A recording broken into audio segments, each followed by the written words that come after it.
Buongiorno, vi invitiamo a prendere posto. Alcune informazioni di servizio. L'evento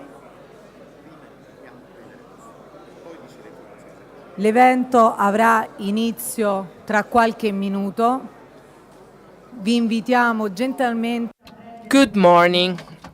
The works of this conference will start shortly.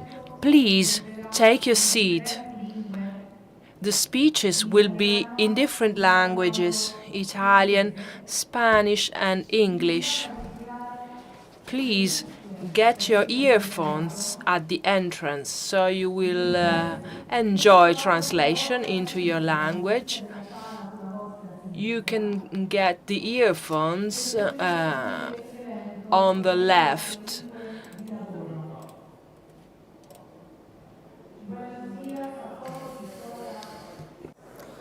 El evento va a comenzar en algunos minutos. Los y las invitamos a tomar asiento, por favor, y a dotarse de los audífonos para poder seguir el evento que se va a desarrollar en italiano, en inglés y en español. Van a poder encontrar los audífonos en el desk a la derecha. Bom dia com todos e todas. Vamos dar começo em alguns minutos ao encontro. Então, os invitamos a tomar assento. Os invitamos também a procurar os seus fones para seguir o evento em espanhol, em italiano e em inglês. Vão encontrar os fones à direita, nos desks à direita. Good morning, everyone. Please take seats. We are going to start in a few minutes. You can find the headphone for the interpretation at the desk on your right.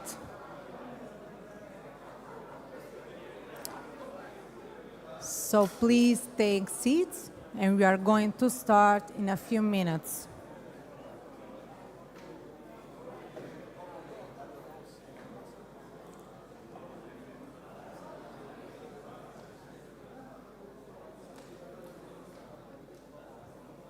Invitiamo tutti e tutte a prendere posto. L'evento avrà inizio tra qualche minuto. Allora, sì, su. Un po' di ordine pubblico ci vorrebbe. Ormai i magistrati sono sempre più disordinati. No, sono le forze dell'ordine che sono disordinate. Forze dell'ordine, Sì. Possiamo prendere posto per dare inizio ai lavori? Allora,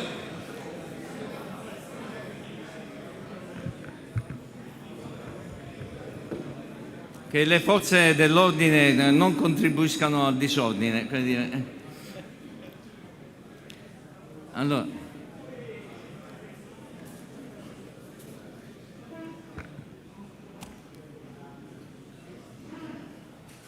apri tu però. Sei il padrone di casa. ascolta. Sei il padrone di Mi dai casa. la parola dopo per un saluto, non c'è. Quando in casa, il convegno è tuo, non è mio. No, vedi io parlo qua. Sì, però vedi, indirizzi di saluto, tu sei messo qui, dai, mi dai la parola tu, Gianni, dai. Allora, buongiorno a tutti, buongiorno Good morning, ladies and gentlemen. It's time to start. This is not a conference. This is a system of meetings aimed at working together. I'm happy to welcome the President of the Court of Appeal of Palermo to take the floor. He's Mr. Matteo Frasca. Ladies and gentlemen, Good morning and welcome to Palermo. I would like to greet all the colleagues, the authorities, and all the participants. I would like to thank the prosecutor, Mr. Melillo, for organizing such an important event, which is the prosecution, the second appointment following last year's conference.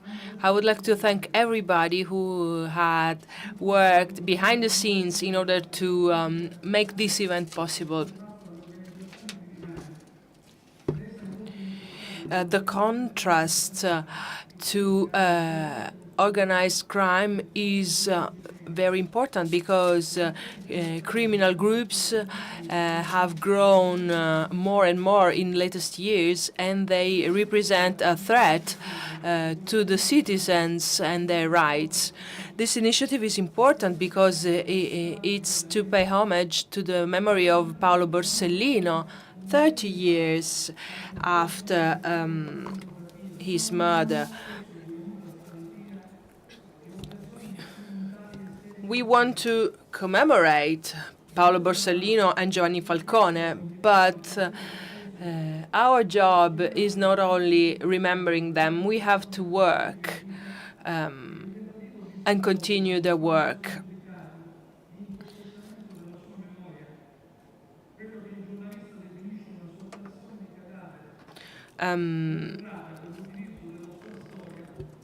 Using their stories, their words, and their work just to commemorate them is not fair.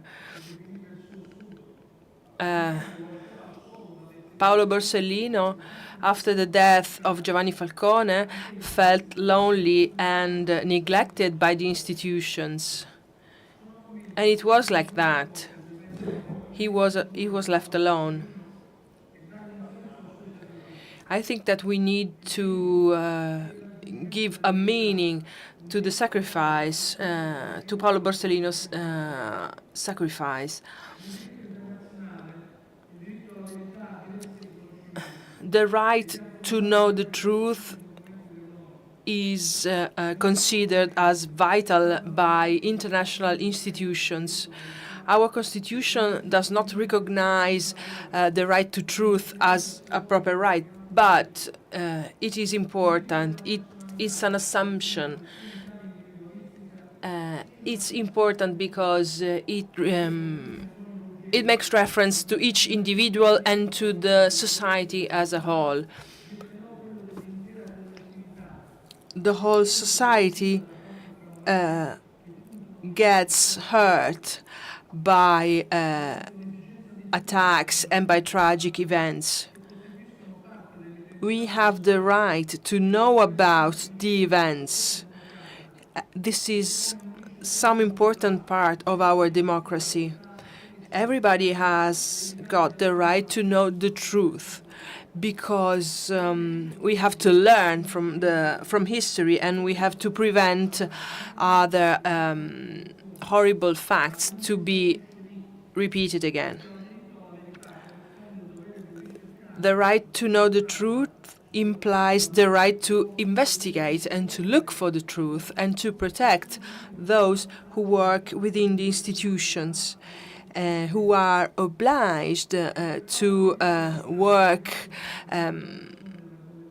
defending the institutions and the truth.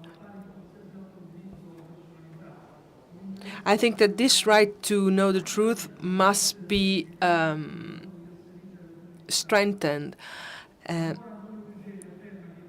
there is no reason for the state to hide the truth to citizens. The bodies of the Italian Republic must guarantee such a right. The truth is crucial in social cooperation. A democratic state can preserve its integrity if everybody knows the truth and if there is transparency. Lies are not good for our democracy. If we miss the truth, we cannot overcome the mourning. We cannot overcome our sorrow.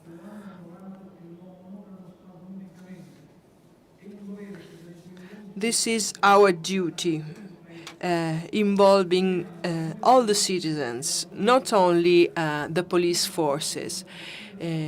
It's some duty that we have to carry out because it's a duty towards our society and towards our democracy. Justice and Truth. It is a work by many authors who have collected Paolo Borsellino's work and way of and his words. He worked a lot on the mafia and the strategies that the mafia used.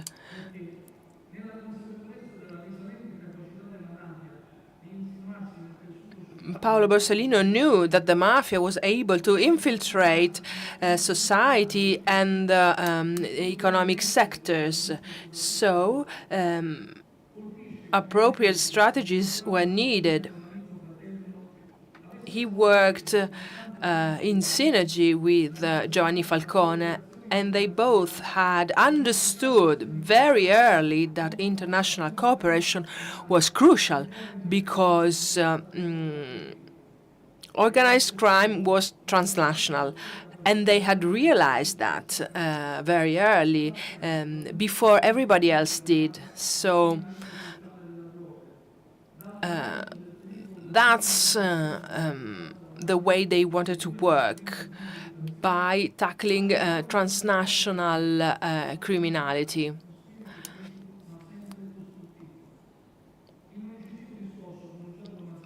Paolo Borsellino held a speech in 1987 in Marsala about the role of the prosecutor.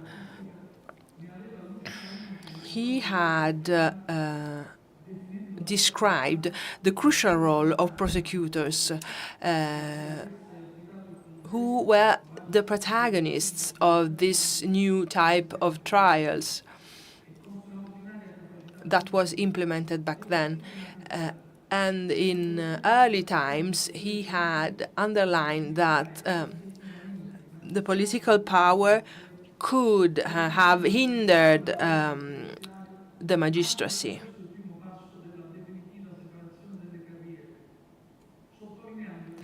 Paolo Borsellino was against the reform dividing the careers of lawyers and magistrates. Such a reform was being dealt with back then.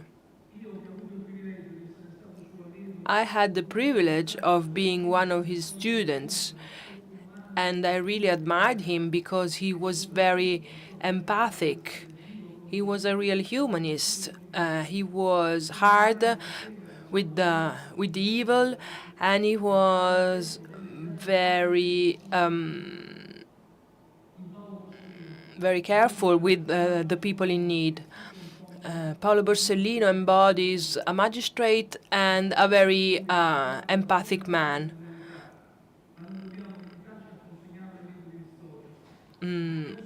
We don't want to celebrate him in history books only. He is one of the martyrs of Sicily, which is beautiful but disadvantaged.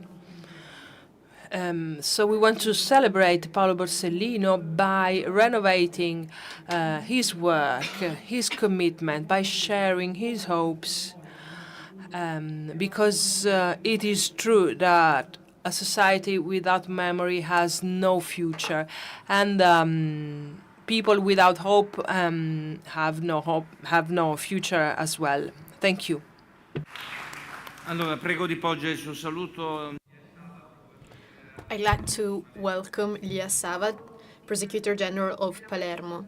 I'd like to thank you all on behalf of the Prosecutor's Office of Palermo. This is a joint commitment in order to improve the methods and schemes useful to identify dynamics of cross-border organized crime through judicial cooperation. The internationalization of organized crime imposes a fast sharing of data and organizational models in order to improve the coordination of investigations. Criminal investigation, mafia-type criminal investigations, infiltrate global markets, interacted with other organizations, and accelerating the processes of accumulation of capitals and assets. We are now seeing collaborations between different organizations organized in specific networks through economic processes based on crime and illegal activities, also through the control of strategic structures, infrastructures such as ports, controlled and managed by crime organizations. Let's think about the cartels of drug trafficking in Latin America, controlling the main ports and routes in the country. Criminal organizations manage to influence and have an impact of drug trafficking and financial global markets in order to accumulate illegal assets and escaping monitoring systems through sophisticated tools and the use of new technologies. Let's think about the underground banking, allowing for the transfer of currencies and goods without using traditional bank channels. In this way, criminal organizations manage to be part of legal markets and circuits in Europe and Latin America. We need a strong international cooperation. This is the pivotal tool to fight against this phenomena. The stake is high. If organized crime manages to penetrate within the economic system, the efficiency of anti-mafia action is compromised. We must hinder this cooperation between illegal and legal economy through an integrated approach between judicial cooperation, custom cooperation, and police cooperation. Organized crime, cross-border organized crime, is also active in the virtual world through the use of cryptocurrencies, which are becoming the most used system of mafia gangs at an international level. International cooperation is fundamental to fight against cyber laundering. The mechanism through the use of softwares managed to reuse capitals and assets coming from illegal activities all over the world. This is possible thanks to the use of cyber systems to elude controls. We also need to regulate the diffusion at an international level of online platforms through which it is possible to sell these tools and softwares. Because the reuse of capitals in the field of cryptocurrencies represent one of the main consequences of cybercrime, allowing transnational criminal organizations to act anonymously. International cooperation will also allow to limit the risks and dangers relating to non-fungible tokens, a digital tool created online, which can refer, for example, to artworks, and it represents a way to reuse illicit capitals and assets. Once again, only international cooperation, judicial cooperation, can allow to fight against these threats and to identify the national regulation we have to apply. International cooperation is fundamental to promote an interinstitutional debate on artificial intelligence, to monitor the phenomenon of money laundering. Artificial intelligence, if used by organized crime, can be a tool, but also an author of crimes, of criminal activities. So we have to transform the artificial intelligence as a tool we can exploit to fight against actions in the dark web. We need to promote a training program, scientific and technical training program, through the promotion of studying activities to improve the operational ability of police forces, to identify investigation standards, for the identification of crimes in the dark web. So we have to rely on each other thanks to the sharing of experiences. Money laundering in a virtual environment by criminal gangs in several countries through false financial organizations asks for the identification of common judicial tools. We have to create a solid system, not only at the European level, for cybersecurity through networking. We need this as we need common norms and laws to fight against the authors of cyber threats. We have to overcome differences and gaps. We have to enhance and promote international criminal law. We are aware of the difficulties and challenges of these actions due to the characteristics of every country, but only international cooperation and synergies will allow us to fight against cross-border criminal gangs in Europe, Latin America, in the Caribbean region, and to fight against cybercrime, which is responsible for money laundering and drug trafficking. We need policies and strategies.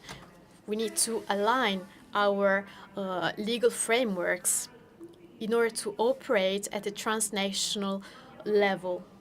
Last year, we've already underlined this aspect. We have to cooperate to monitor. The hope is that international institutions will support cooperation to allow us to be able to fight against these threats and challenges.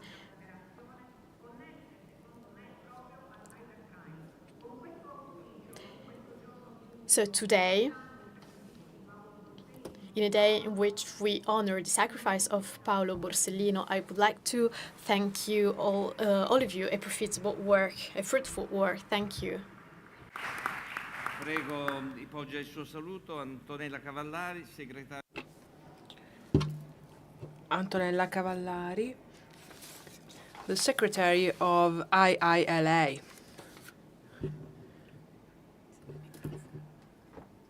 I invite her to take the floor. Thank you very much. Good morning, ladies and gentlemen.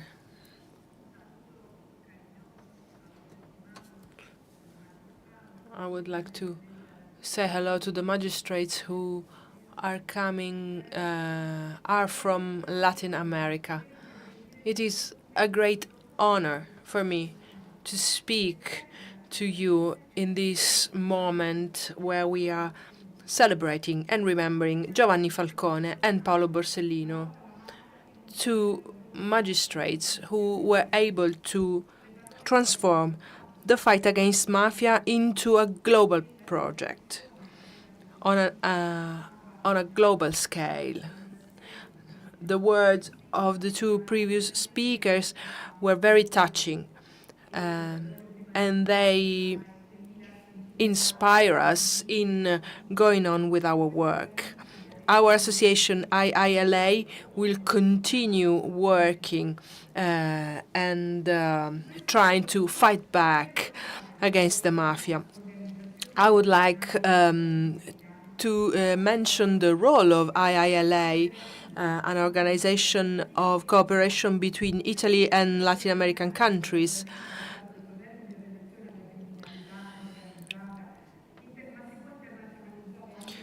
Making international, the organized crime has become international, but there are also some positive practices which could be made international.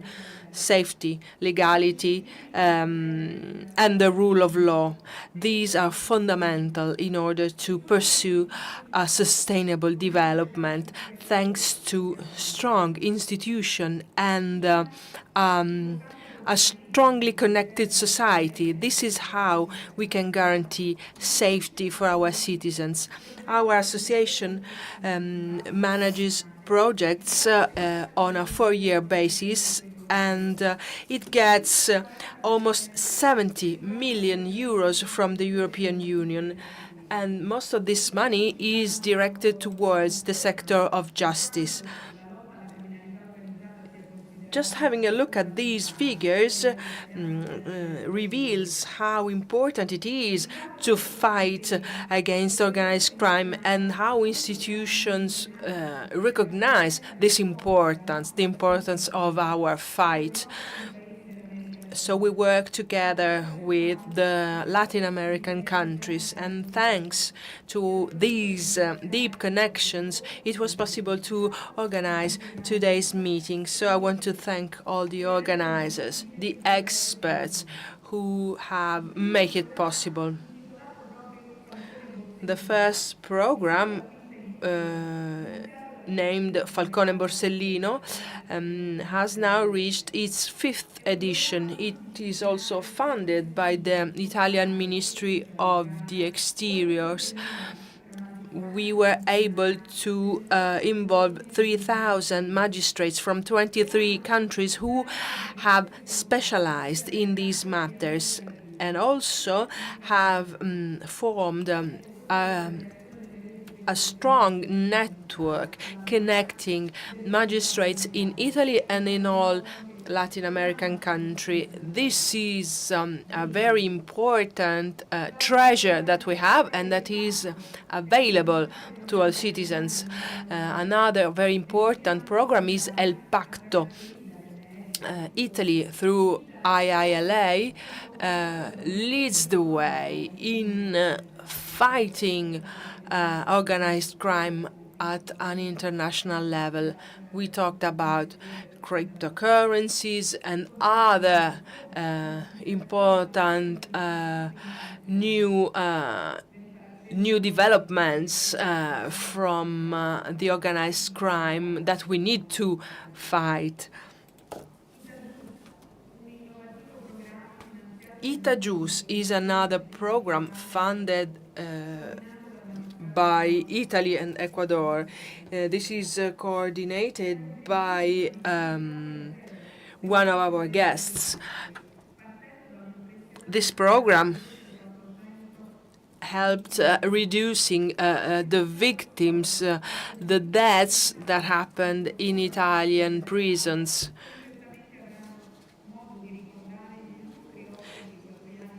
So this program helped strengthening relationships between Italy and Ecuador.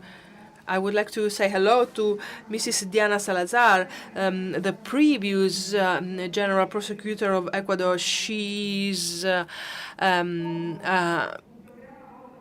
brilliant professional, and she's here with us today. Also, another program is Copolad, that focused on the fight and on the politics that can be put in place in order to fight drug smuggling. our ministry, our several ministries, because drugs are tackled by several ministers in Italy and several offices.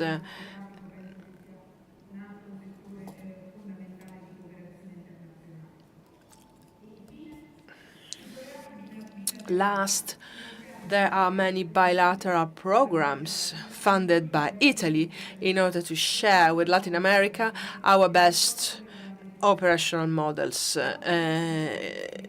implemented by Carabinieri and Guardia di Finanza. And these methods are being implemented in Latin American countries, and they are proving effective. All these programs are based on a key principle: building an international community founded on justice, based on justice, on trust, the exchange of information and tools.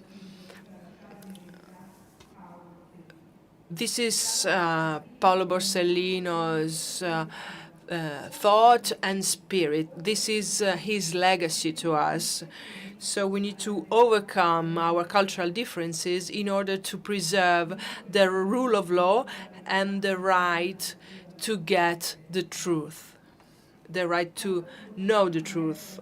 Like Mr. Frasca has said, Falcone and Borsellino started this pathway, and they lead the way. And now their ideas have crossed borders, and they are implemented in America, in Latin America. So Paolo Borsellino and Giovanni Falcone also speak Spanish and Portuguese, and their ideas are turning into practical actions and collective hope.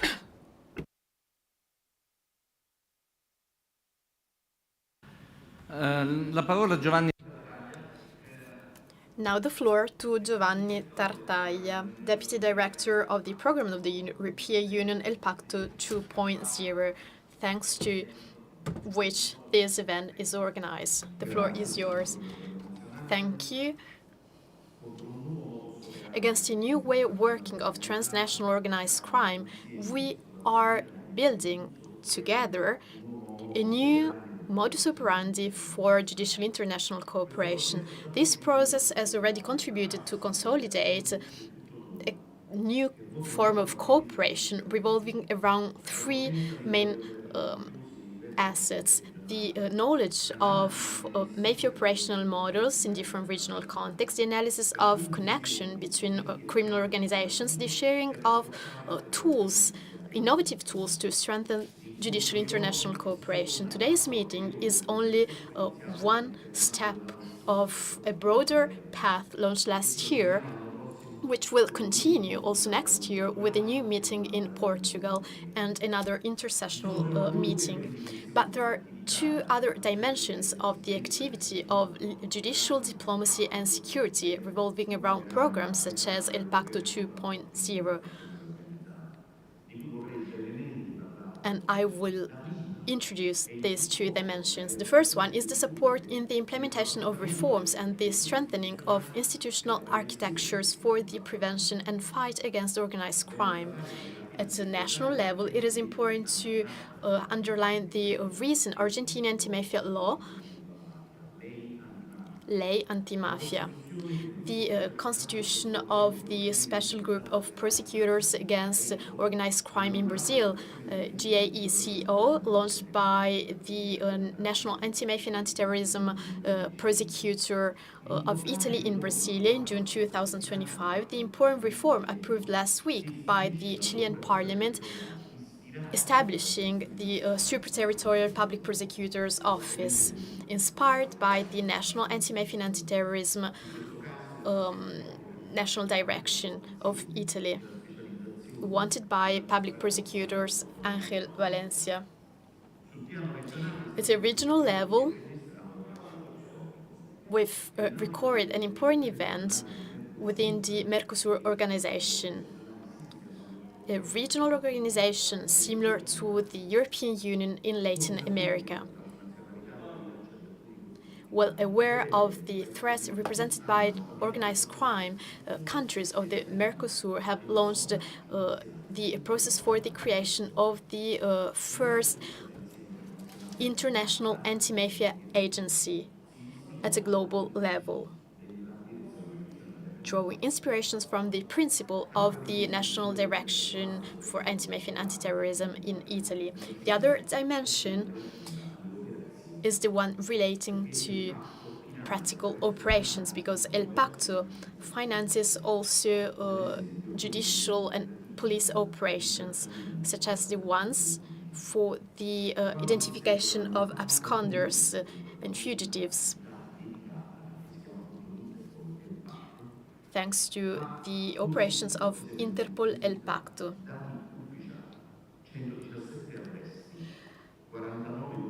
As of today, we had 117 arrests, 49 identifications, 18 arrests of absconders, Italian absconders, and 9 arrests of foreign absconders. And I'd like to go back to the Chilean reform approved last week. The program of this reform has the following title: Ser Fiscal, being a public prosecutor.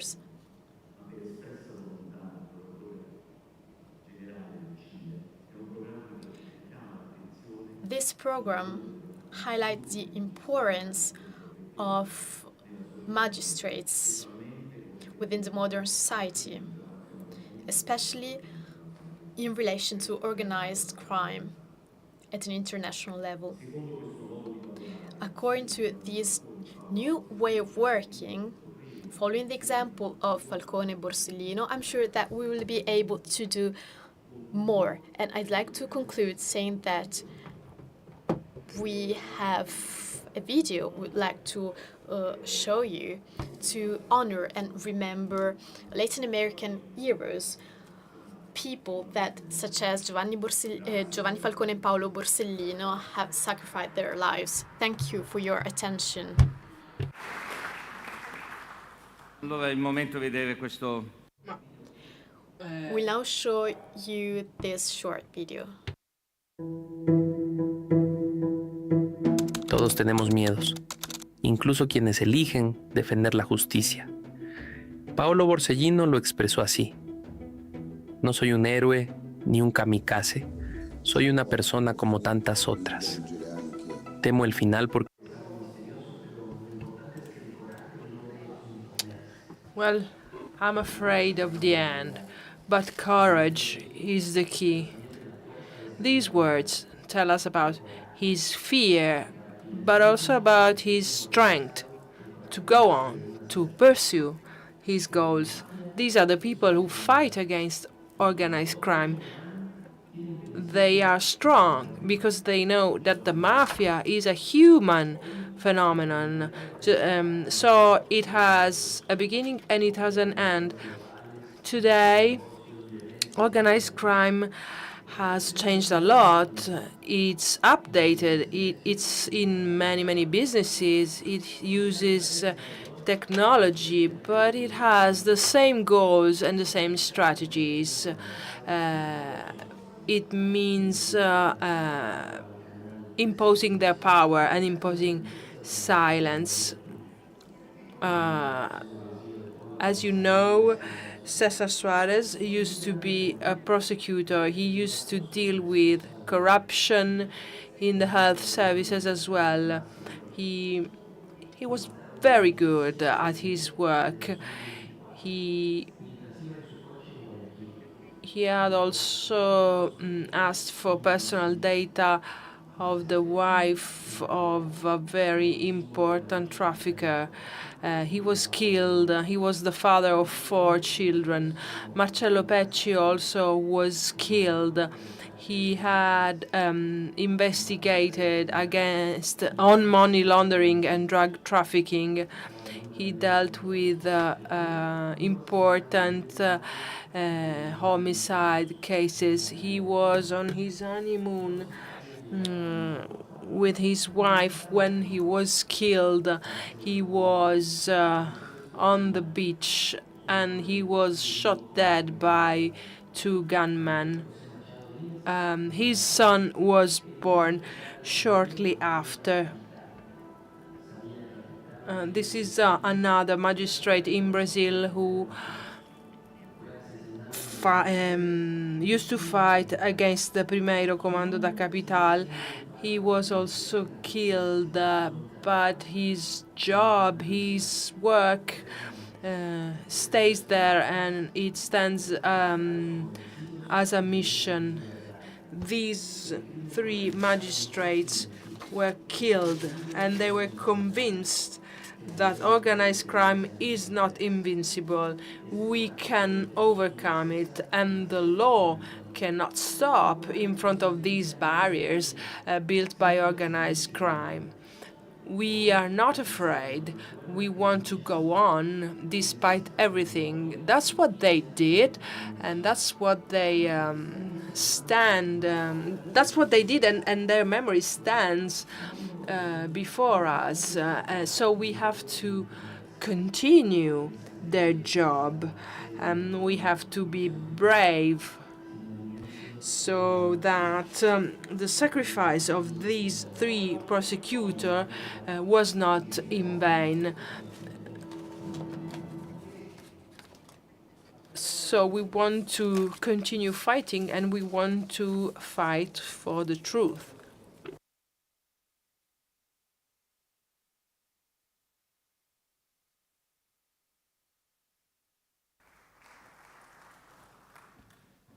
Allora, iniziamo i nostri lavori. First of all, I'd like to start thanking all the authorities for being here. The Ministry of Foreign Affairs and International Cooperation, represented by the Undersecretary of State, Giorgio Silli. I'd like to thank the Secretary General of the IILA, Antonella Cavallari, and all the Italian, European, Latin American prosecutors who are here today, who have decided to cooperate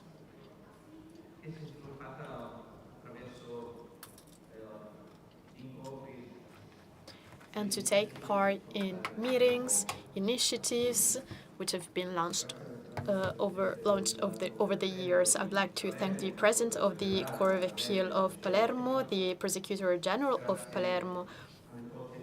I would also like to thank the European Latin American police forces with whom we work. And also thank you all for being here today. But let me thank the people who've been working for the organization of this event. Barbara Sergenti,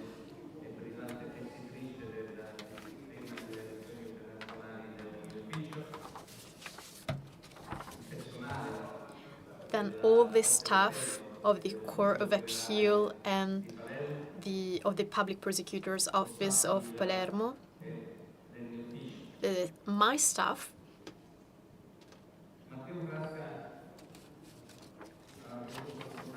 Matteo Frasca has mentioned the rhetorics, the narratives characterizing celebrations.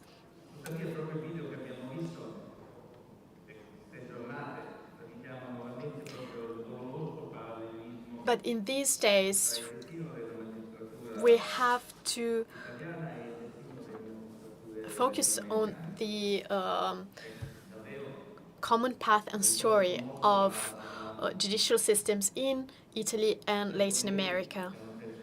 I would like to honor and remember our colleagues who lost their lives in their job, Paolo Borsellino, but also Antonio José Machado, Marcelo Pecci Albertini, Cesar Suarez, mentioned in this short video. Before starting, I would like to share with you the message of the President of the Republic.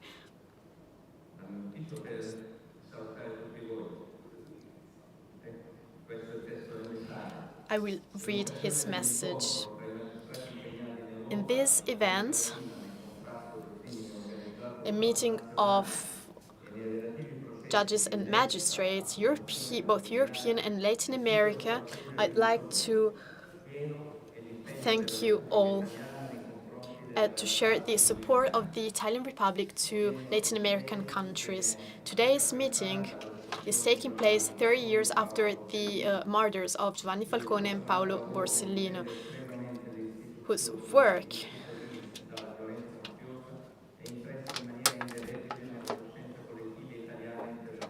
is still remembered today by our society. The challenges of international organized crime are more important, and our countries have to take action to protect our communities. International cooperation in investigations is pivotal to fight against organized crime, and we have to strengthen our institutions, overcoming differences and obstacles for the promotion of a better coordination. Sergio Mattarella.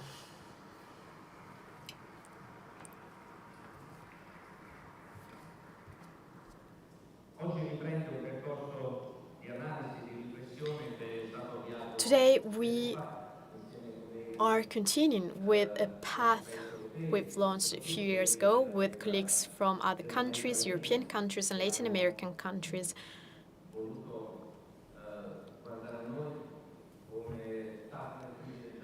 People who decided to choose us as partners for international judicial cooperation. We've already mentioned the previous meetings taking place in May 2024, when we decided to commemorate the anniversary of the murder of Giovanni Falcone, while this year we are here to honor Paolo Borsellino.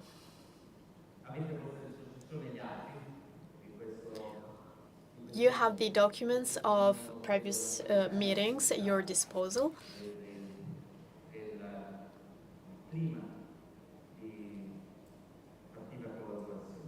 And these documents are the results of our cooperation. After the meetings here in Palermo, we've organized another meeting in Foz do Iguaçu in September 2024. An important meeting during which we adopted a common declaration between Brazil, represented by Mr. Hindeburgo Chateaubriand Filho, and the anti-mafia direction, paving the way for cooperation with our Brazilian colleagues.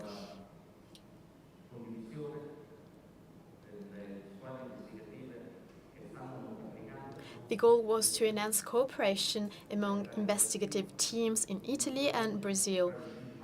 Cooperation of judicial actors, public prosecutor's office in Italy and Brazil, especially in the state of Sao Paulo, Rio de Janeiro. I would like to welcome here the representatives from Brazil for being here today.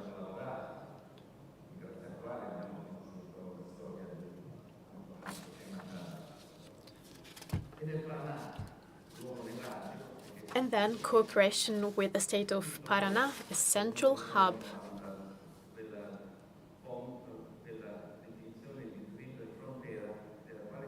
Especially in relation to the Triple Frontera.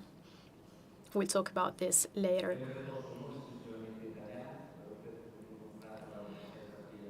This initiative is not an Italian initiative. We're also cooperating with Spain.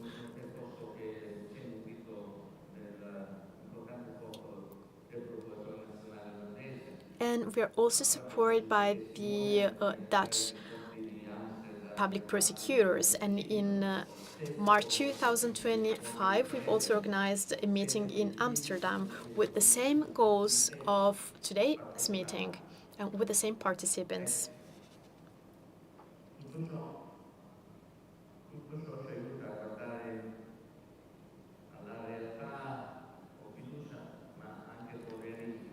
Thanks to this, we can hope for a better future, but we have to be aware that criminal systems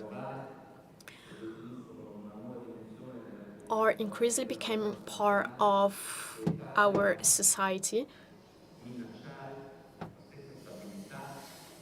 and criminal organizations are threatening our safety, our stability, not only in Latin America, but all over the world, also in Europe. This shows the strategic importance of cooperation between European and Latin American systems. This is an essential form of alliance. We have no alternative solution, so we need this alliance and cooperation between Europe and Latin America. We have to promote this cooperation for the defense of the rule of law and of democracy.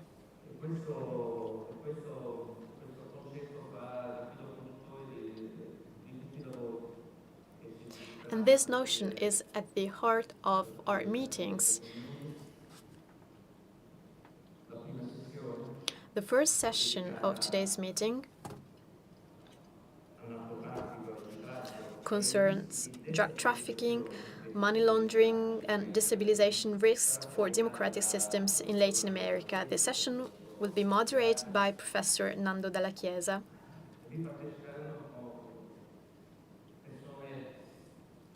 And this first session will see the participation of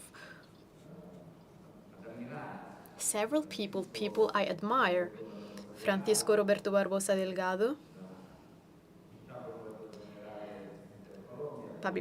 former public prosecutors of Colombia and nowadays professor at the University of Miami, who was in charge for the investigations which led to the arrest of the murders of Martello Pecci Albertini.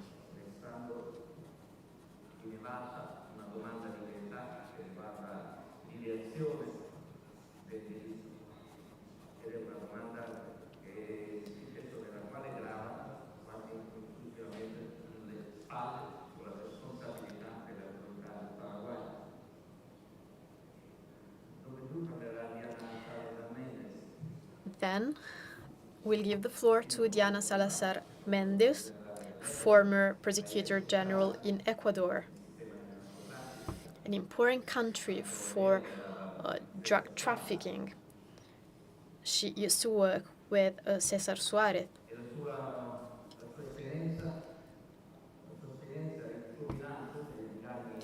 And she will share with us her experience and her analysis of the latest years of fight against criminal cartels in Ecuador, showing that today all magistrates in Europe, Italy, and Latin America shall support each other and shall admire the work of colleagues working at the front line. And then we'll listen to the speech of Ignacio Castillo Val, Director of the Specialized Unit on Organized Crime of the General Prosecutor's Office in Chile. He works together with Ángel Valencia. And I would like to thank him for choosing the National Anti-Mafia Direction of Italy as an example to follow in his country. Ignacio Castillo Val would talk about the growth of the Tren de Aragua criminal cartel in Latin America. Not very famous in Europe, but which is already deeply rooted in the country. Then we'll continue with the second session of works focusing on Brazilian criminal systems, macro systems.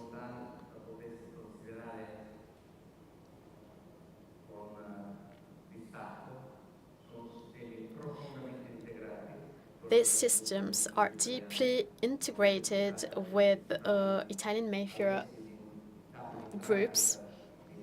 They cooperated with Drangheta, also in Brazil. And the extradition of mafia boss from Brazil was possible thanks to the cooperation with Brazilian judicial authorities. And then we'll have the speech of Indeburgo Chateaubriand Filho, Antonio José Campos Moreira, Prosecutor General of the State of Rio de Janeiro. He will share his experience in the fight against the Comando Vermelho and the Brazilian militia. Then Fabio Ramazzini Becciara, promoter of justice of the Prosecutor's Office of the State of Sao Paulo, the group GAECO, mentioned by Giovanni Tartaglia Pulcini.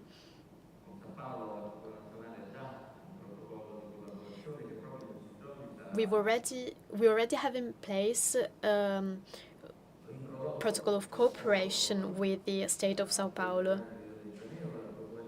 And we will launch similar protocols also with the Public Prosecutor's Office of Rio de Janeiro and Paraná. And then we'll give the floor to Francisco Zanicotti, Prosecutor General of the State of Paraná. He will explain the role of Brazilian organizations at the Triple Fronteira, a symbolic place for the integration of criminal organizations.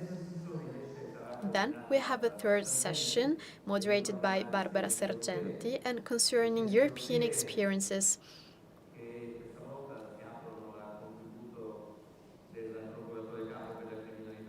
Thanks to the participation of the Chief Prosecutor for Organized Crime at the Public Prosecutor's Office of Serbia, Mladen Nenadic, then Rosana Moran Martinez, Special Anti-Drug Prosecutor of Spain,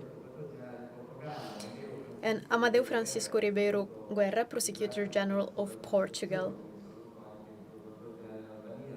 followed by Ocean Sela, Prosecutor General of Albania.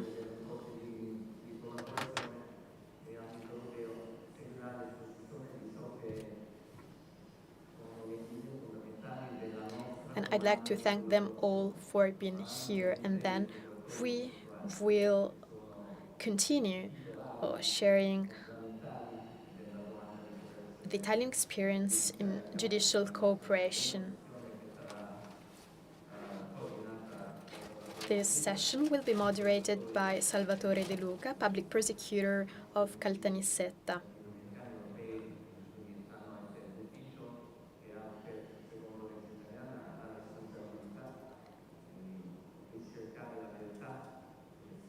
His office is in charge for the investigations on the murders of Giovanni Falcone and Paolo Borsellino. This session will see the participation of the public prosecutors of Torino, Palermo, Bari, Giovanni Bombardieri, Roberto Rossi, Maurizio De Lucia, public prosecutor of Palermo, a dear friend, and then Paolo Guido, who has been recently nominated as public prosecutor of Bologna, then Giuseppe Borrelli,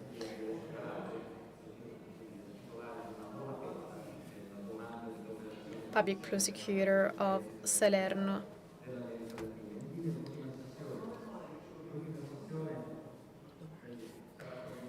And then the last session will be moderated by Eduardo Ezequiel Casal, Prosecutor General of Argentina, and also President of the American Association of Public Prosecutors, which I always suggest should be renamed as Ibero-Italian Association.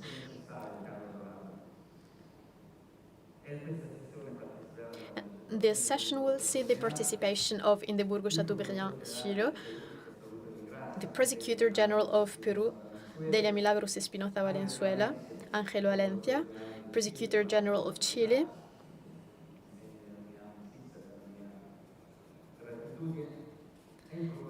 and then Prosecutor General of Panama, another important country for drug trafficking routes and money laundering, Luis Carlos Manuel Gómez Rudi.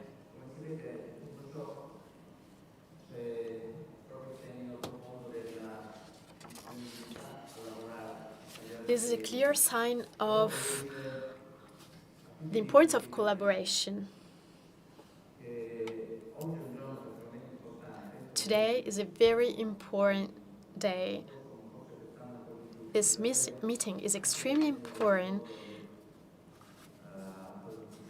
as following the example of César Suárez, Marcello Pecci Albertini, Antonio Machado. Today, Italian magistrates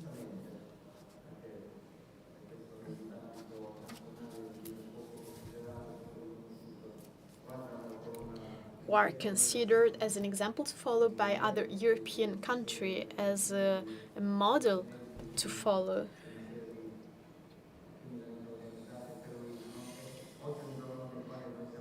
So today we are here in Palermo to learn from these people and also from the experience of Latin American colleagues. Thank you.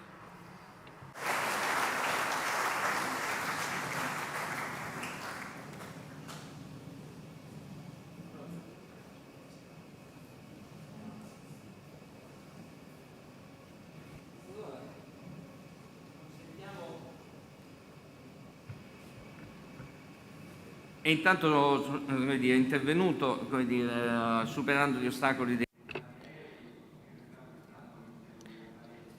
The Undersecretary Giorgio Sili was able to reach us despite his plane was late. So I would like to invite him to the floor so he can say hello. And then we'll start with the first session. Thank you, Mr. Prosecutor. Thank you for asking me to say hello to everybody. It's very interesting and it's fundamental that I participate to this in this meeting because I am the delegate, the secretary of the Iila.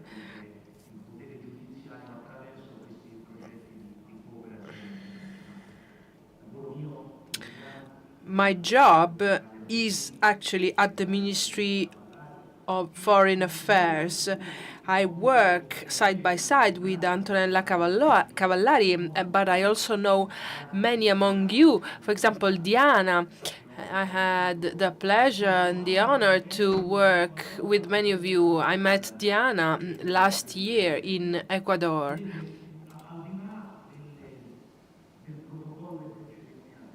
Besides protocol rules, well, you know, I could read my speech because the institutions have their speeches ready, but I don't want to read any speech. I'm not from Palermo, I'm from Tuscany, and I'm no expert, I'm a politician. But I'm thrilled by your job. As a citizen, I witnessed it. The mafia wars. I watched on TV that Falcone and Borsellino were murdered. However, these tragic events will stay in my memory forever. It's, well, these events are like milestones, like September the 11th. So I was a teenager, and I remember exactly where I was and what I was doing when I learned about the death, the killing of Giovanni Falcone. So judiciary cooperation is key. And politicians should be grateful to magistrates for this work. It's also a chance to build bridges among different countries. It's embarrassing to be famous around the world due to the mafia wars. However, We're proud because we are considered the cradle of law, but we're proud of being considered some reliable partners by Latin American colleagues. International politics is like exchanging tools and favors, but it's also building relationships day by day. And if we build our house, then we'll be stronger. I heard that you read a message from the President of the Republic. It's such an honor to be remembered by him and to be addressed by him. Some weeks ago, I was talking to a criminal prosecutor in Ecuador.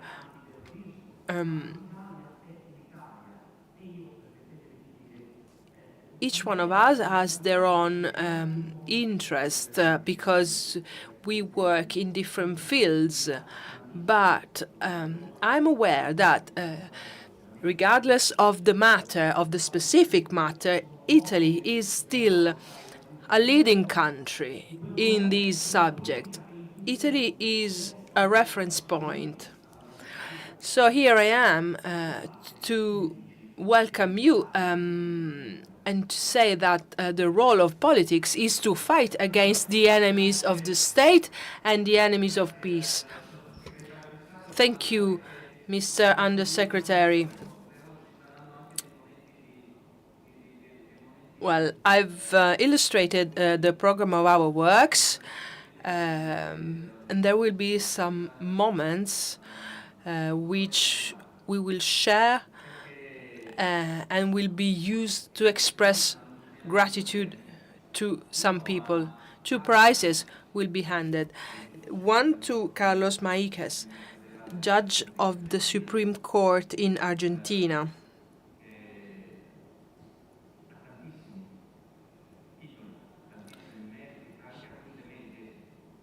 He has lots of merits.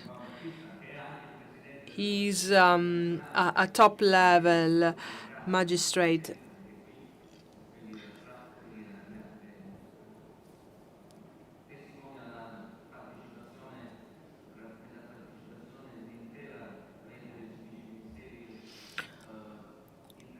The network of public prosecutors is represented here, and it's a very important tool in our work. Judge Maíquez is a very important judge in Argentina. He issued a sentence, a judgment about the attack to the synagogue of Buenos Aires. And this judgment stands as a very important judgment. It will lead the way.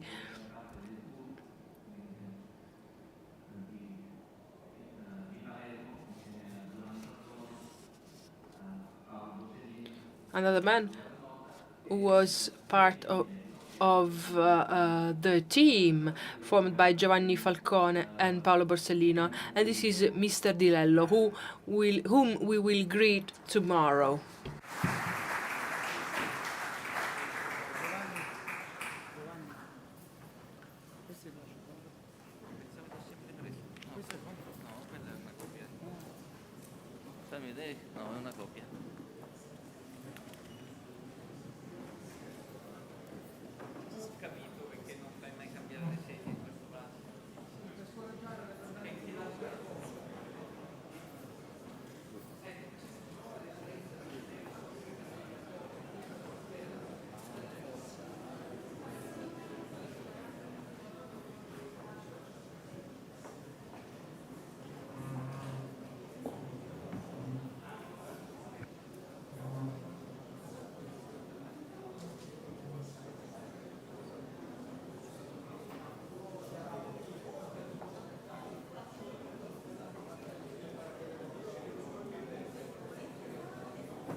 Riprendiamo posto, cortesemente riprendiamo posto per riprendere i lavori.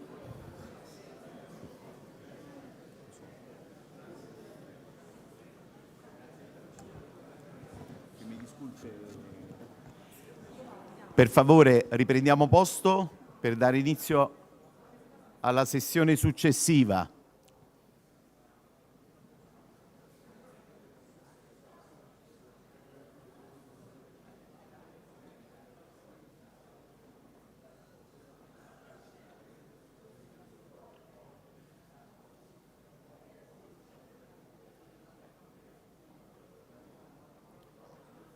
Grazie.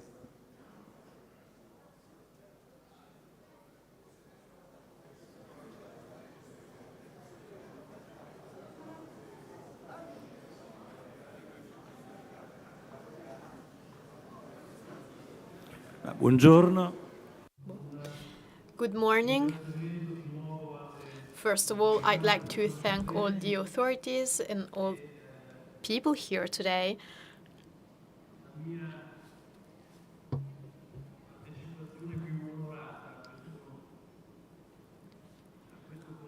I'm honored to take part in this important meeting.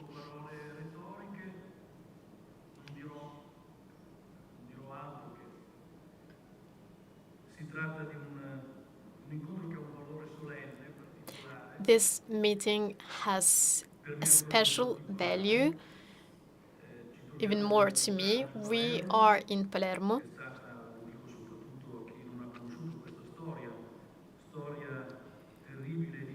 which has known a terrible history during the past, and which has learned how to fight against crime.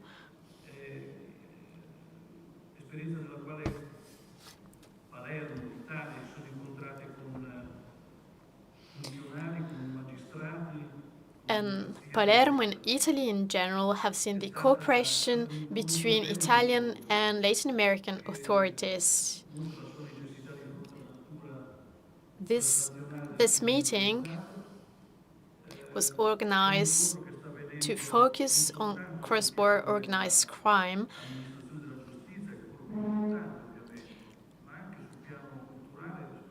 and the aim is to cooperate not only at a judicial level, but also at an institutional and cultural level. For example, my university collaborates with the cultural environment in Latin America. We've celebrated the judges and magistrates killed by criminal organizations, and this shows us that the risk for democracies is high, and there are high chances that the organized crime evolve supported by international circumstances.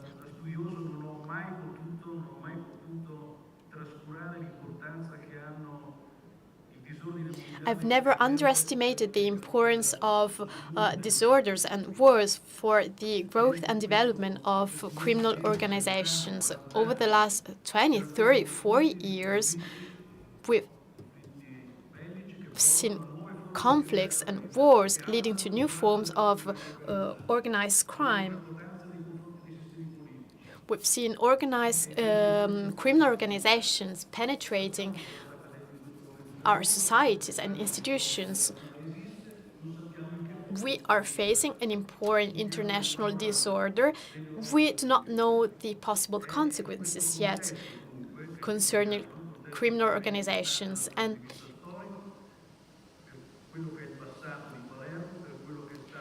this is an important event for the past of the city, for the anniversary we'll celebrate tomorrow. But we have to learn how to go beyond this past, and we have to focus on our future.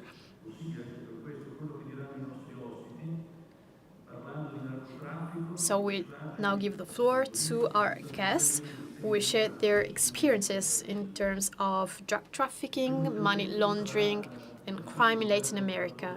The first speech will be delivered by Francisco Roberto Barbosa Delgado, former public prosecutor of Colombia. And we talk about the fight against drug trafficking in the light of the recent geopolitical changes in Latin America. This is an important part of the current situation. The floor is yours.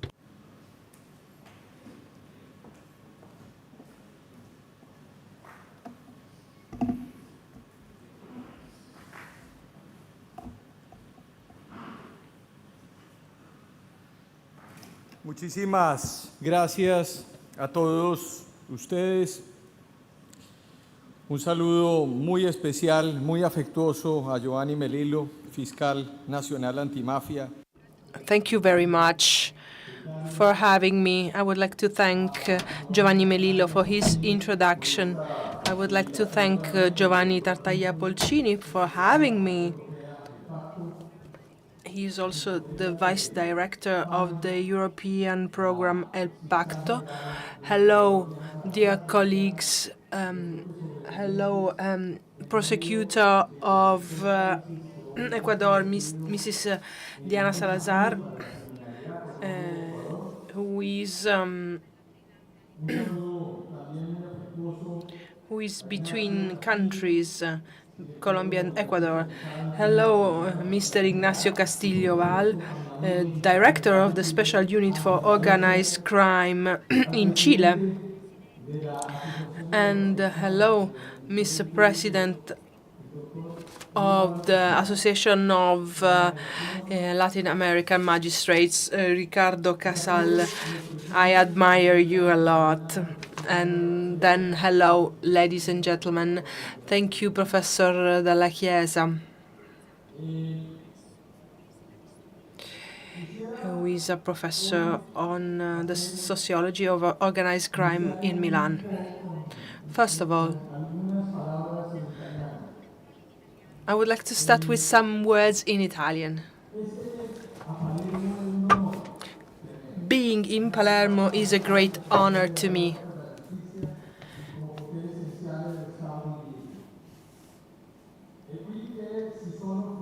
Here, two great lawmakers, two great magistrates were born and bred, Paolo Borsellino and Giovanni Falcone. Also, in this city, the mafia Cosa Nostra killed these two magistrates, along with many, many other victims, many people. As you know, I'm from Colombia. It's a country that underwent similar tragedy as yours. We want to fight the cartel of Medellin and of Cali. Today, we are facing bigger challenges. The president of Colombia decided to stay on the side of these criminals that we used to fight with our work. But we're not stopping. Being here in Palermo reminds us of the fight by Giovanni Falcone and Paolo Borsellino. We are here in the name of Marcelo Pecci, in the name of Cesar Suarez, and in the name of Antonio José Machado. Drug trafficking is a threat for democratic institutions. It's a threat to the stable conditions of our countries. It has an impact on young people. It deteriorates institutions, and so sometimes corruption is stimulated by organized crime. Drug trafficking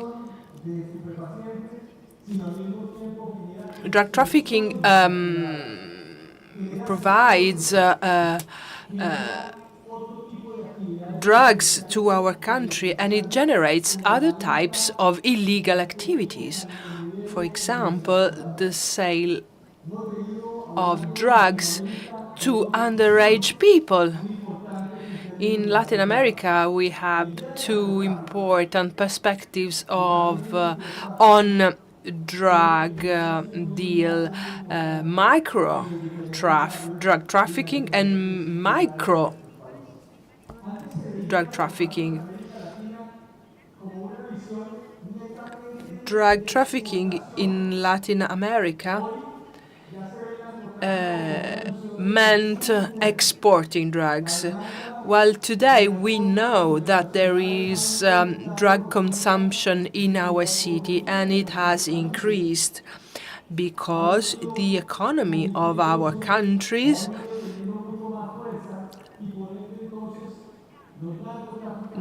has strengthened.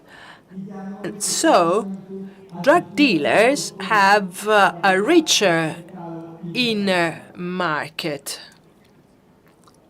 And so they stay there. They do not make a big effort in exporting drugs.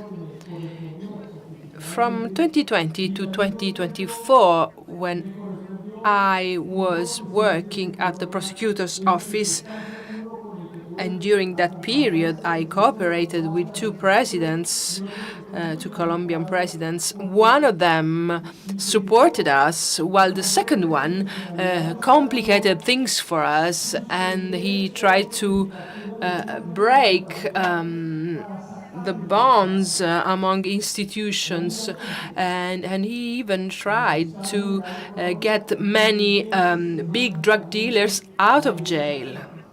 As a prosecutor general, I was against the actions of this president.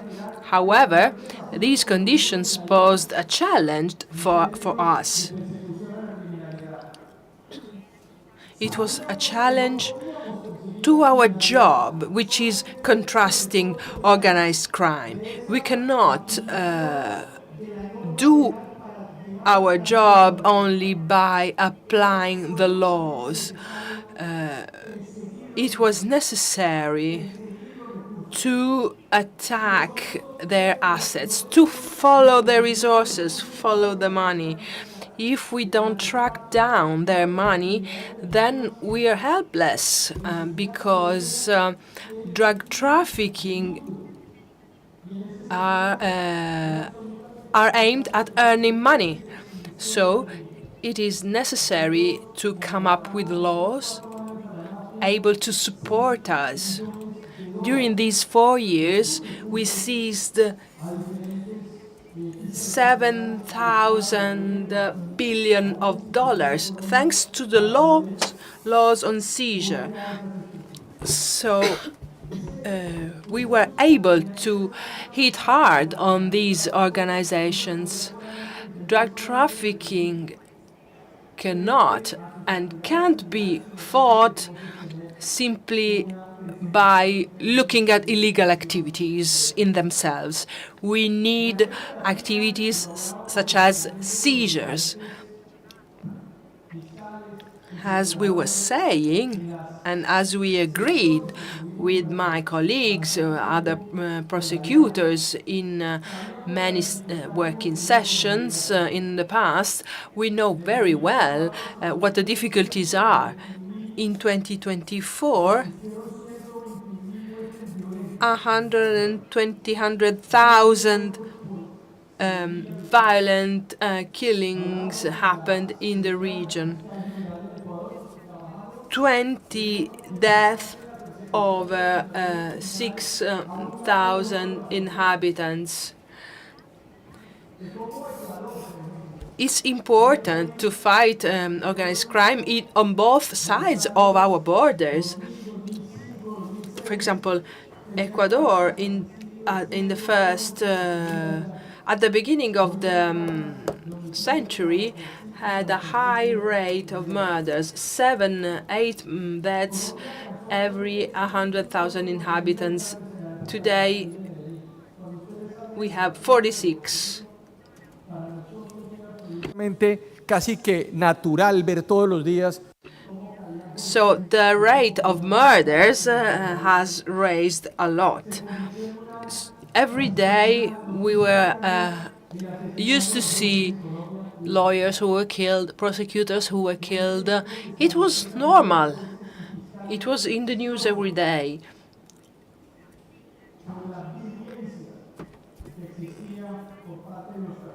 So we had to keep the prosecutors' identities secret. Nowadays, there are approximately 25 deaths every 6,000 inhabitants. So the situation has improved recently.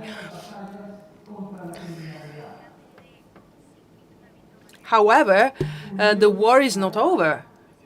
We haven't won yet. Sorry. While we are here, the big bosses of criminal groups meet as well. They make agreements.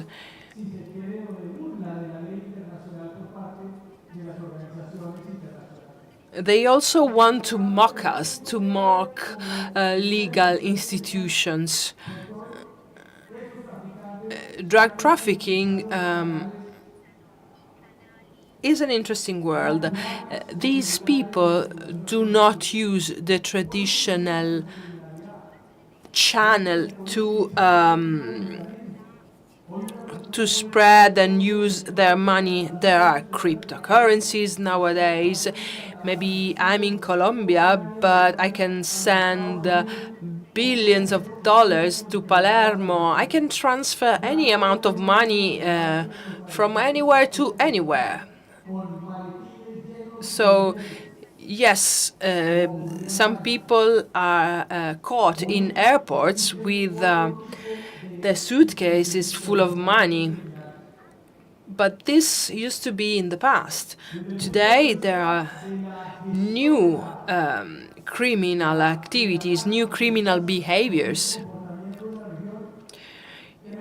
In order to fight these new types of behaviors, international cooperation is crucial. By applying the Palermo Convention of 2000, public prosecutors must communicate among them, must exchange ideas. Focus groups must be set up in order to fight organized crime. Sometimes the penal codes and the penal procedures are not the same in different countries, but there are some common guidelines, and we can rely on cooperation in order to win these challenges. These challenges are so big, so important. However, we have to try. In Chile,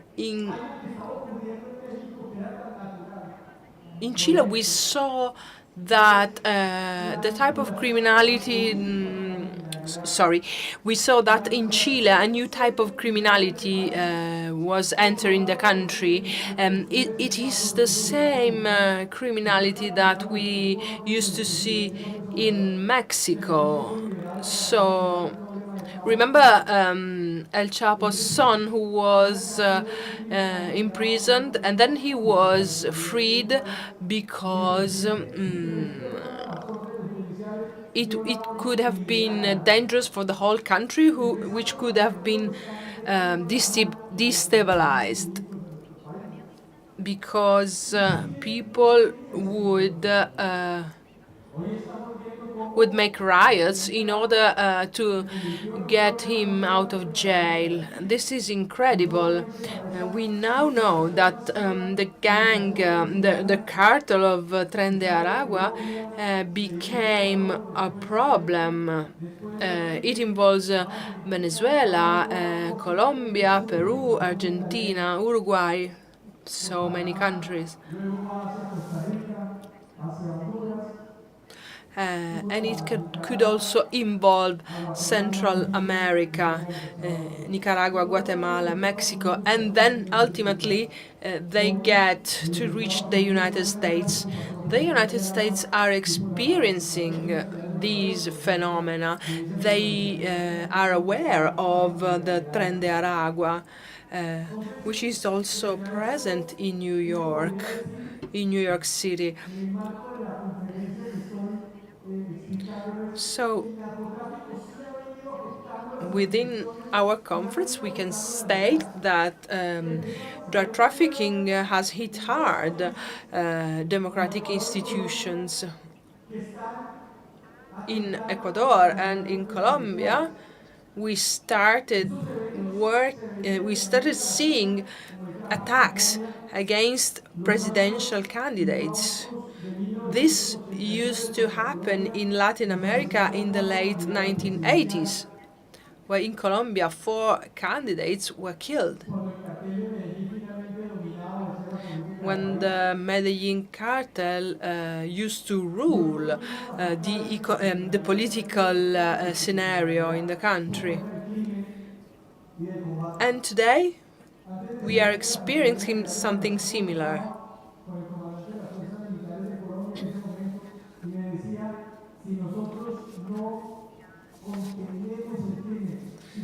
So I used to speak with some colleagues of mine, and I told them if we cannot contain these criminal activities, they will overcome the frontiers and affect other countries. So what are the solutions that we could put into practice in terms of fight against organized crime? And in order to have a deep understanding of their way of thinking, first of all, more international cooperation, more dialogue, more understanding of criminal phenomena. We've been discussing a lot on the norms, on the similarities among different norms of different countries. But we have to start from a deep understanding, a clear understanding of this phenomenon. Money laundering, for example. If we start describing money laundering, we can understand how big resources, big sums of money move around the country and around the world. During a meeting in Buenos Aires, we said that assets, goods going out of Colombia were stocked in other countries, in countries where there is no seizure of goods. So they are places where criminals can live and thrive. They can buy a house. They can have a luxury life.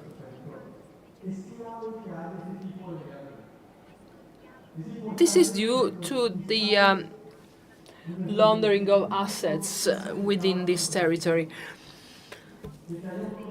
So our prosecutors and our ministers must be respected. They have to work in an independent way. I think that justice must be independent because it has the role to preserve democracy.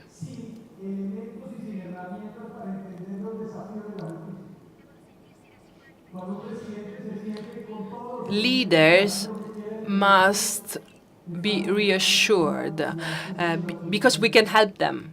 We can give them the tools in order to understand, because presidents many times do not know what to do and how to do it, so they can become victims themselves of illegal organizations who could influence them. And the risk is a dangerous strike to the rule of law. So in order to conclude, I have to say that it's a big honor to be here and to receive your invitation. My goal is to give you some insight about what happened in our regions, some figures which are important. Unfortunately, in Colombia,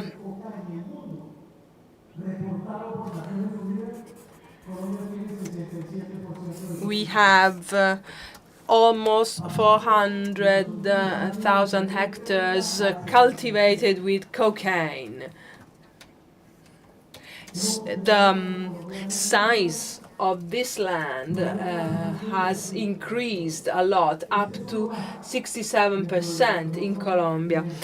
This is one problem that is adding to the many problems which we already have. But we need to understand that our will is the key. The state must be willing to attack organized crime.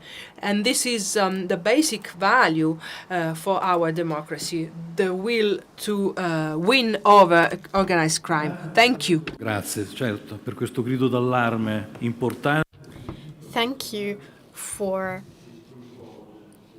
sharing this speech with us and for reminding us that judicial cooperation is extremely important. I will now give the floor to Diana Salazar Mendez, former Prosecutor General in Ecuador. She will share an analysis of the latest years of fight against criminal cards in Ecuador in memory of César Suarez,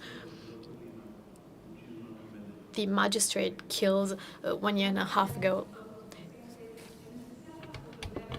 Good morning. In cooperation with all the authorities who've been organizing this event, I would like to thank all the people for being here. I would like to thank the organizers. I'm sure that these 2 days will be 2 fruitful days for the sharing of experiences, both technical and operational. I'd like to thank especially the Iila, who,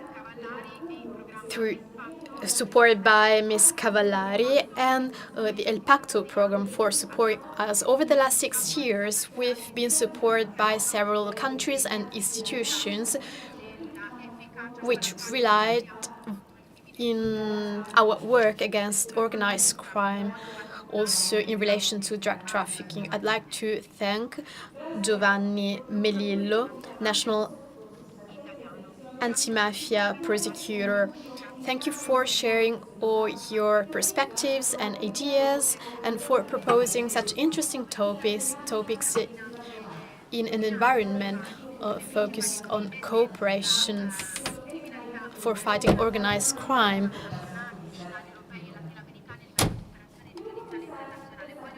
I'd like to start this short speech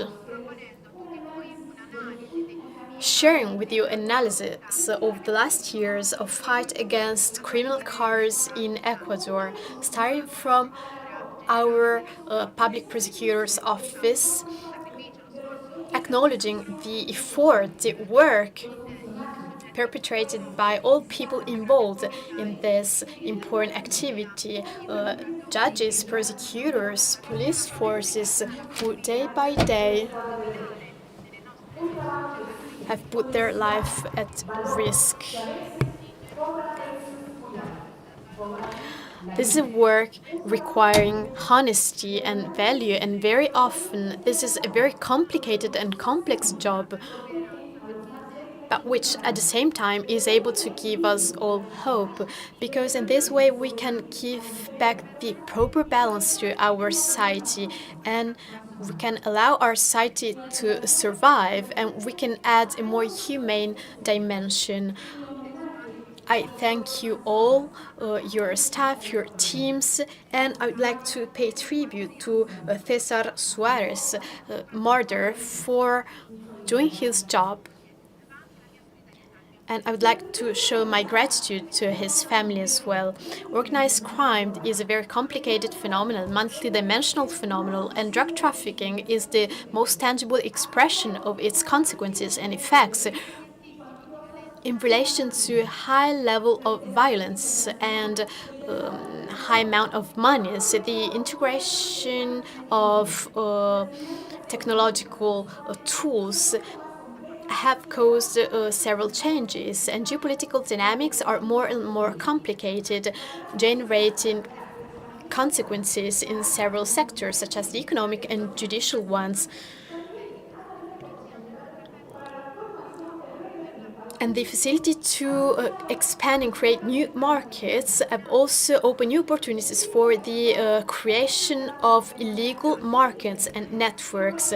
This way, the organized crime has becoming more and more important threats for democracies and institutions in different countries. Over the last decades, Latin America has become the hub, global hub of war against drug trafficking and cocaine trafficking. And the country and region have invested a lot in this fight, above all for the implementation of judicial or military measures. However, this is not enough in a context characterized by violence and danger.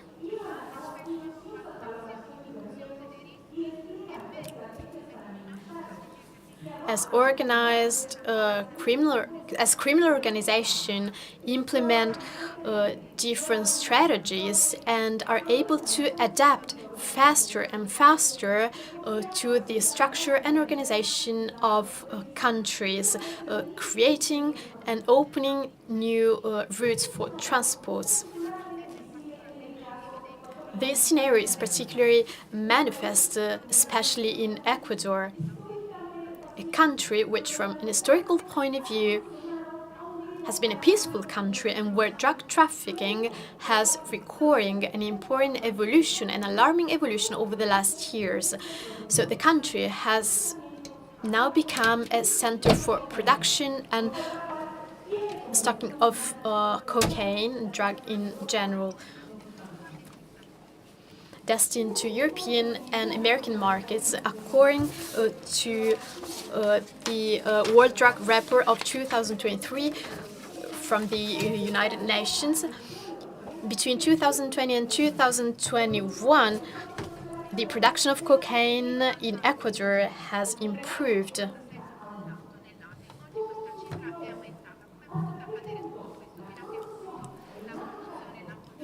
At what point corruption, drug trafficking, organized crime have been able to infiltrate within the country?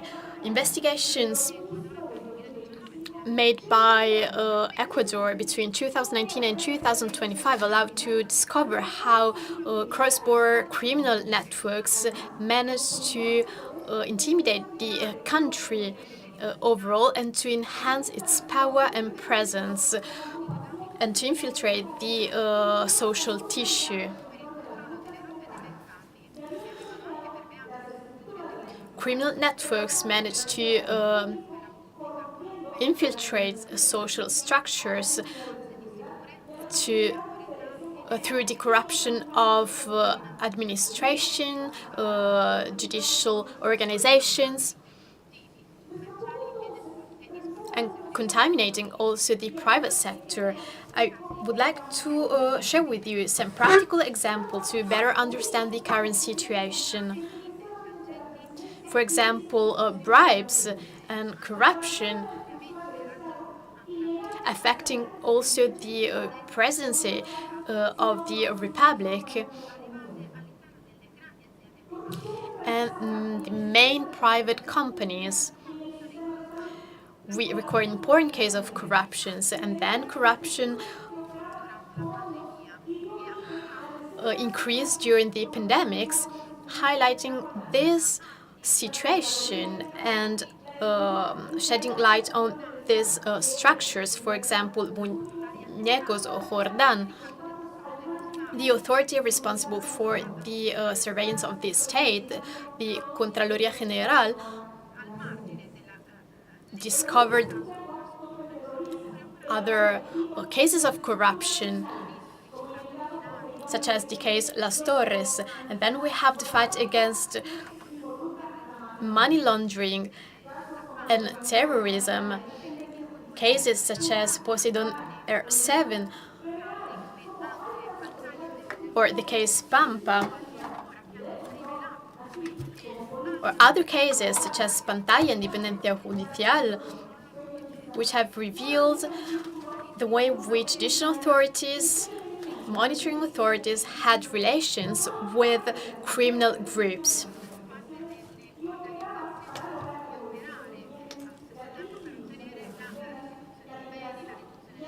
And also politicians, lawyers, candidates had relations with criminal organizations for the accumulation of assets. Only thanks to the case Metastasis, it was possible to dismantle a criminal organization, allowing drug trafficking to reach also the National Court of Justice, the Public Prosecutor's Office. This way, lawyers, other professionals, and digital tools were used. So we managed to discover a new sector and a new role played also by communication tools. And all of this was highlighted also through specific actions. We discovered the attempts by politicians to create and spread disinformation through digital platforms and social media. These actors were also able to put pressures on the Public Prosecutor's Office, which has sacrificed time and resources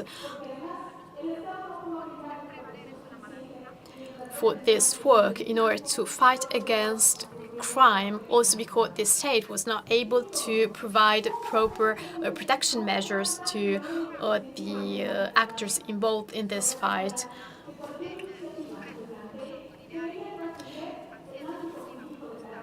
Any initiative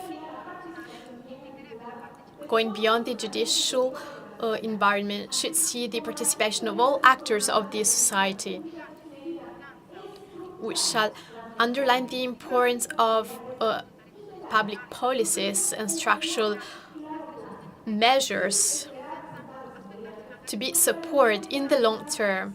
We shall not expect short-term results, because we know that organized crime is able to penetrate societies with low rates of high rates of poverty and low rates of education. However,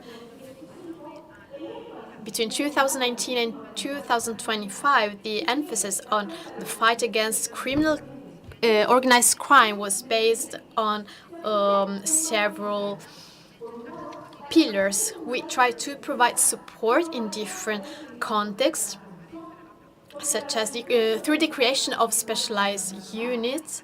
For example, the Unit for Transparency and the Fight Against Corruption, Organized Crime and Cross-Border Crime, against cybercrime,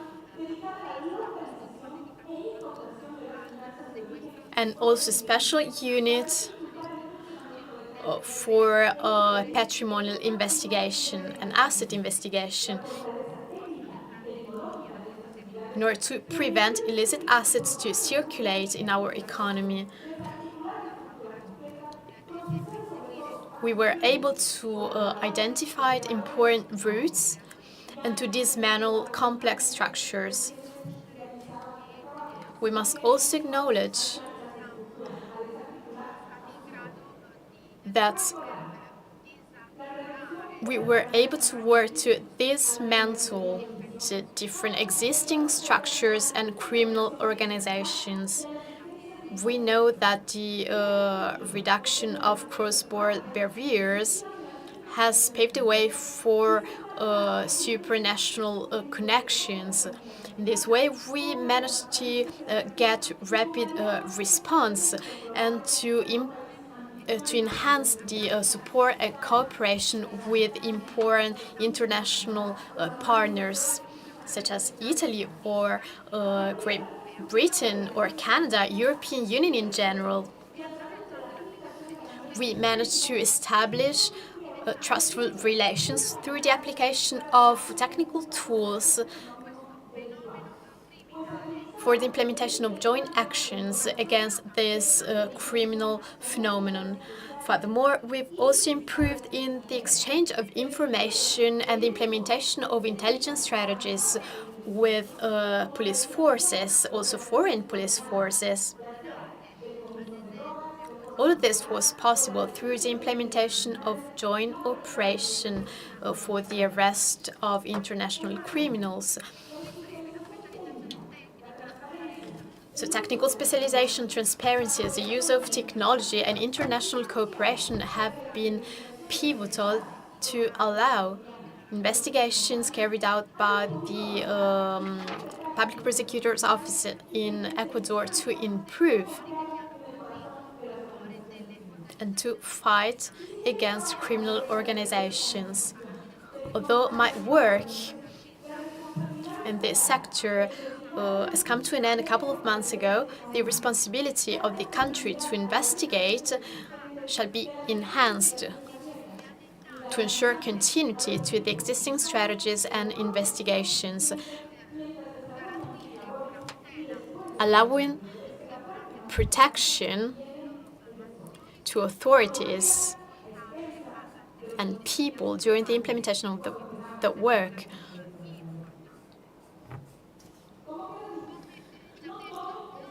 As I've already mentioned before,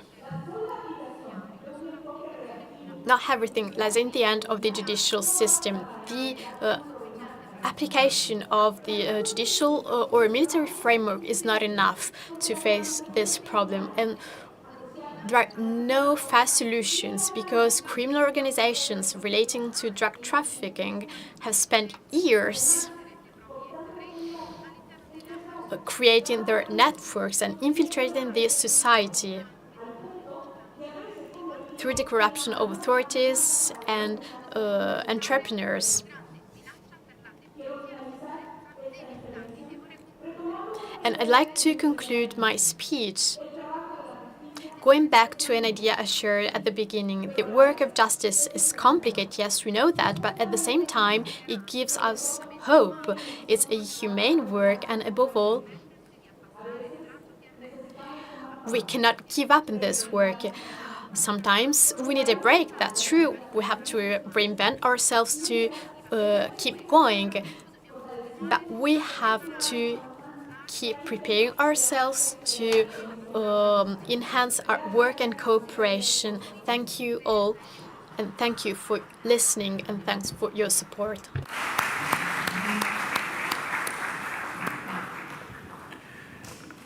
Grazie per questo Thank you for your speech, which was very clear. And sometimes we're wrong when we think that organized crime is not able to adapt.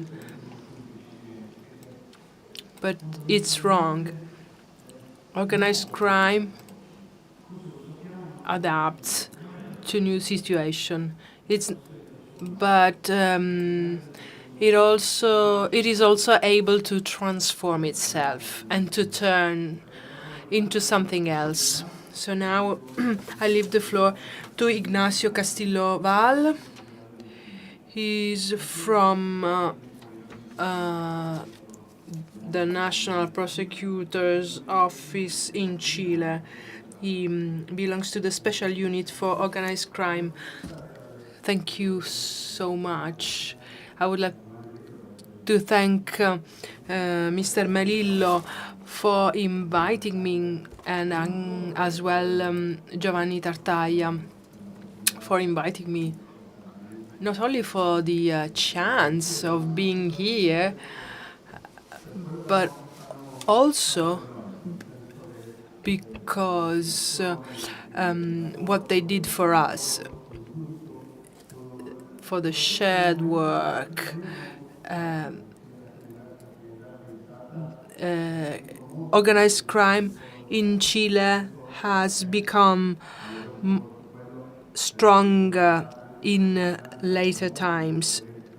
There has been an increase in violence in Chile. And all the data that we have about violent crimes has increased.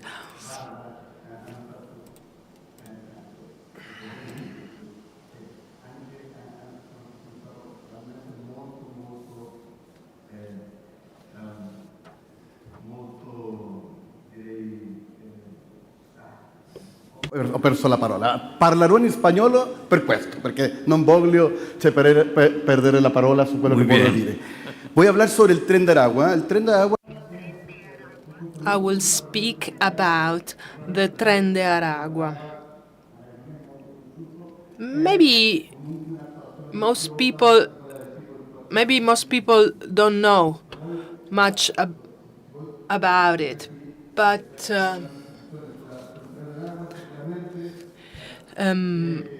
I would like to tell you something about it.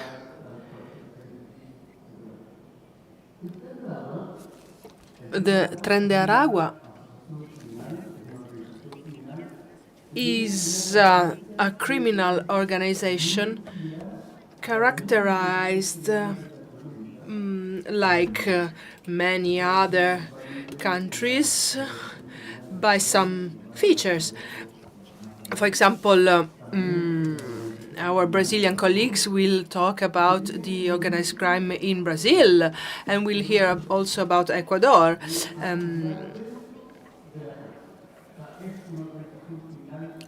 Many organizations were born inside the prisons. This is also the case of the Tren de Aragua. It's very typical in Latin America. These organizations get stronger inside prisons, and then once they're out, they expand and they affect many areas of society, as you will hear when we will hear about the Comando Vermelho. But also Diana in Ecuador knows very well this feature, that criminals get together and get stronger within prisons. So the Tren de Aragua was created in the prison of Tocoron, Aragua, Venezuela. Especially around 2010, they become the most powerful criminal organization in Venezuela. Literature about Tocoron prison says that the leaders of this organization used to have control over every activity that took place in the prison of Tocoron. Please have a look at this picture. The first picture shows that there's a swimming pool where family members of this organization were brought to enjoy a day. Today's leader is called El Niño Guerrero, the warrior, the child warrior. Another leader who used to be very important was Larry Changa,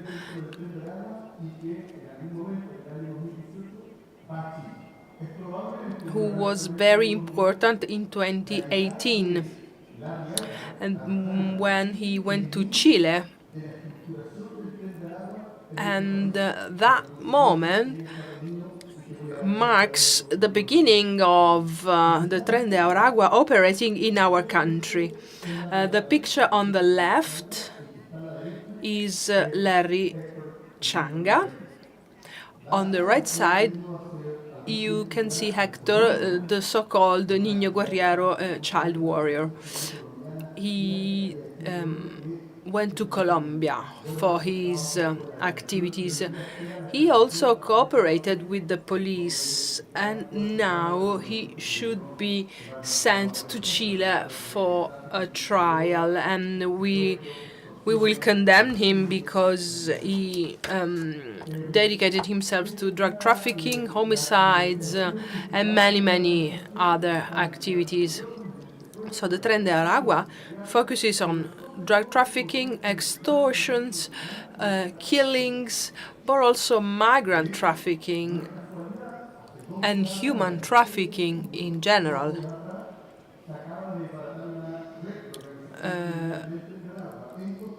The 4th of July, I was dealing with the Tren de Aragua in Costa Rica, which exploited many women, and it was trafficking in women and committed many killings within this trafficking. And so I know a lot about it. In 2018, the Tren de Aragua started expanding in the other countries of Latin America thanks to migratory flows. For example, there were many people leaving Venezuela. And these criminals took a role in this. When there are economic problems, for humanitarian reasons, people migrate to one country to another. They walk long distances from Venezuela to Chile. They are experiencing many problems, many difficulties. However, the Tren de Aragua takes this chance to exploit these people.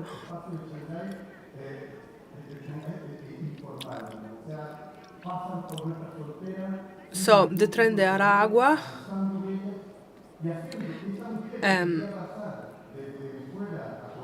works with our borders and abuses men and women who are looking for a better life elsewhere, but who end up being exploited from a sexual point of view.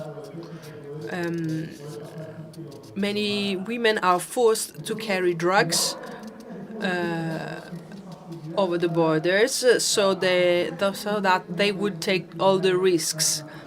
So the Tren de Aragua also associates with other criminal organizations locally. For example, in Brazil, in Colombia, for example, the Free National Liberalization Army.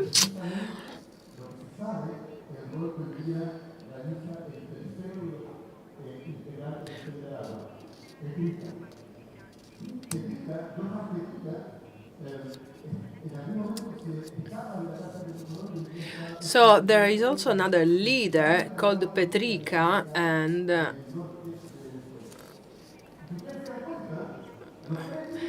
he was in charge of all illegal activities in northern Venezuela. So here are the leaders, Niño Guerrero, Larry Changa, and this Joan Petrica.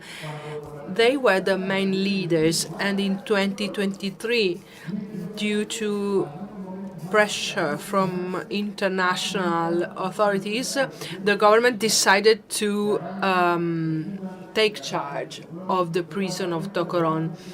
And before that, thousands of prisoners fled the prison. This confirms that the organization could do anything they want in the castle. They had control of the prison. So the Tren de Aragua targets territories where business is easy to them. But now I would like to analyze 4 main factors. Chile is a rich country. Is a country where per capita revenue is very high.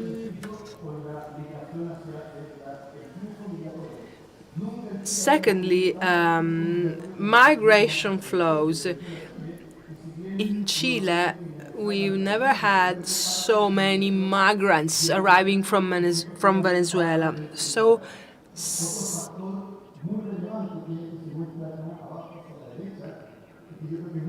And thanks to these migration flows, the Tren de Aragua could find more jobs, basically, more ways to carry out illegal activities.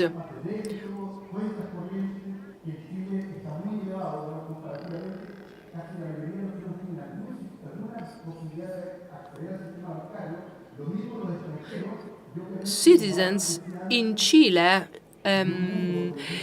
can easily access bank services and so on. And this is a plus for the Tren de Aragua criminals. It's like an incentive because in terms of cryptocurrencies, it is easy to use them and to get them.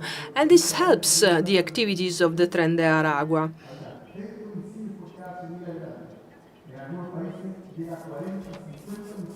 The rate of homicides is 20 people every 100,000 people. Compared to other countries, you can see that. Oh no, sorry, my mistake. In Chile, we have a lower rate of murders, 3 killings every 100,000 people. So, criminal organizations didn't use homicides as a means to control the situation. So, the Tren de Aragua needed to infiltrate Chile without carrying out many killings.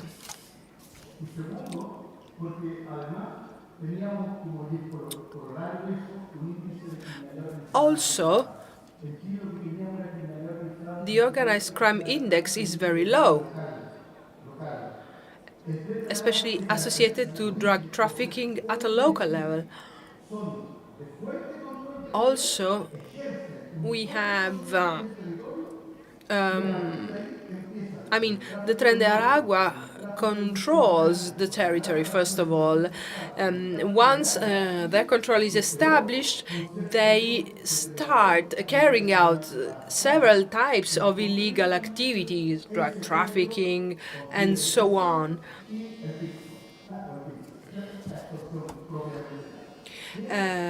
Also, protection money is one of their main sources of income.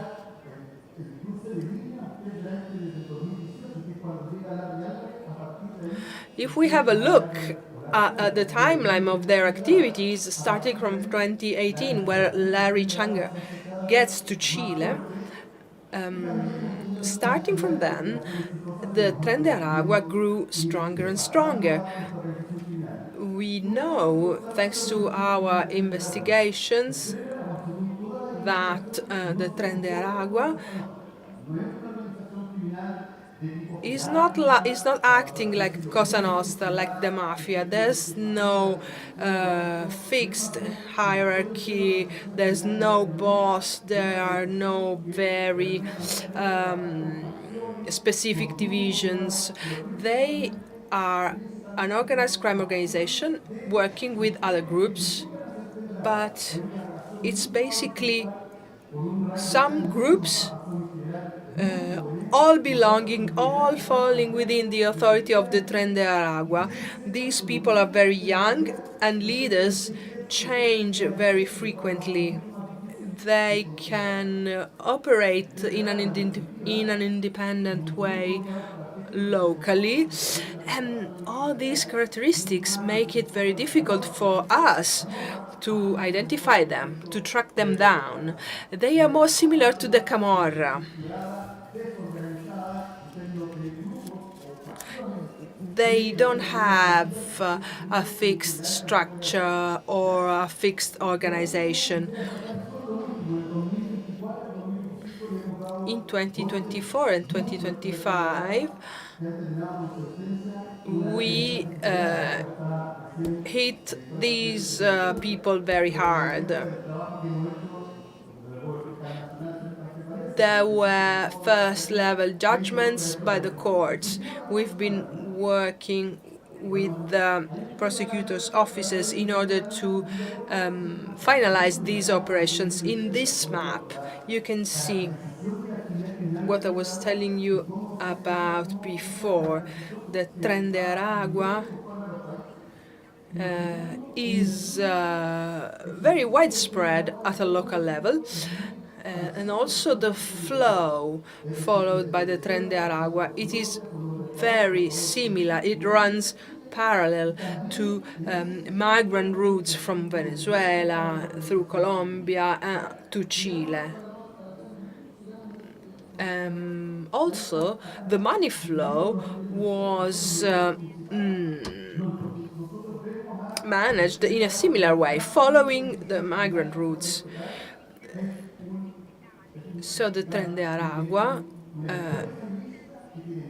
is like a business, an illegal business, carrying out illegal activities in order to earn money. It is also important to reinvest such money, and that's the problem. These, as you can see, are its main activities: migrant smuggling, human trafficking, and drug dealing. Some operations which we carried out, such as Los Gallegos, were very successful. This is like a section of the Tren de Aragua. I mean, they're not linked, but they are. They have something in common.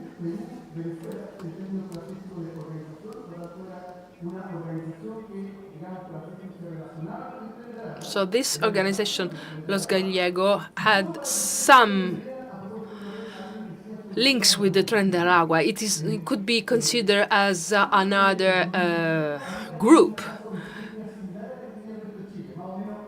Before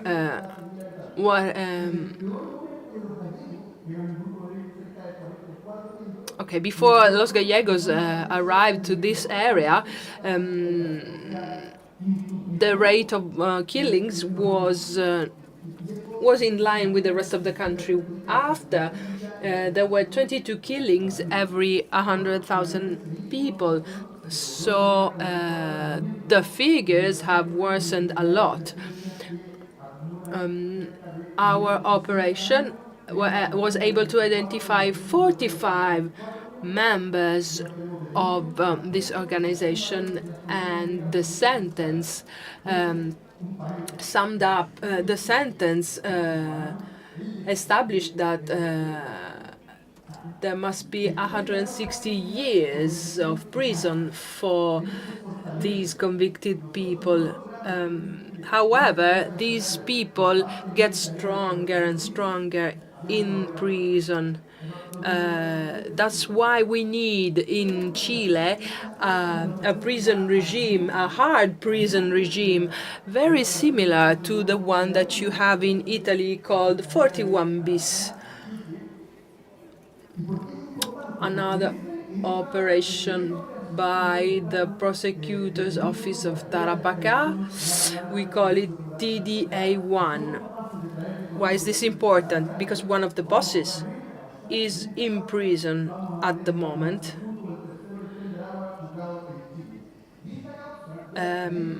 These operations lead to good results.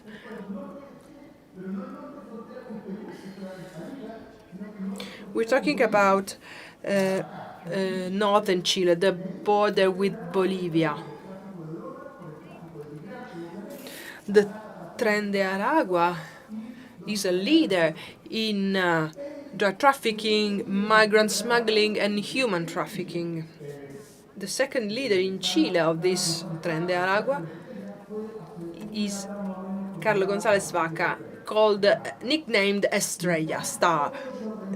he is in prison now, and almost every member of his organization were convicted. For example, Estrella was convicted to a lifelong sentence.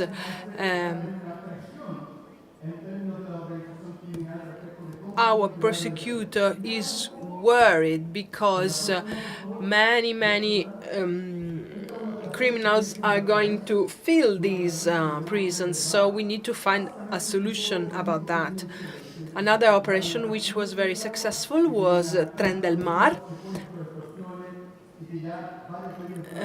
There were investigations which led to the arrest of criminals. Another operation is Piratas de Aragua.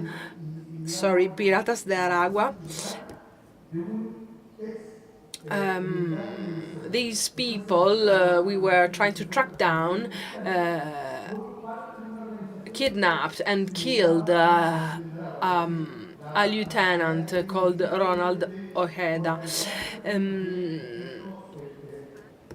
These people are very good at committing these crimes. They were able to kidnap a member of the army. One last example, the Operation Hermanos Cartier. This shows that the Tren de Aragua is very flexible. These people represented another section of the Tren de Aragua operating in southern Chile. If I ask you, what do you think about Chile? What do you know about it? Well, it's a very narrow country, you could say. It's long and it stretches from the north to the south. So the Tren de Aragua follows the geographical pattern of Chile. Over 2,000 kilometers long. This is Chile, and the organization expanded all over the territory. The Cartier brothers had one special feature called Gabriel Escalante. Never went to Chile. All the criminal business was followed by him through text messages, and he was sending instructions from Colombia. He was caught, and he's in prison in Colombia. He never went to Chile. Now we know everything because we intercepted his phone. Sorry, I was a bit long, but now I'm ready to conclude. And let's talk about challenges about anti-money laundering. This slide showing a map of the world, it gives you an idea about how it moves. From Chile, it starts going to the rest of other countries. Our national prosecutor carried out an operation in 3 regions in Chile: Tarapacá, Valparaíso, Los Lagos.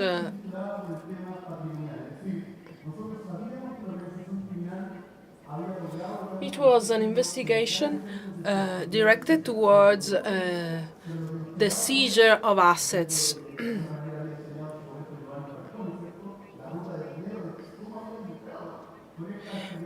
We followed Giovanni Falcone's motto, follow the money. That's what we did. So we investigated the assets of these people, and we wanted to discover who was carrying out such money transfer big operations. And we discovered that we were able to find out who it was, and we seized $13 billion recently. This money was directed towards Bolivia, Mexico, Peru, and ultimately the United States.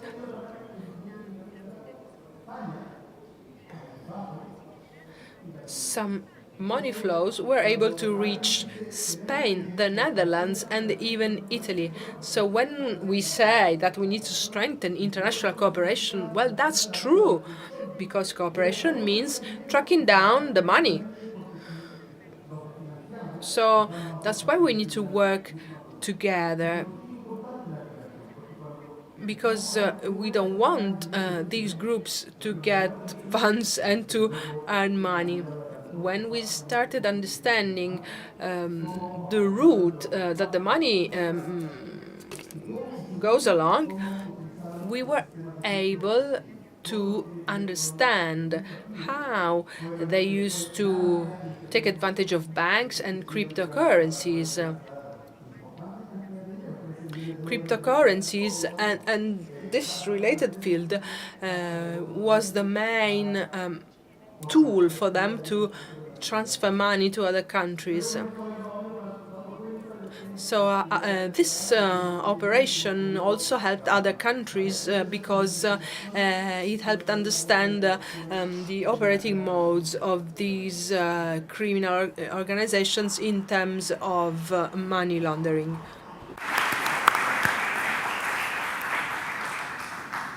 Grazie per questa ricca presentazione di un fenomeno. Thank you for this interesting presentation. We can now conclude this first session. We'll have a short break, 15 minutes of break, and we'll meet you again in a while. Thank you.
Ehi.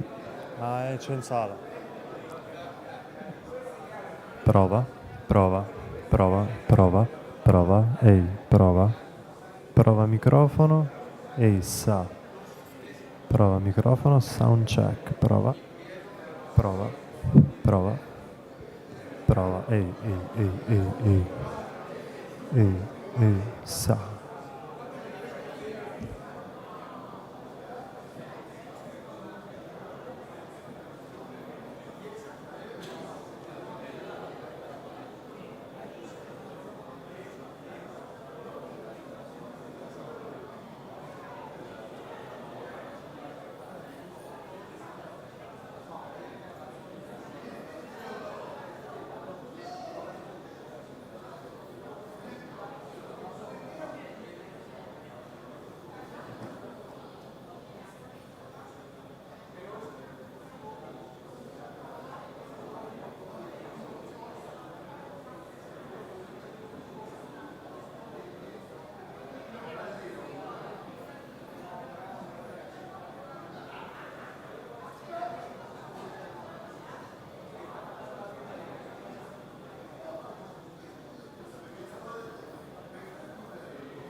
Possiamo riprendere posto?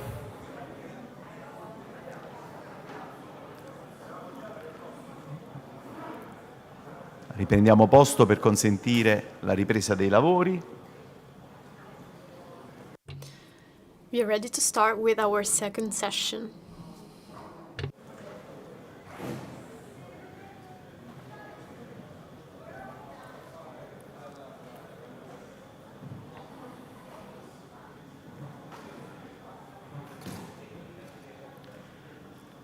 Allora possiamo chiudere le porte, invitare ad entrare. Please take your seat so that we can start with our second session. Thank you. Indeburgo, the floor is yours. I'm happy to be here today. I'd like to thank Giovanni Melillo for inviting me here today on the occasion of this very important event supported by El Pacto project.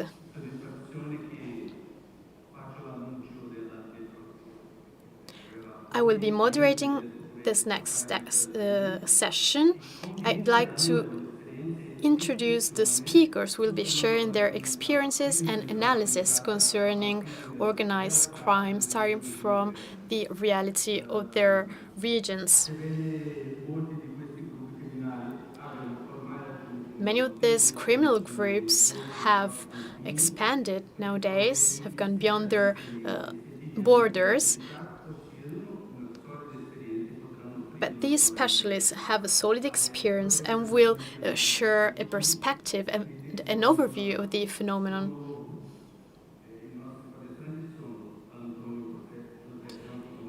We have here with us Antonio José Campos Moreira, Prosecutor General of the State of Rio de Janeiro, who will talk about the Comando Vermelho and the Brazilian militias, structure and dynamics of organized crime in the state of Rio de Janeiro. Then, Francisco Zanicotti, Prosecutor General of the State of Paraná. He will talk about the role of Brazilian organizations at the Triple Fronteira. And then, Fabio Becciara, member of the GAECO. And we talk about the Primeiro Comando da Capital, structure and dynamics of organized crime in the state of São Paulo.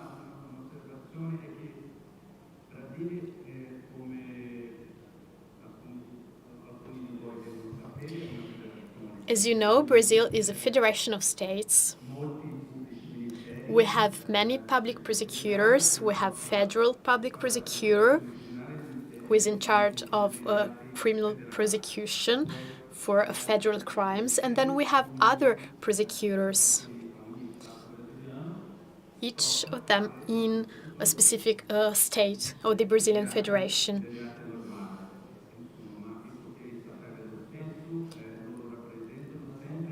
But they represent, in any case, the country and the state in general. They are responsible for the region in which the crime is committed. I will now give the floor to Antonio José Campos Moreira.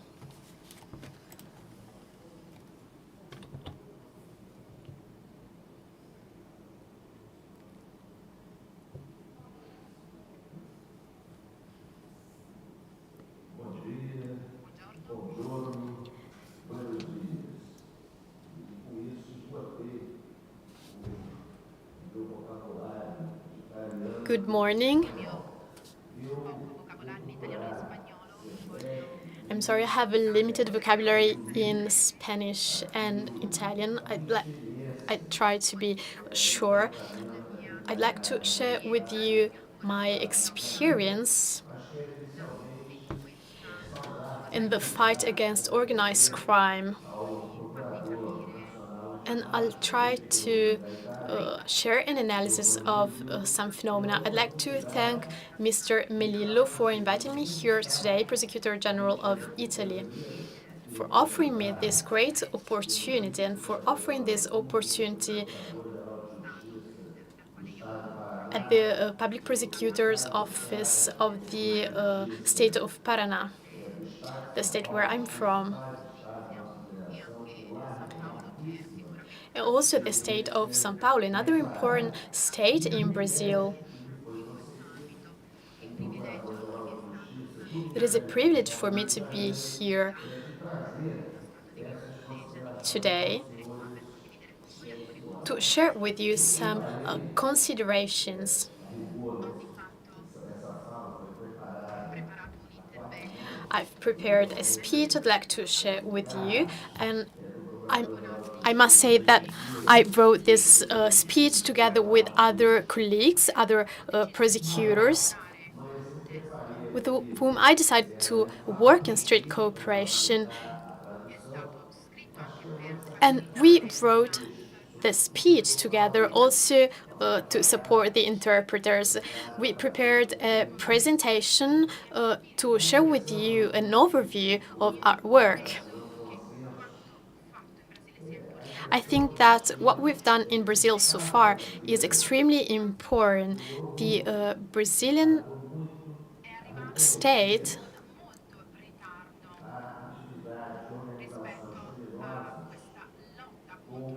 has been lagging behind compared to other countries in the fight against criminal organizations. Criminal organizations affecting every country and every rule of law, and the presence of the state is pivotal to increase the credibility of countries, and this is at the basis of democracy.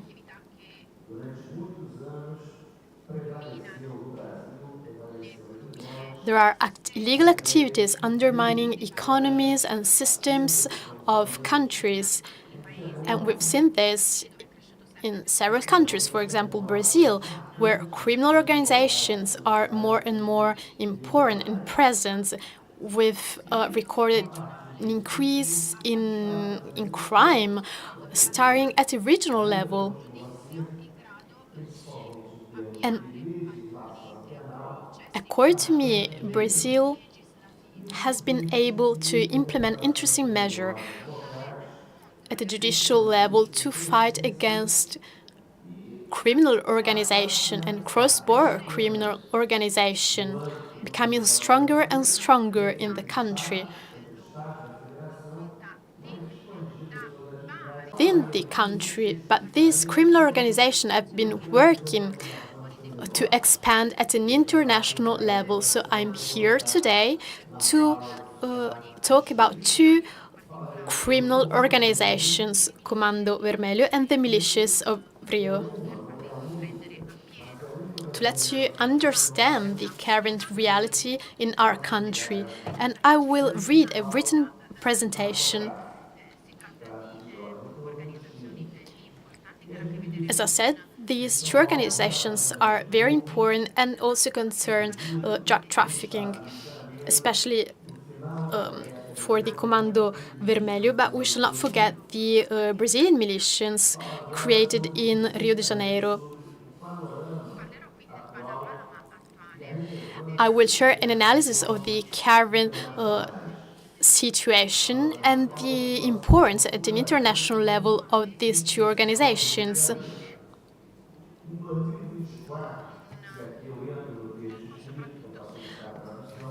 I will focus especially on Rio. In 2024, Brazil recorded 38,772 murders, equivalent to a rate of 17.9 per 100,000 inhabitants, the lowest rate in over a decade,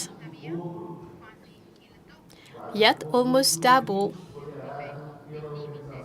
compared to the tolerable limit of the WHO, which is 10 murders per 100,000 inhabitants.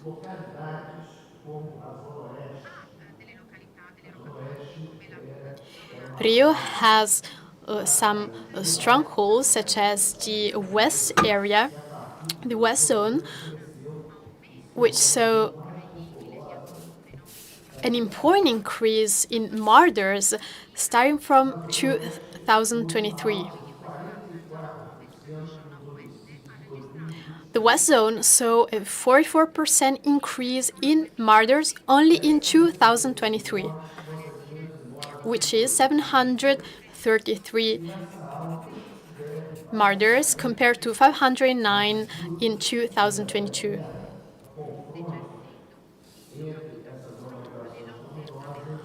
These murders were the results of fights among criminal organizations for the control of the different areas of the state.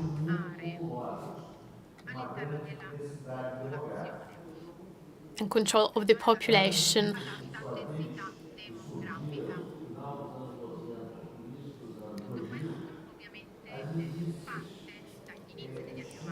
Of course, all of this has started at the beginning of the 20th century to reach its peak at the beginning of the 21st century.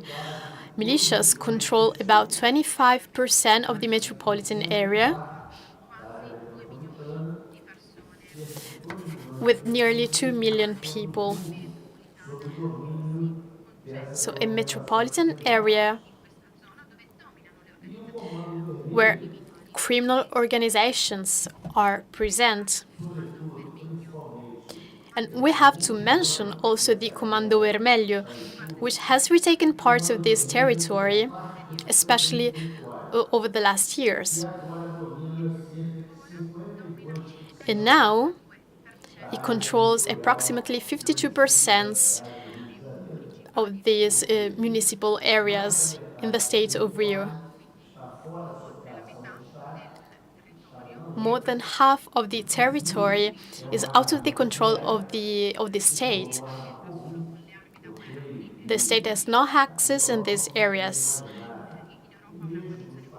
In Europe, such a condition would be impossible to imagine, but in other countries of the world, this is the current reality.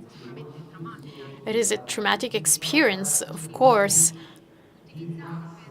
Arms are used daily to control the region, the area. This scenario highlights that even if national rates decline, the local impact on Rio remains severe, with human, economic, and reputational implications also at an international level.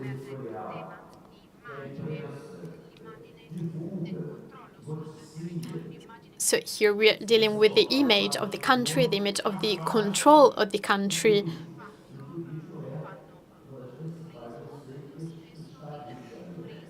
And several sectors are affected. For example, tourism. We can only see tourism in the state of Rio. So the reputation of the country is affected by these activities, which is the organizational structure, and what are the dynamics of these organizations. Let's start with the Comando Vermelho, the Red Command. It was founded in 1979 inside a prison. A very famous prison, the prison in Iila Grande. The Comando Vermelho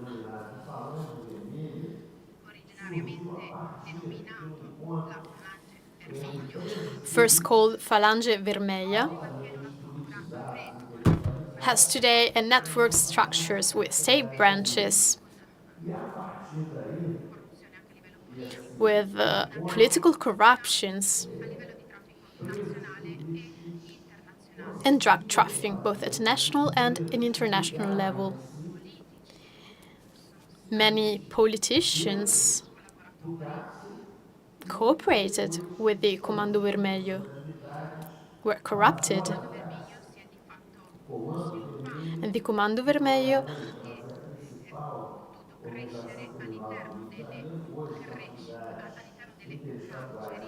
enhanced its presence inside prisons and then outside, expanding throughout the country.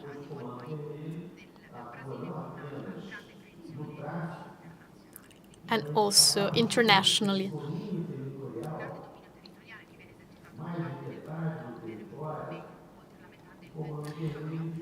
more than half of the Brazilian territory is controlled by the Comando Vermelho, which has diversified its activities, and everybody knows it nowadays. If you are experts on this topic, many of the economic activities are under their control. Business activities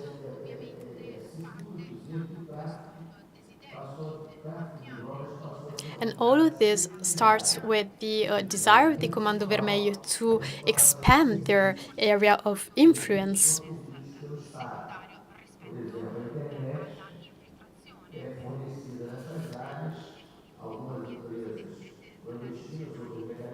Their business, which is going beyond the so-called traditional economies. There are many legal activities, but corrupted activities, and dominated by the presence of the Comando Vermelho. And for example, corrupted companies prevail over other smaller companies in the country.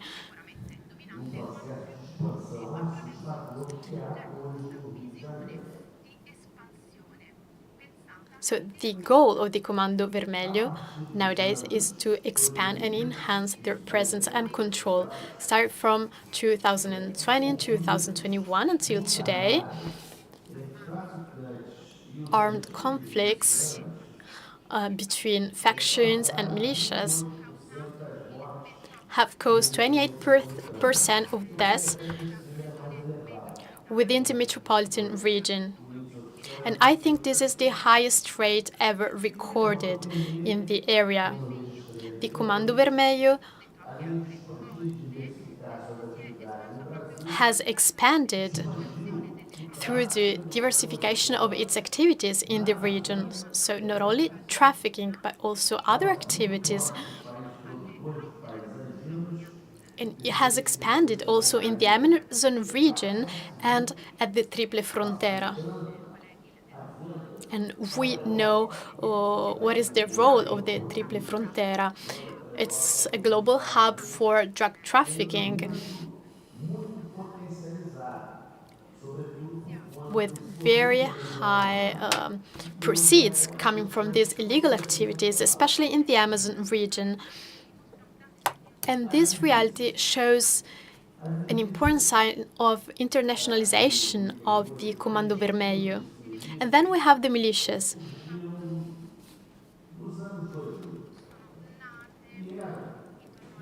The militias were created in the late 90s, at the beginning of the 21st century, and they have then evolved into a business model.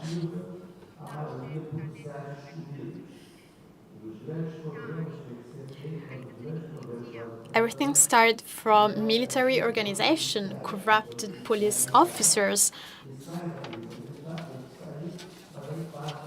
We know that military forces have supported the expansion of these organizations, and this model keeps evolving and evolving.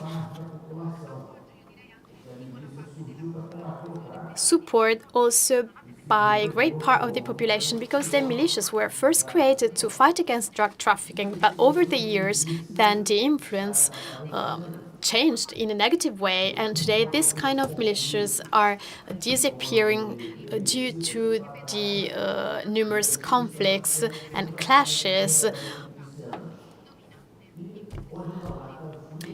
where the Comando Vermelho is one of the dominant factions and players.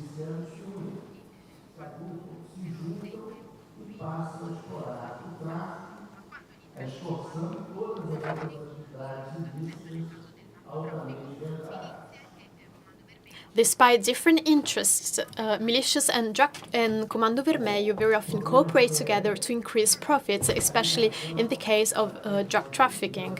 This is a very, very serious problem in the country, a very serious danger. And connections between organized crime and state authorities are increasing.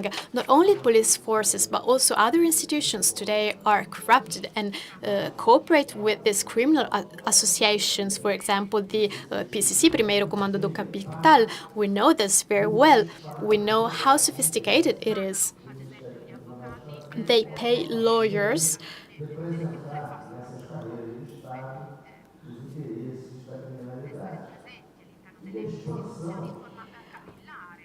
to ensure a presence within the state authority. And we saw a similar expansion of organized crime everywhere in the world. Now crime is present and managed to infiltrate, to penetrate the society.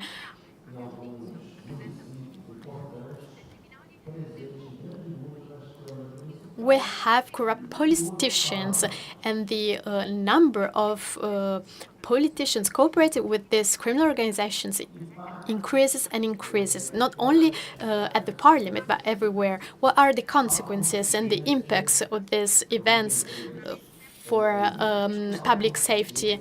We have a high incidence of armed clashes, leaving the civilian population vulnerable and hindering police operations, whether through ambushes or blockades. For example, the use of buses to obstruct actions, state actions or police actions.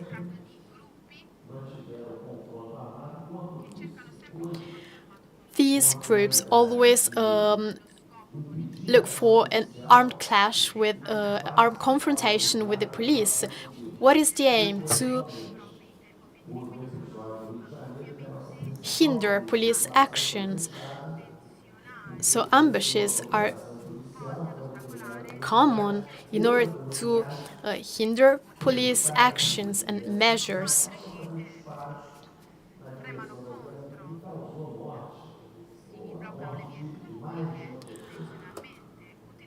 So ambushes, blockades are very common, and very often citizens are involved in these initiatives. And then we have also institutional dynamics. We know that the state is losing its presence constantly.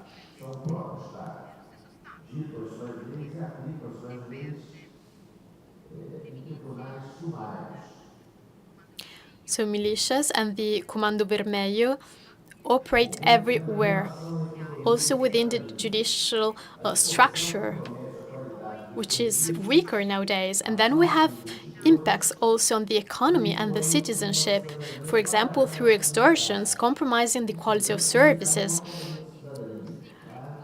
driving away investors, and creating a sort of parallel citizenship on communities due to this criminal power. And then there are also important problems at the level of human rights and international reputation and perception of the country. For example, we have the problem of interinstitutional integration with a focus of intelligence. This is another aspect to take into account.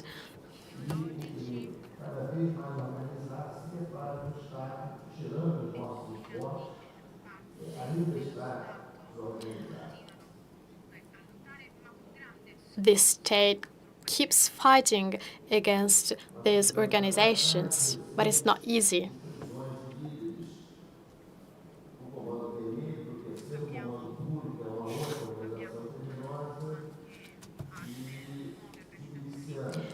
There are also new criminal organizations which were created recently.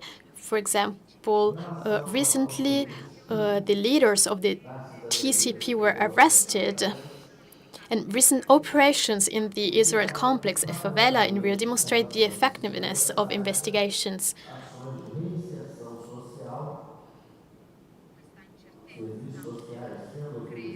This uncertainty causes problems also at the social level.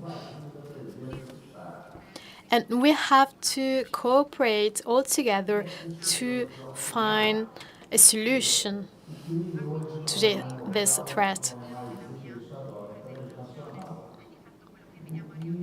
What we see in Rio reflects a global reality, something we've never seen before, maybe. But this makes us understand that cooperation, judicial cooperation, is needed at an international level to become stronger,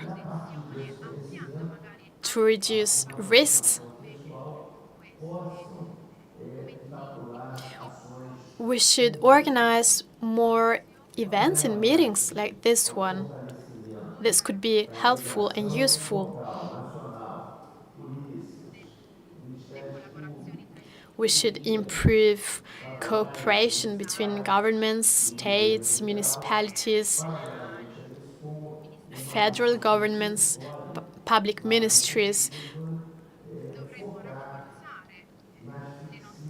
And we should also enhance our measures for the fight against these organizations, which are stronger and stronger. We don't have tools and measures you have here in Italy. This is why we should enhance the tools at our disposal in order to attack these organizations, to attack their assets and capitals, which are not compatible with the economic activities. I would like to thank you all for this opportunity, for inviting me here.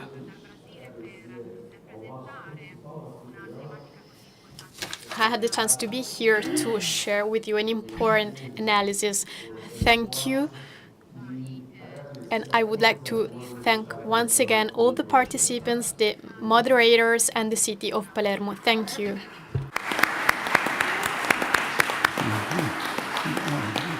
Grazie Antonio. Thank you, Antonio.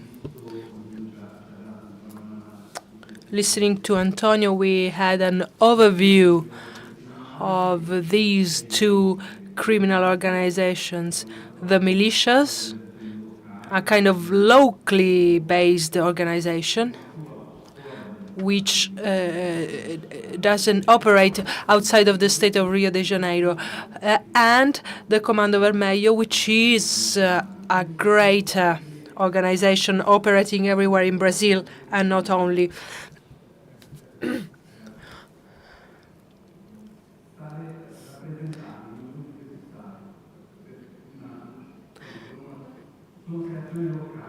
Each organization operates locally in each state. This reveals that the state is weak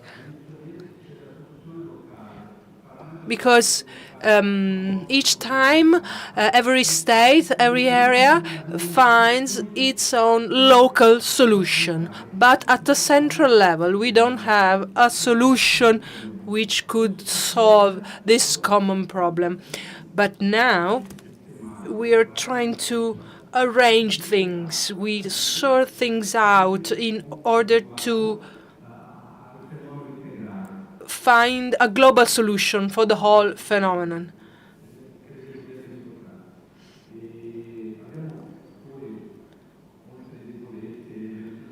We have other weak points. For example, in Brazilian legislation, we don't have some instruments which are present in other legislations, for example, in Spain and Italy. I'm thinking about seizure. But this is the ideal place to discuss about these things and find solutions to our common problem. Now, I'll leave the floor to Francisco Zanicotti.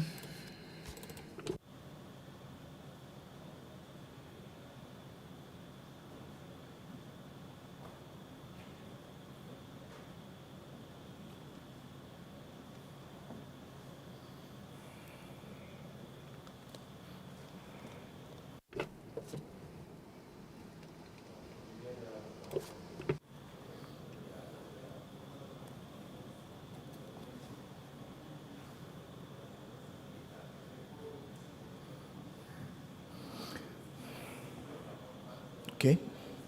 Sì, sta bene. Eccellenti autorità. Excellent authorities, ladies and gentlemen. The 24th of October 1983, the mafioso Tommaso Buscetta was arrested in Brazil. He was convicted for murder in Italy. His arrest pushed Giovanni Falcone to cross the ocean just to speak to him. Buscetta broke the rules of silence, and for the first time, we knew something about the internal structure of the Sicilian mafia. From then on, Italy started cooperating with mafiosos and launched the Maxi trial that led to the conviction of hundreds of mafia members. But the price to pay was high. In 1992, Falcone and Borsellino were assassinated in bomb attacks. They became martyrs and universal symbols of justice and of the fight against organized crime. Nowadays, in Brazil, the Primeiro Comando da Capital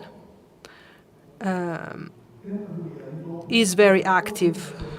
It started 32 years ago in a prison. Nowadays, it counts with 40,000 members in the country and many thousands of members in other countries.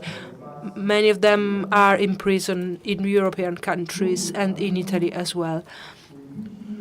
Along its pathway, the Primeiro Comando assassinated prosecutors, magistrates, prison guards, and it started resembling a mafia organization.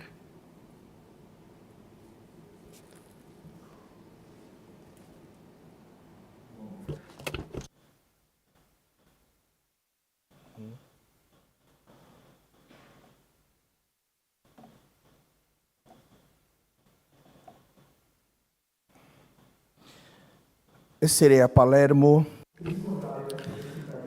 Being here in Palermo and remembering the Italian experience means to have a look at Brazil as well.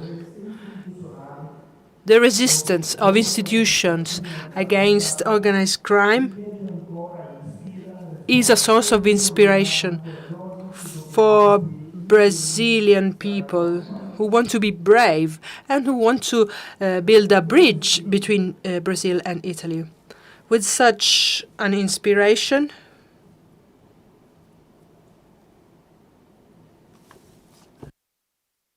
lo spirito di Palermo che mi with such an inspiration, I want to call on you. Because here we're celebrating grief and resistance, the memory of these two giants of justice, Borsellino and Falcone, belong to the entire history of mankind because they are the symbols of the fight against crime. And their work was dedicated to the dignity of the victims of the mafia.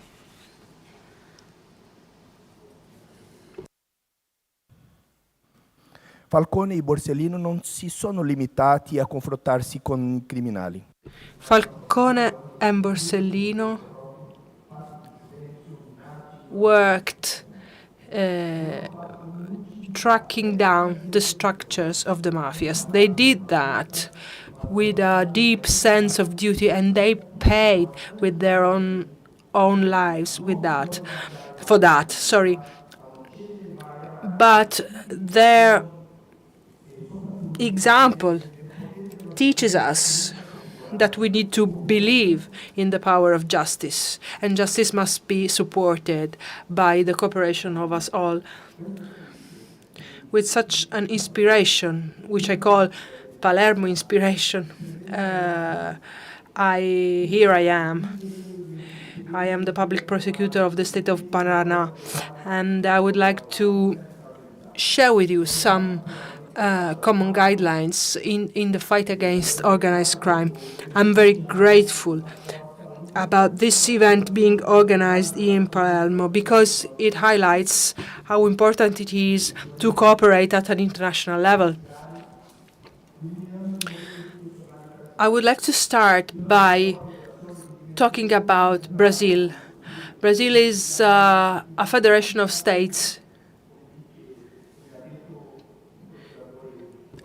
As the public prosecutor Moreira said, the judiciary structures have two levels, regional level and local level. Transnational crimes are with the federal courts, while national crimes are tackled by regional institutions.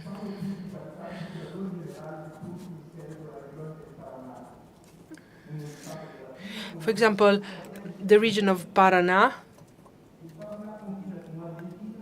borders with Argentina and Paraguay, and it belongs to the area called the Triple Frontier, Triple Frontera.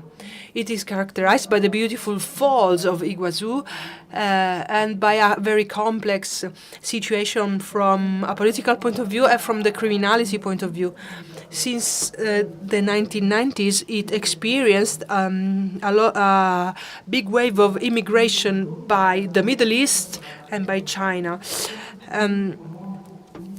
It is now a land of trade among these three countries, and it is where many flows of money arrive, and this money is coming from illegal sources. It is proved that the group of Hezbollah is operating within this area of the Triple Frontier.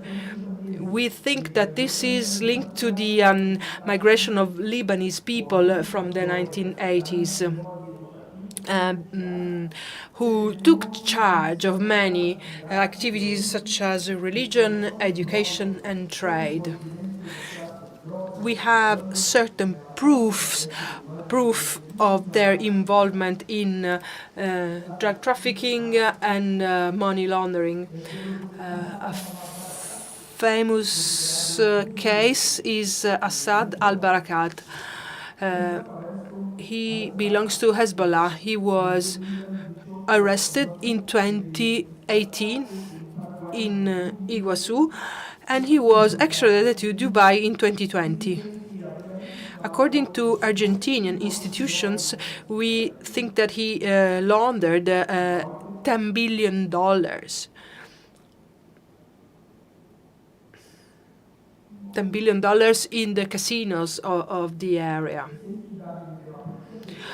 A recent investigation by the federal police indicates that there are links between Hezbollah and the Primeiro Comando da Capital. And the Triple Frontier falls within the control of these two groups, especially for drug smuggling. So PCC entered the region of Paraná in the year 2000. They control over the people who are the most vulnerable ones. Paraná has a very important area, which is the port, one of the biggest one in Latin America, and one of the main hubs for drug trafficking. Many activities of the Primero Comando da Capital are shared with the Italian 'Ndrangheta. And their activities reached also regions of Europe like the Netherlands and Belgium. This is not a merger, but it is. They found a way to cooperate in order to integrate in the best possible way their activities with the logistics. PCC provides and distributes drugs. The European mafia receives and sells drugs. This is a very good enterprise. It's a company. And we need the same type of approach in order to fight against them. Well, there were many responses to this situation. Paraná, the state of Paraná, through its special forces, and which is called the GAECO, worked on many fronts. Investigations and trying to dismantle this organization. And it also worked in order to strengthen cooperation at an international level. For example, a recent operation called Floating, just launched this month of July. It led to the arrest of a member of the PCC. It allowed to freeze €1.5 million euros. It seized luxury real estate for €1 million. The operation was against people who were laundering money and who were exploiting, who were making advantage of their privileged position within the society.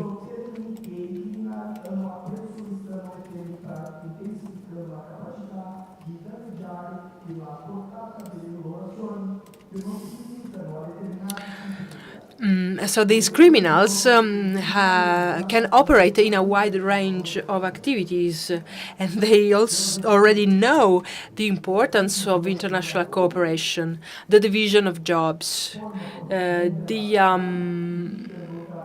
activities which attract many clients. They know all of this. They are like a company.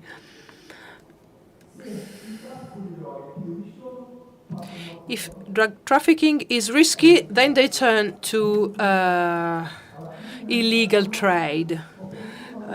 Or, for example, cybersecurity attacks, or the illegal trade of fuels or real estate. They hold business in many, many sectors.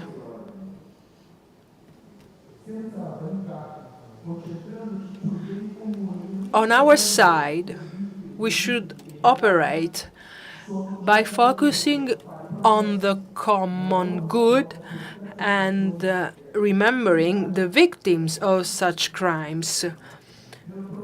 This is how we have to fight against these killers and criminals.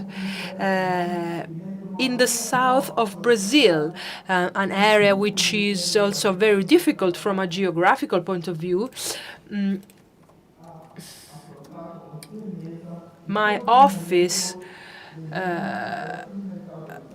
has tackled in a very strict way organized crime.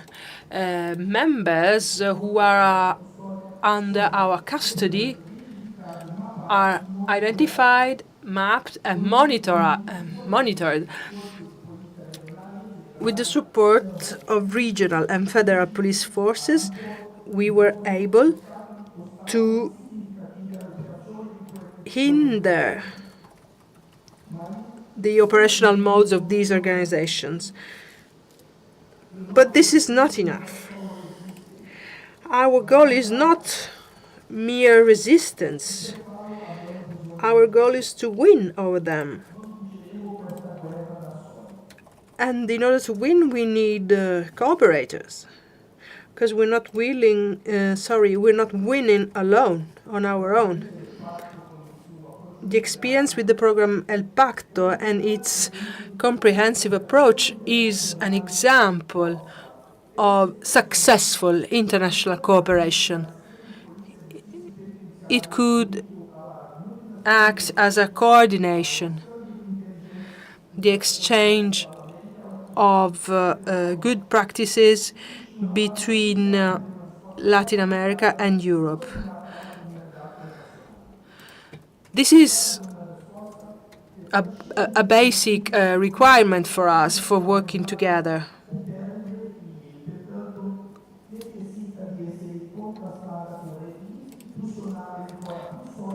We need firmer international networks formed by institutions in order to fight against crime, against transnational crime, requires a shared commitment, a constant dialogue, and an effective cooperation among the institutions which share the same values and are to face the same challenges. The public prosecutor of Paraná is deeply engaged in this mission. We're ready to exchange ideas for us and to listen to your experiences in order to fight against this phenomenon which crosses borders and is very dangerous, both in Latin America and in Europe. I hope that this meeting is a further step ahead towards a long-lasting alliance between our two continents. Thank you for your attention. Grazie. Thank you, Francisco Zanicotti, for his speech. And I will now give the floor to Fabio Besciara.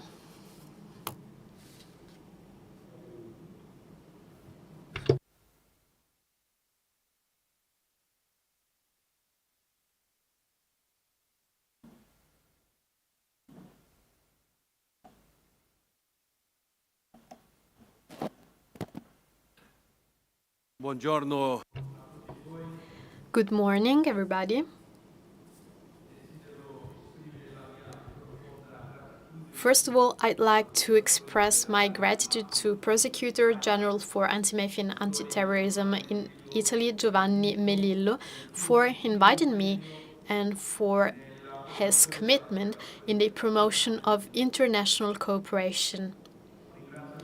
I would like to thank Mr. Giovanni Tartaglia Pulcini and Ms. Claudia Gatti, head of the El Pacto project, for their generosity.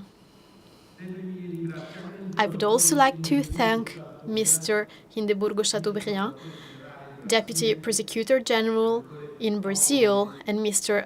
Paolo Gonet for their commitment and their support to the unity of the Public Prosecutor's Office in Brazil.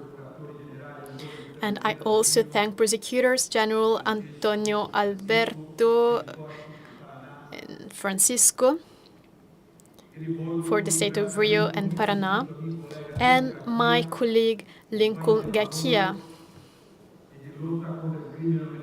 We've been fighting together against organized crime over the last 20 years.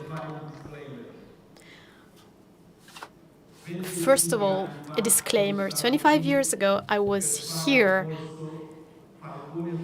to attend a training course, Falcone Borsellino, together with Italian colleagues. It was July 2000, and that experience contributed to change my approach, my mentality. And this made a difference. My life, my career as a prosecutor were affected by this experience. I'd like to start this speech sharing a reflection with you. Today, we are living war times. We have more than 50 wars in the world at the moment. the war represents an economic opportunity for organized crime.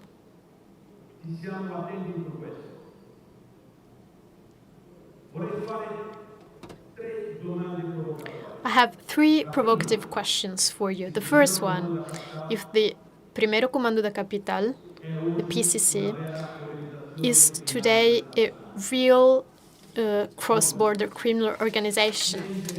Second question, is the PPC integrated in international networks? And the third, what are the most effective strategies to fight against the PCC at a global level?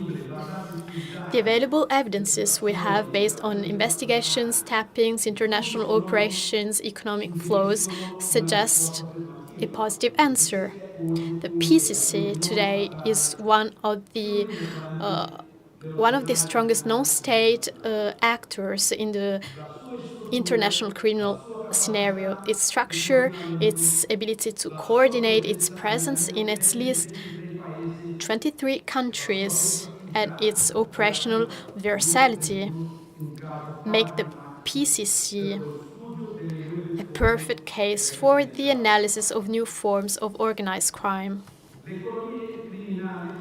Criminal economies compose an ecosystem with no borders. Drug trafficking, money laundering, human trafficking, corruption, environmental crimes, which are part of a complex network. The PCC is part of this system as an active and central player, a dynamic player with cross-border projection.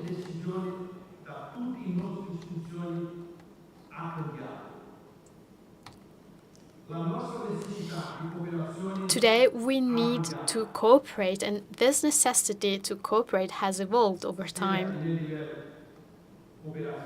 both at an operational and at the strategic level. The PCC was founded on the 31st of August 1993 in the prison of Taubaté in the state of São Paulo, following a bloody massacre in the prison of Carandiru in 1992. A small group of prisoners, first organized to offer mutual protection against the abuses of the prison system. But very fast, they developed an internal code, a statute, and a true operational hierarchy. The name, evoking a revolutionary force, then became a symbol of power, discipline, and force. The organization established a form of basic prison government, imposing rules, punishments, and developing a narrative combining social fights and criminal pragmatism. The PCC has always had fragmented but effective structures, articulating brothers, baptized members, sintonias, and discipline committees. The activities used to focus on the control of prisons, extortion, and drug trafficking within prisons.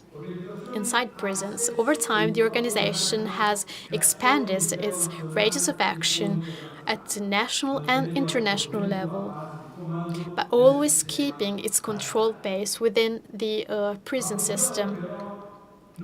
But prison is not only a place for detention, it's also a place where ties are created. It's a place for enrollment and cooptation.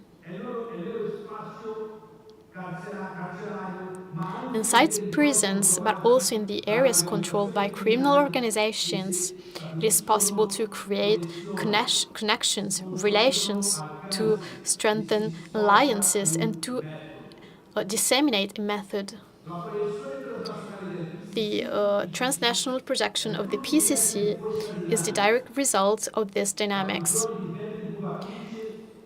Prisons become incubators of a vision of the world, of a mentality, and of a practice reflecting in the society, in the economy, and in the relation with the state.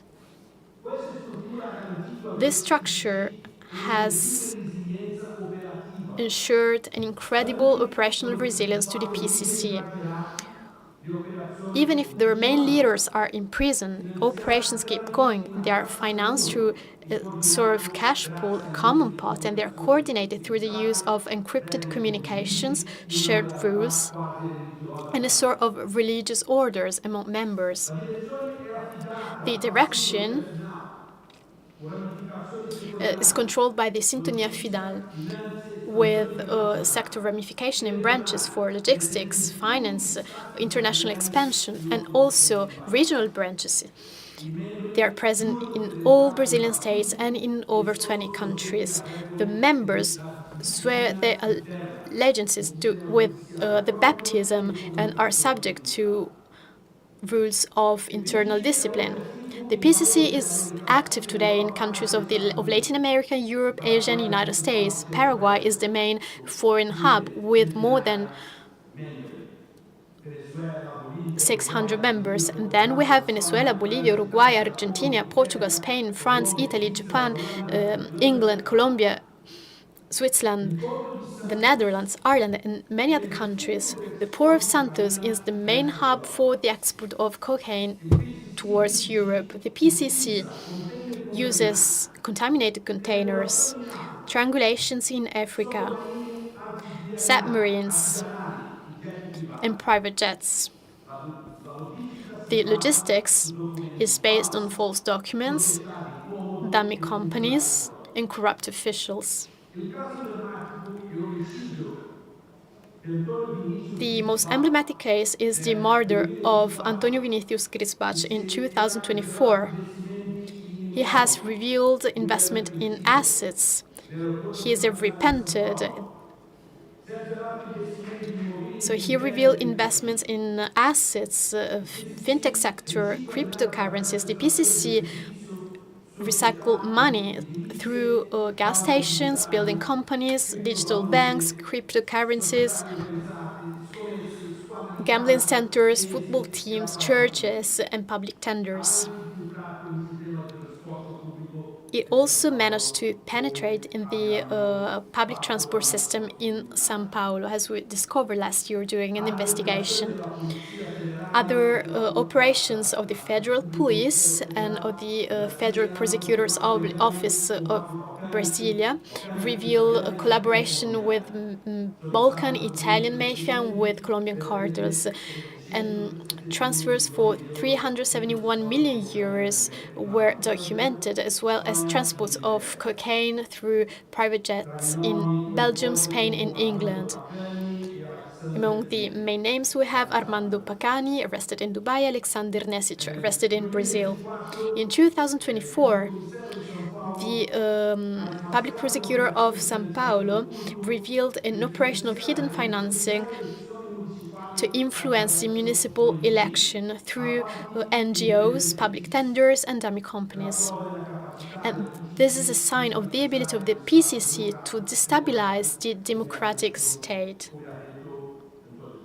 As Antonio José said before, the PCC offers a sort of parallel justice system, social support and security in the outskirts of the state, creating a form of parastate, and the conflicts with other factions creates violence, as shown by the disputes for the control of gambling centers in Rio, Ceará, and Rondônia.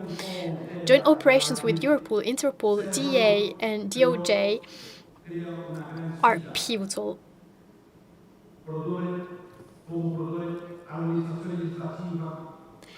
But what we need is judicial alignment, access to blockchain and cloud, patrimonial assets, interoperability between databases. We have to include authority for financial monitoring. We have to control ports. We have to use property confiscation. We have to invest in education and social prevention. But all of this will not be enough without a deep change in the approach and in the mentality. What we need is a more interdisciplinary vision, an interinstitutional vision, to overcome bureaucratic barriers. It is important to reinterpret the complexity of the criminal phenomenon and to adapt the planification and the implementation of responses. It is time to act now. While state structures often remain anchored to a bureaucratic model, which is dysfunctional and asymmetric, which is not adapted to respond to flexible threats, transnational threats, and constantly evolving threats. Should we adopt in Latin America as well the term mafia? A common language enhances cooperation. Brazil plays a key role. It is a logistic hub and a regional power at the same time. We are dealing with a global challenge and we have to provide a proper response. The PCC is today a transnational mafia with military capacity, economic, political, and social capacities. It is important to understand the organization of the PCCs to prevent its actions. And this is possible only through an integrated vision and international coordination. Its networks are present in 4 continents and its model is replicated by other groups. It is important to act not only to fight against this organization, but also to understand, anticipate, and prevent. In conclusion, the study of the PCC is necessary to rethink the classical notions of organized crime. Its capacity of international articulation, the capacity of mimetization in legal economic sectors and the management of consent in urban outskirts represent new challenges for criminal law, politics, and judicial international cooperation.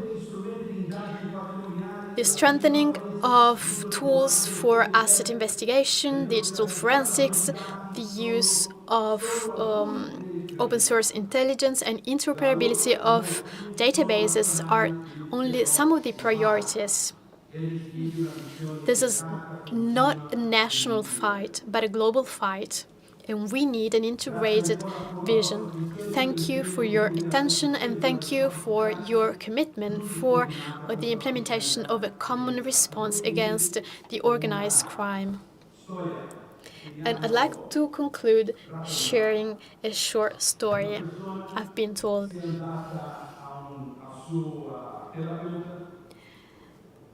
Someone went to his psychologist, and the psychologist gave this person a glass of water, half full, asking, "Are you a negative or a positive person?" So the person drank water and replied, "I'm here to solve problems." So we are all here to solve problems. Thank you.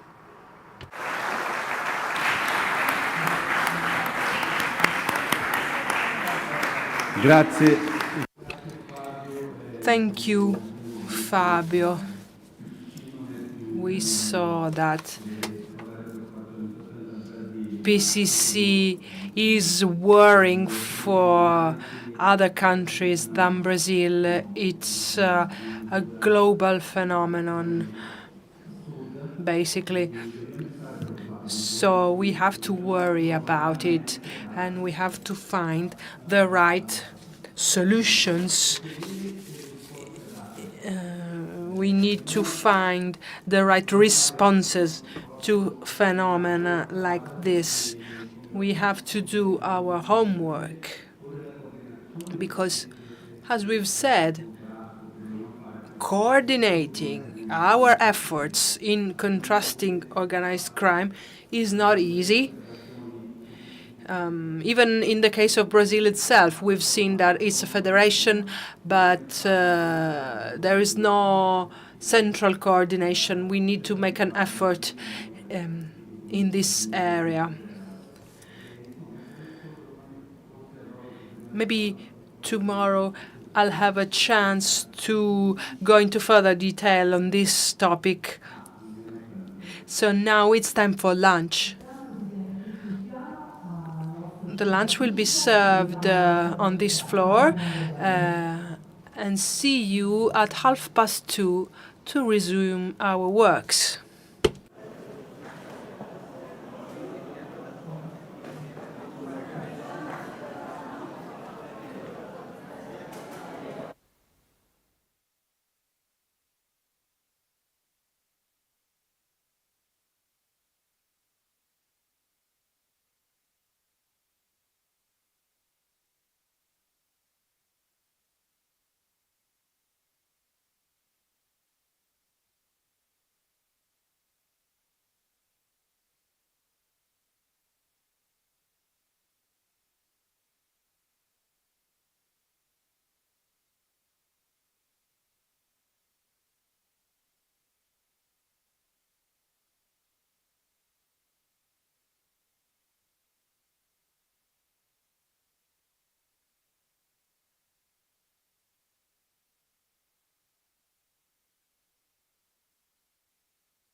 Se parlo mi sentite in regia? Boh. Forse sì, no? Grazie, potete levare la presentazione. Abbiamo fatto...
Vou ver como trabalho com isto. Sì, lo faccio così. Mi sentite dalla regia se potete mettere la presentazione del dottor Guerra? Sì, no, è solo l'ultima a hablar. No, é assim, eu ponho aqui deste lado, sim, ou ao contrário. E depois, como é que vais passando? Vou passando para aqui, para baixo. Sim, para baixo. Sim, é melhor. Después vou assim. Todo bem, não tem problema, não. Está bem. Grazie.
Per iniziare la prossima sessione. Good afternoon. Please take your seat if you're ready to start with the next session. Para dar comienzo a la próxima sesión. Boa tarde para todos. Voltamos para os trabalhos em poucos minutos.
Seguimos el orden, ¿no? Perfecto.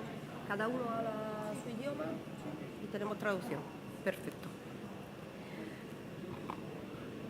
Allora, riprendiamo i nostri lavori qui nella terza sessione. We are ready to resume our work with the third session. As you can read in the agenda,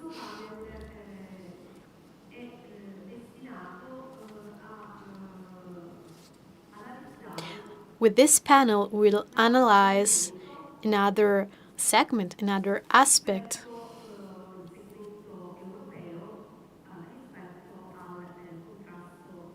we'll focus on the European area and the fight against organized crime.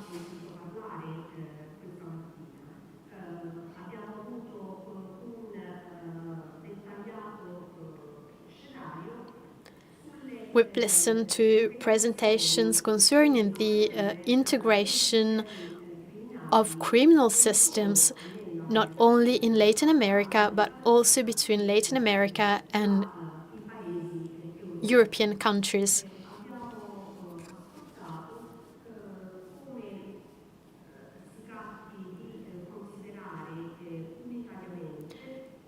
As the previous speaker said, it is important to consider in a comprehensive way the criminal world. We have to focus on the different dynamics. For example, drug trafficking as one of the most clear and evident expression of illegal activities and criminal activities.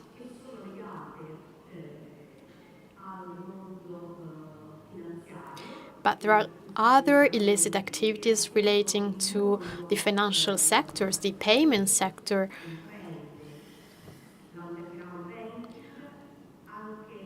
also the underground banking, for example, and cyber activities.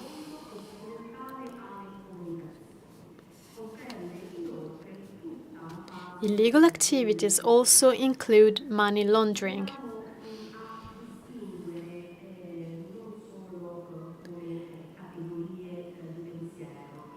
It is important to highlight money laundering as a form of investment of illicit capitals and to separate this aspect from all other activities regarding financial flows, such as payments or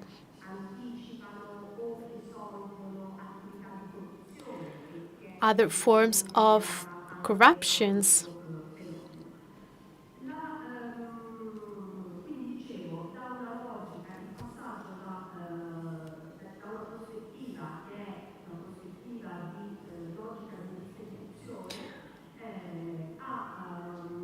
So we are moving now to the European situation. We have a logic of distribution, a logic of export of activities and illegal goods.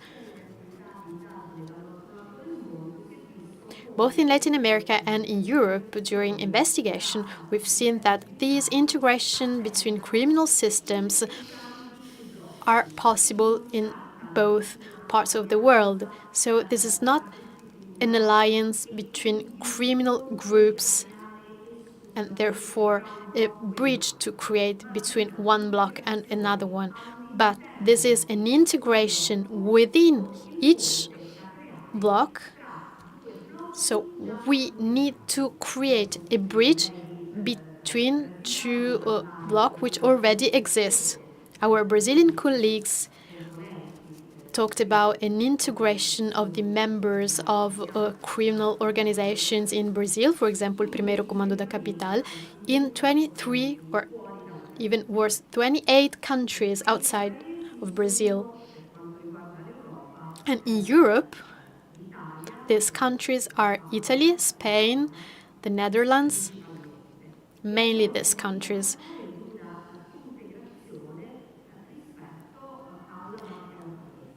And we've also mentioned the integration with the Albanian mafia. which is present not only in Europe but also in Southern America. So this is the starting point for this third session of work. I will now give the floor, following the agenda, to the Chief Prosecutor for Organized Crime at the Public Prosecutor's Office of Serbia.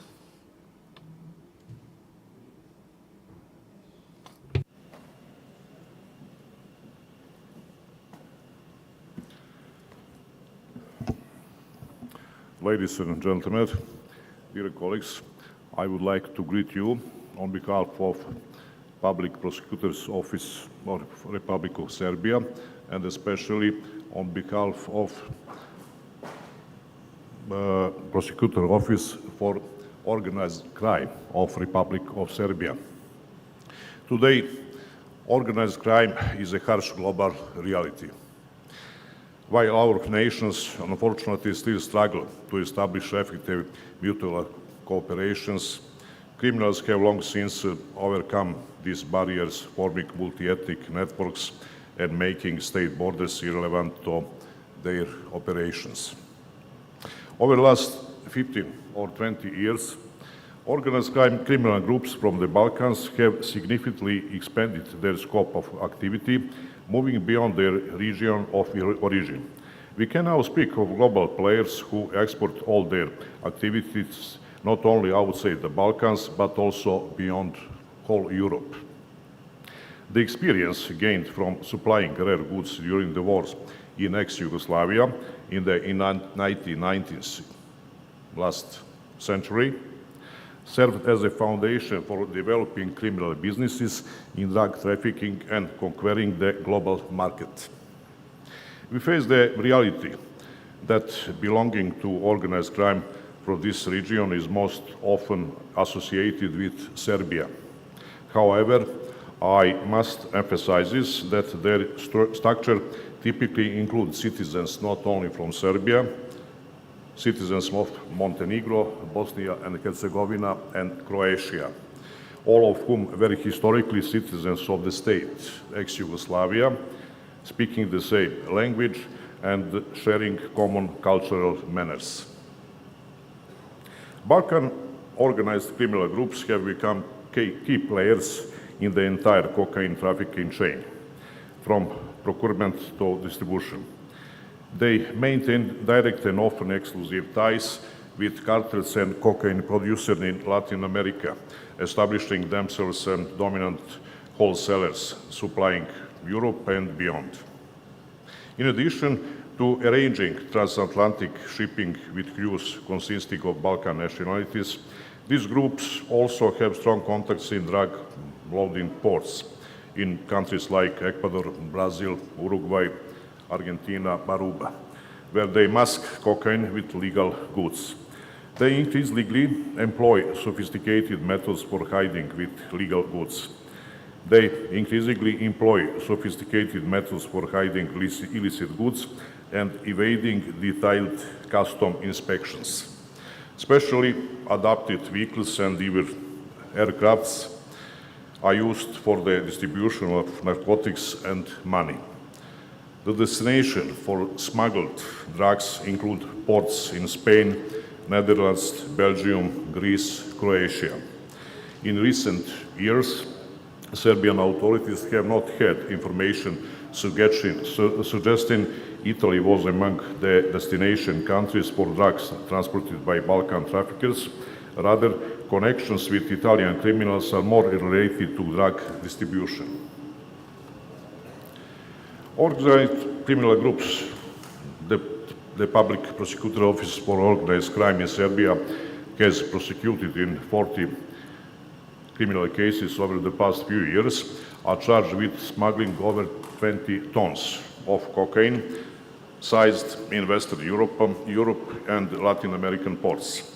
This demonstrates the seriousness of the criminals that Serbian authorities and their partner services from other countries have confronted.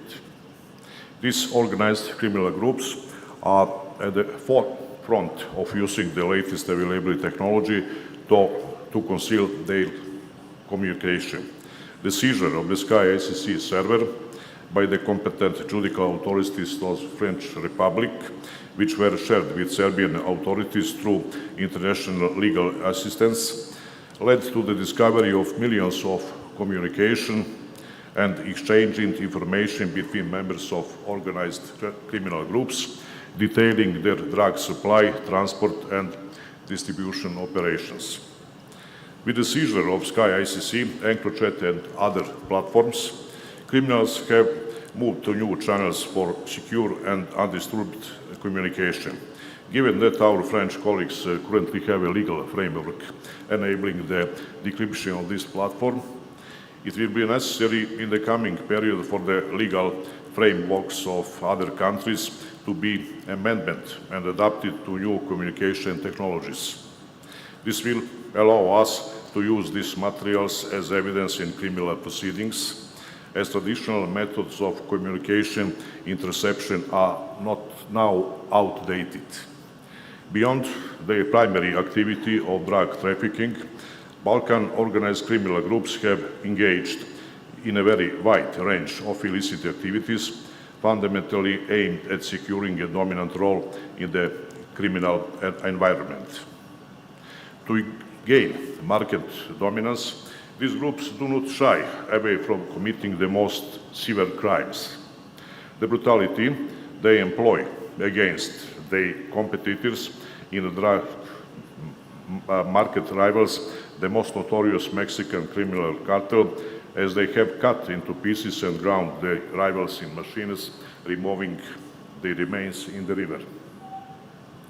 The case of Milan Milovac's murder in Ecuador demonstrates that criminals from Serbia settle scores with their competitors and disloyal clan members across the globe.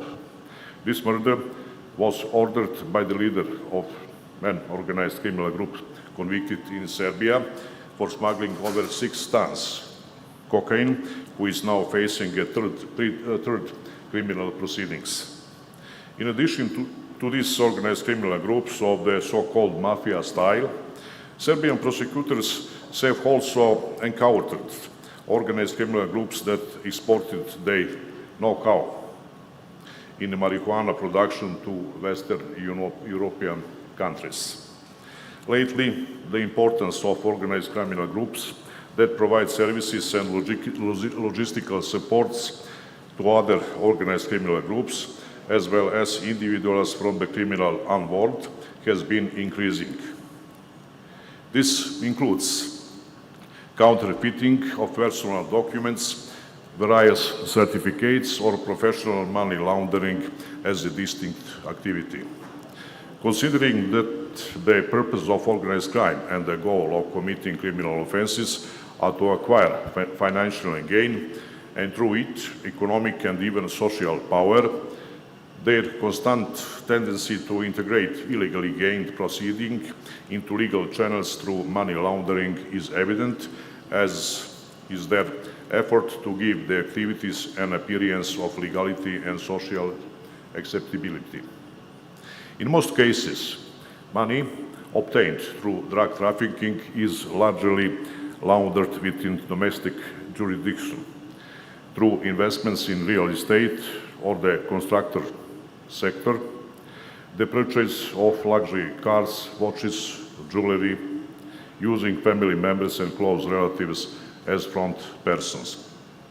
However, in recent years, the trend of investing in real estate in attractive tourist locations in neighboring countries or European Union countries, they are destinations for smuggled cocaine, and where they have developed a business have also been observed.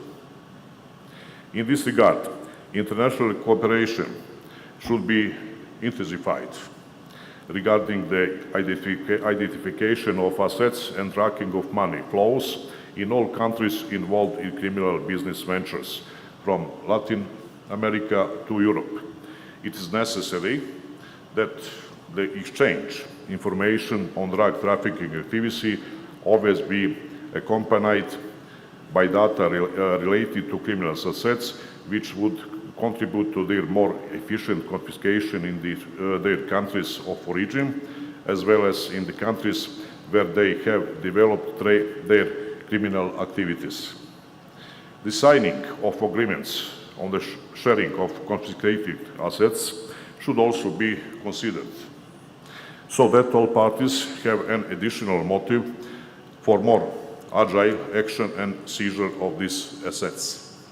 For example, in the case of the Balkan cartel, financial investigation launched by the Public Prosecutor's Office for Organized Crime identified significant assets of the organizer and members of the criminal group in Serbia, but not only in Serbia, in Montenegro too, with a value exceeding 6.5 million euros. Similar situation exists in the case of Darko Šarić. Darko Šarić is organized criminal group against whom a money laundering criminal proceeding is also ongoing. Assets of illegal origin belonging to members of this clan, amounting to tens of millions of euros, have been seized. However, in addition to the traditional money laundering methods mentioned, this group went a step further by investing dirty money in the purchase and privatization of agricultural holdings, companies for production of various products, hotels, etc., etc.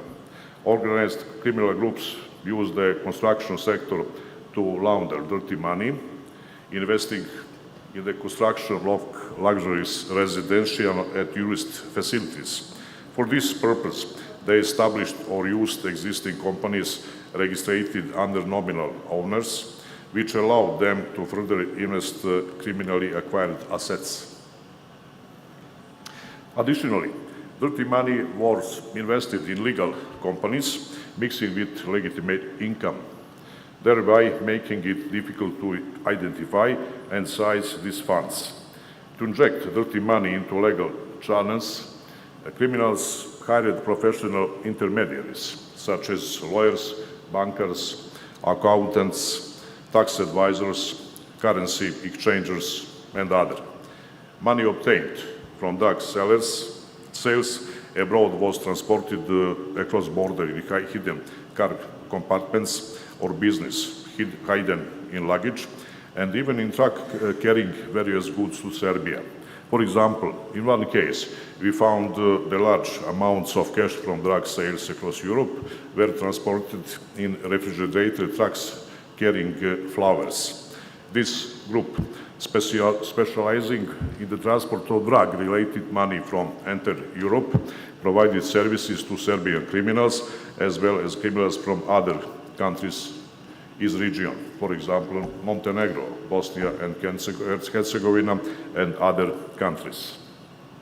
Although it is absurd that dirty money is still integrated into the financial system through traditionally used sectors, criminals have continued to seek new, more sophisticated ways to launder criminal proceeding. Investments of dirty money in cryptocurrencies are observed, which represented its additional challenge for tracking money flows. All these activities are not possible without corruption. The crucial link that allows the wheel of organized crime and money laundering to turn smoothly. Corruption is the grease of this machinery. It enables criminals to evade the law, gain access to confidential information, obtain false documents, influence court proceedings.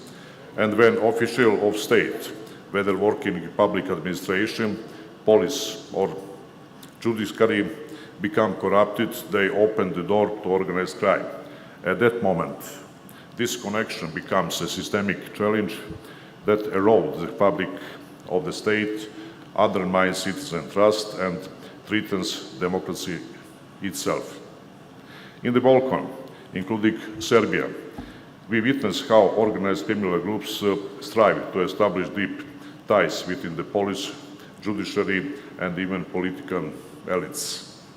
Over the past 5 years, the public prosecutor for organized crime in Serbia, has prosecuted the former State Secretary of Ministry of Interior, Assistant Director of Police, the Chief of Police Administration in Serbia, in second largest city in Serbia, several heads of police units whose task was precisely to combat organized crime and corruption, as well as members of several intelligence agencies, due to their connection with organized crime and organized criminal group.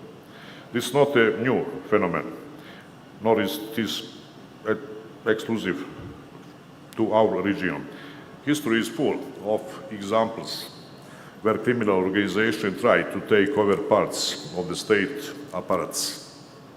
And precisely here we must draw a parallel with Italy, with its heroic fight against the mafia and the sacrifice Italy made to restrain the mafia octopus.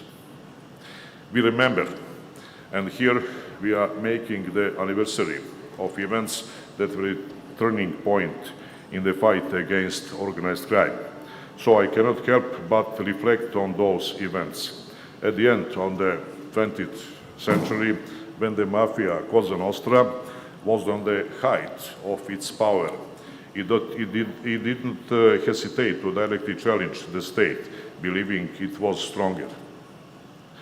In that fight, two names shine as a symbol of integrity and unwavering determination: Judge Giovanni Falcone and Judge Paolo Borsellino, who personified the fight for the rule of law.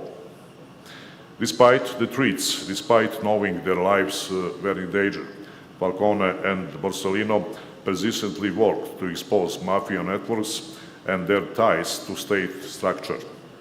Because of the Maxi trial, which dealt a huge blow to Cosa Nostra, the mafia executed them in the most brutal way possible. These explosions were not just murders. They were acts of war against the state itself, a message that no one safe in they dared to oppose them. Their tragic fate, while deeply shaking Italy, not only Italy, the whole world, at the same time sparked immense resistance and determination. The state and society realized it was a matter of survival. The fight was intensified, stricter laws were passed, and awarenesses of the mafia danger grew to unforeseen levels. The result of this was the mafia was weakened, its power diminished, and its connection with state structure at least partially cut off. We too face a similar challenge today. We are confronted with organized crime that seek to penetrate every segment of society. We must not allow fear to paralyze us, not their power to blind us. We must take responsibility and demonstrate integrity in this war for a final confrontation. This means, 1, determination in applying the law without exception and regardless of an individual name, position, or power. Justice must be blind. 2, stronger cooperation among all relevant state institutions as well as with international partners. We are all agree crime knows no border, so our fight must not be limited. 3, zero tolerance for corruption at all levels, especially within the police, prosecutor office, judiciary. Those who are called to practice the law must not be those who break it, who break law. And 4th, protection and support for those who dare to oppose crime, be they prosecutors, police officers, journalists, or ordinary citizens. The memory of Falcone and Borsellino should remind us to the cost of inaction, but above all the power of the individual and the state, when united, is the fight for justice. Their integrity and fearlessness were not in the way. Let their sacrifice be an example and motivation for us here and now to show the same determination. Only with uncompromising dedication can we build a society when the rule of law is inviolable and organized crime is pushed to the very margins. The fight is long, but we must be once determined to win it. Thank you very much.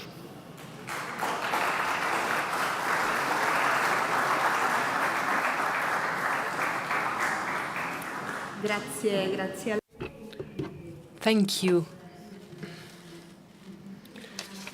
Thank you for your speech, which was very informative. And for your remarks, which are perfectly in line with the rest of the speeches and with our spirit.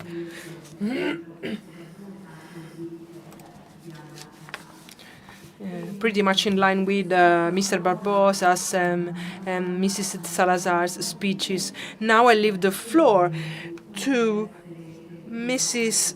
Rosa Ana Moran Martinez. She's an expert in judiciary international cooperation.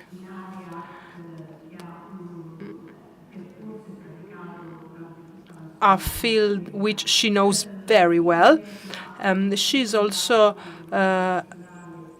in charge of directing the special anti-drug prosecutor's office in Spain. She deals with anti-money laundering activities and many more in the area of drug trafficking. Buonasera. Good evening.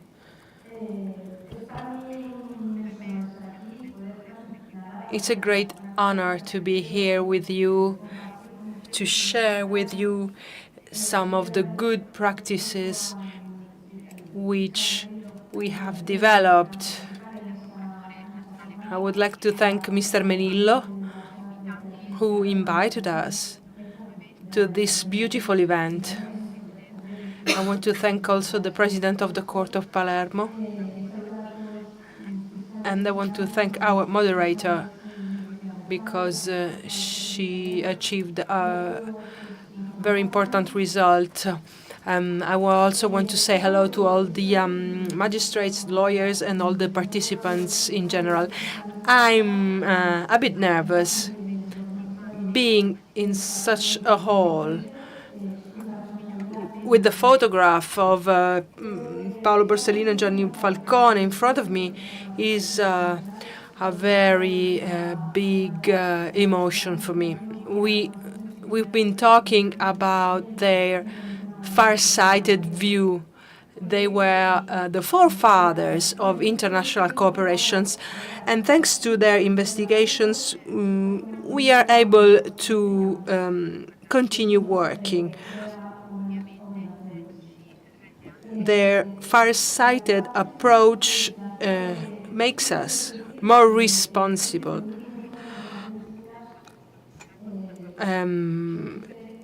A UN report has been drafted about money laundering. 2.5% of world GDP is the outcome of money laundering activities. So this is illegal money. On the European latest report, it is said that big amounts of money come from different sources. First of all, drug dealing. 2.5% of the GDP corresponds to 2 billion euros in Spain, which is being laundered. It's a very discouraging figure, but it's also an input to react and work even more.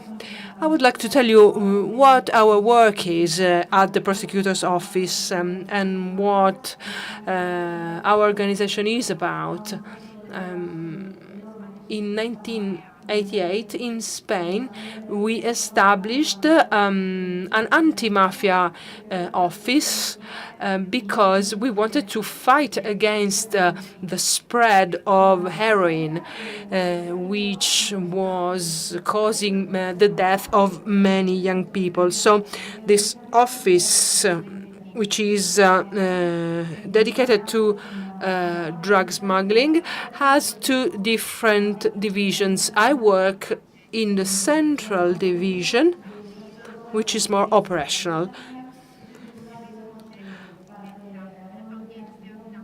It responds to the Audiencia Nacional. It is a court, a federal-like court. Spain is not a federal nation, but this court puts together many provinces, all the provinces in Spain, as far as drug trafficking is concerned.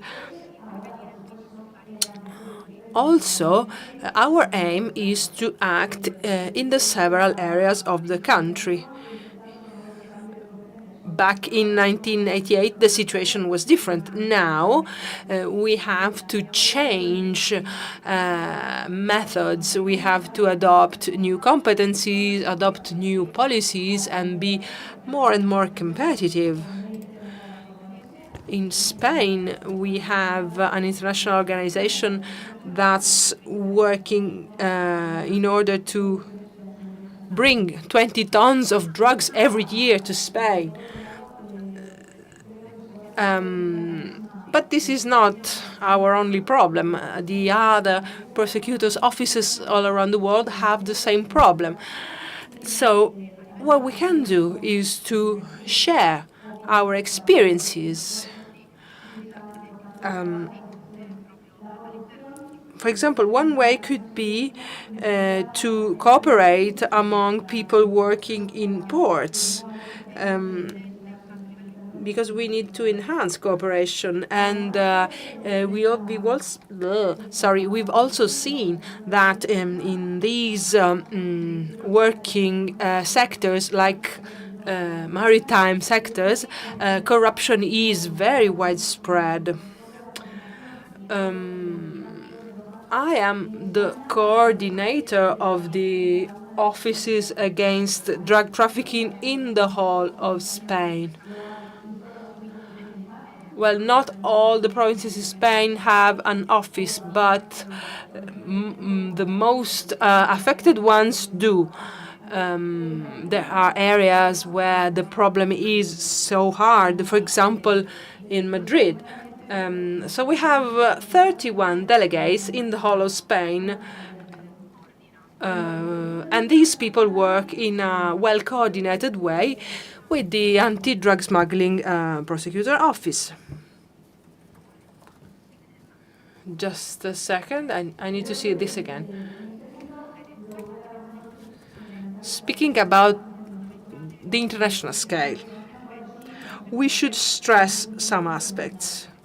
I think it's important for you to know what the dynamics are at an international level. The anti-drugs prosecutor's office deals with deliveries in Europe, and it deals with money laundering originated in drug trafficking. The work that we do inside the anti-drug prosecutor's office requires a fast and effective communication. In fact, cooperation with countries such as Argentina would help us a lot. Sometimes it's very important to hold contacts and communicate among us, even with a simple text message, because sometimes it's important to know whether some dangerous criminal has been arrested. We need to know that, first of all.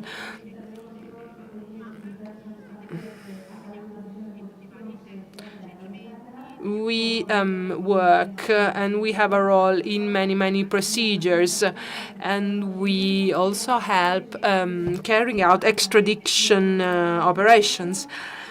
We deal with requests of international cooperation, especially when these requests come from law enforcement agencies.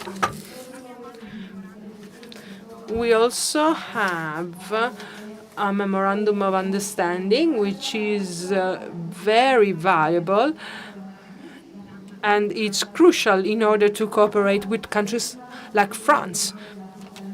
For example, France has a structure which is very similar to the one of Spain. Maybe this system could be useful for Italy as well. We're trying to streamline our processes through cooperation requests, for example. We know that some organizations work in Spain, and when we get to know this, we try to start cooperating with them, because working together is crucial. As I was saying, the special anti-drug prosecutor's office deals with money laundering.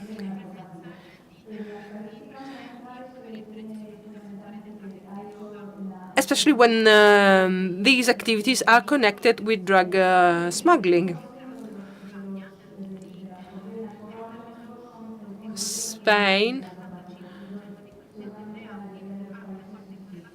In Spain, we know that 75% of money laundering activities are directly related to drug smuggling. That's the reason why we decided to adopt a new strategy in order to increase the number of investigations in the sector of money laundering. These are the three guidelines which are fundamental, according to me, and which we want to follow with our work. So first of all, to fill in like a due diligence for investigations in all those trials which involve big amounts of money.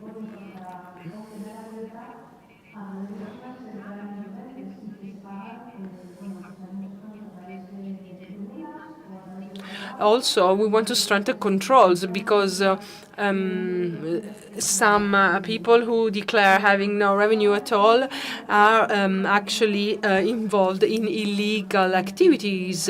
So we have to monitor them. Last, another fundamental aspect, we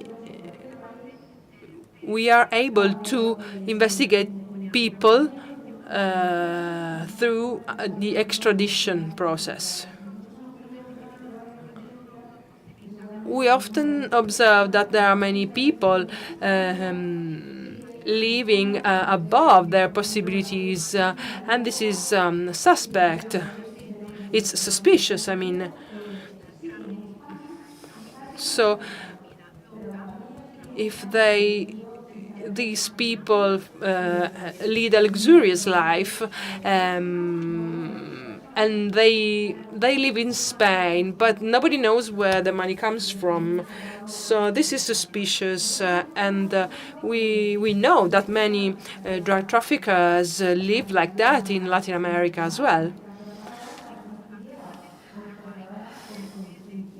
We cooperated with the prosecutor's office of Paraguay in order to start a joint investigation on money laundering.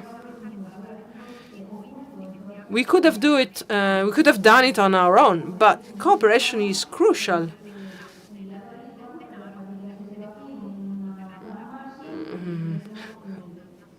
Sometimes it's difficult to track down these money flows, because sometimes some amounts of money stay hidden, and it's not possible to track them down.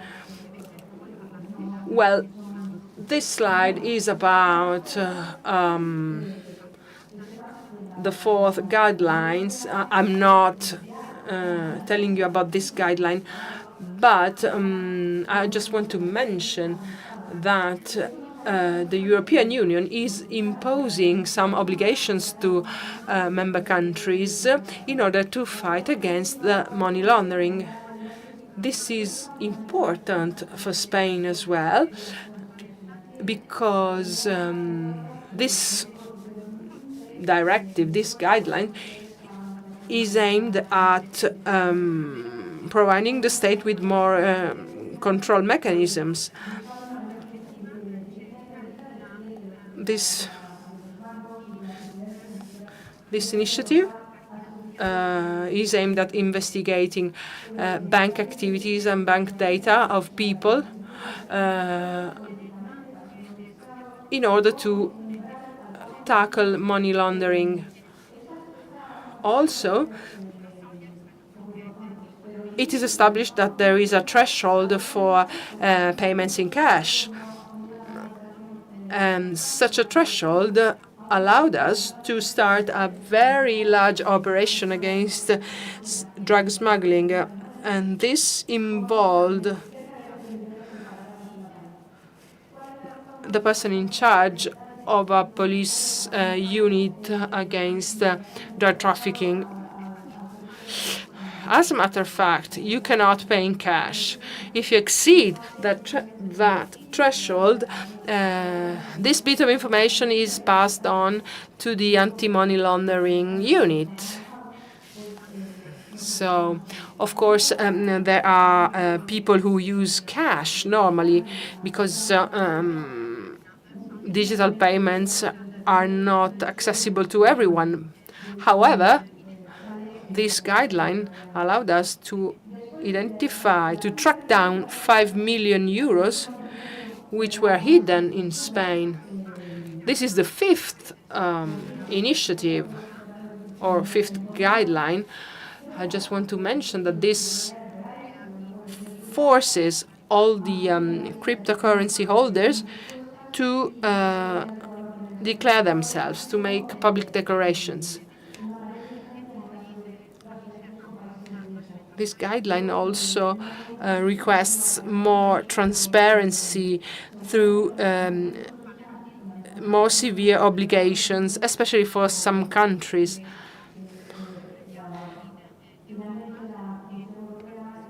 We are often surprised that the European Union has discovered that some countries, among which the United Arab Emirates, are at risk. In Spain, we have a lot of problems in cooperating with Dubai. The thing is that many drug traffickers actually live in Dubai. Well, this is another guideline. It dates back from 2018, and it attempts to improve cooperation. However, we need much more information to implement that. What I can tell you is that in Spain we developed some very useful tools, and some of you are aware of this. It's an archive containing personal data of authorized people and representatives. These are databases who are constantly updated with the data of all the people living in Spain. Before, we had to ask the Ministry of Finance in order to get this data, but it was a very long and complicated process.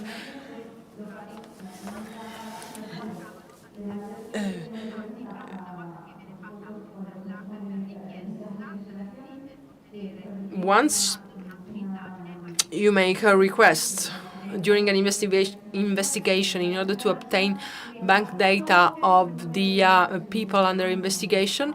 Well, this is easier now.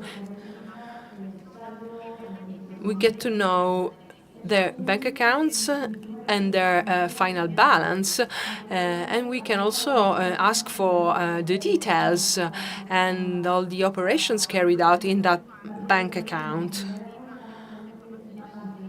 This information is also used by anti-terrorism units.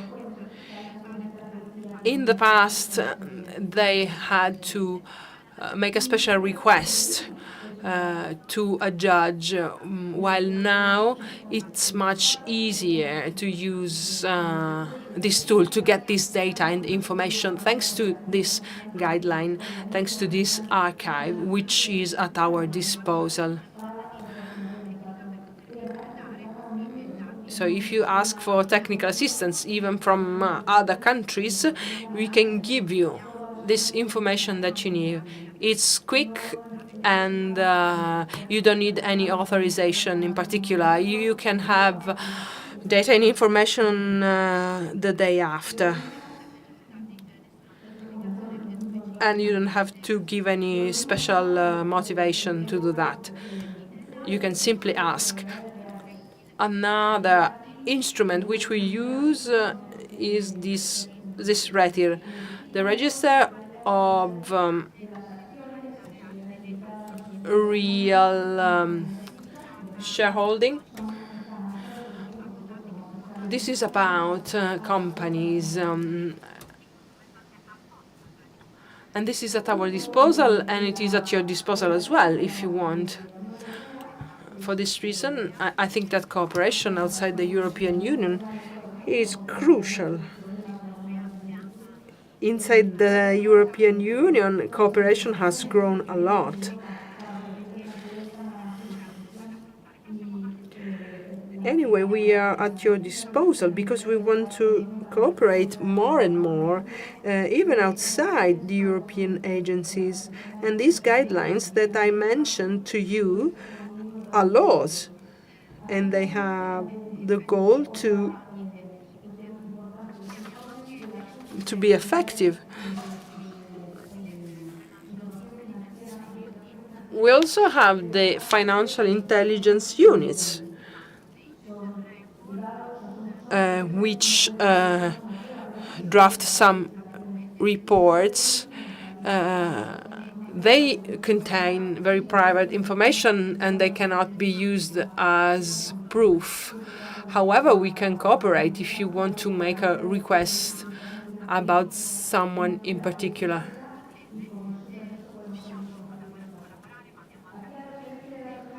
We also have other instruments called, for example, one called CEPLAS.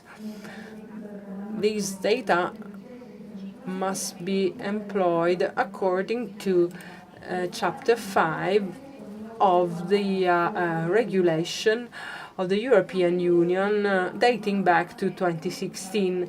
These are norms about data protection.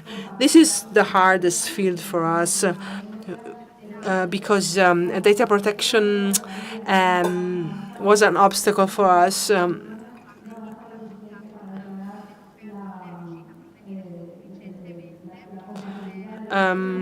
And I think that the European Union is not very efficient in this. In Latin America, there are different systems, but I think that even the Latin American countries experience situations similar to ours. So we're both in the same situation. And we are experiencing difficulties in this field. I think that data protection is important, but it is something hindering our operations, something hindering our work.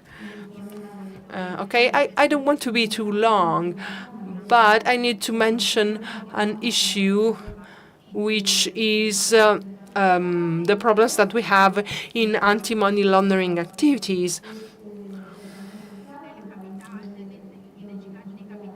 For example, who's responsible for money laundering activities? Is it the country where it happened? Is it the country where it all started? Is it the country where the money arrives to? Sometimes people are brought to trial in one country while the money is in Spain, so in another country. I think that investigations should be conducted with more attention and more into deeper details. Since we have the public prosecutor of Ecuador here, I want to tell them Ecuador is great in cooperating and in providing us with information in terms of drug smuggling. This is great because we can act in the field of money laundering. The Pampa case is about a crime organization operating in Spain, and it had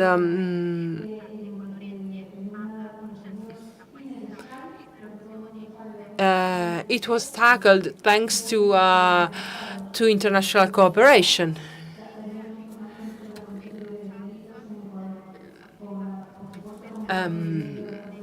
In order to face this problem, in order to solve this investigation, we resorted to a crypto, unencrypted system.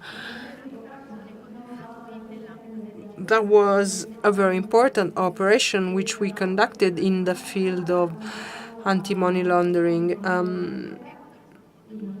And we cooperated with Ecuador. So that's why I say that international cooperation is important and it works very well.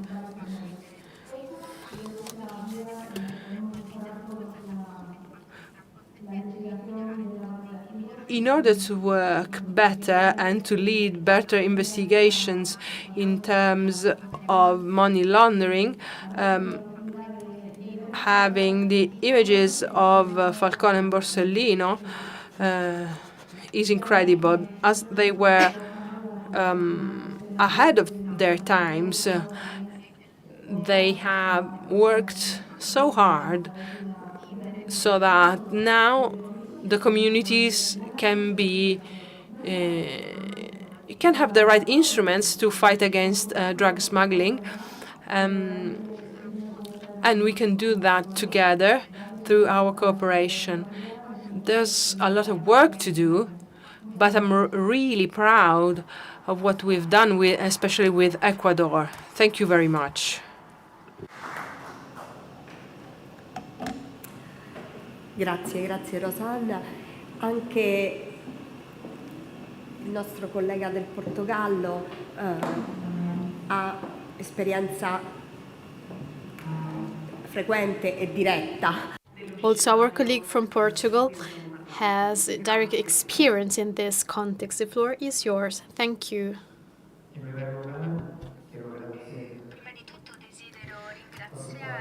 First of all, I'd like to thank the National Prosecutor for the Anti-Mafia and Anti-Corruption in Italy, Giovanni Melillo, for inviting me here today.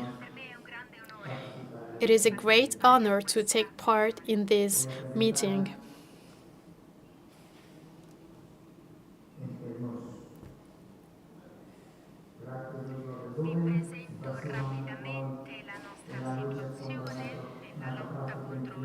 I will share a rapid overview of the current situation in the fight against money laundering and drug trafficking. We will talk about the import of cocaine, the dismantle of laboratories, and investigations on money laundering. The fight against drug trafficking in Portugal is the result of a national strategy to prevent and fight against organized crime. But sometimes our organizations is not adapt to this end.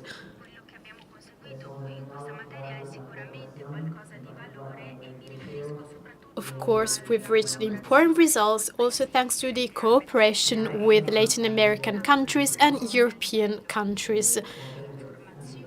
A cooperation concerning the exchange of information, the creation of anti-drug networks, the European Judicial Network Against Organized Crime, for example, or also networks at a formal level, for example, Eurojust, letters rogatory, or European investigation, and other cooperation mechanisms with Latin America through the El Pacto project.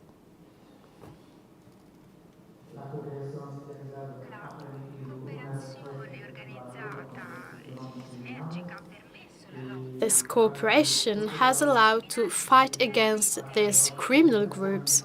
Of course, Portugal, due to its geographical position, is one of the main point of access for cocaine arriving in Europe. It is an important point of access for any flow coming from Northern Africa. For these transfers, every kind of boat is used through maritime routes from Latin America. Of course, there are some challenges at police level because very often we do not have access to databases of custom authorities. We also have other challenges to face because police forces have to request to custom authorities reports concerning the movements of containers, which can be contaminated.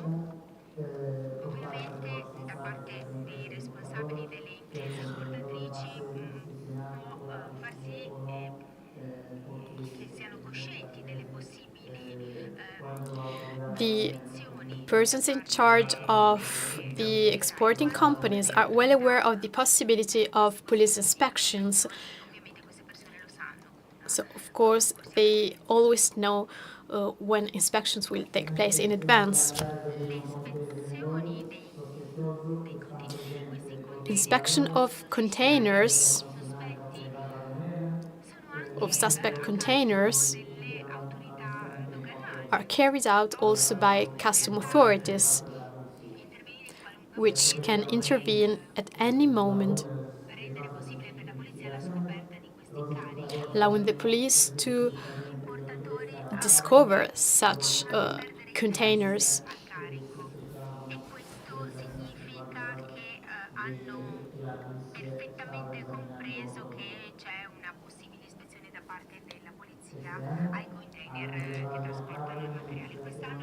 This year, we've carried out an investigation involving a group of custom officers cooperating with these networks of organized crime for the transport of cocaine through ports. We've arrested 5 people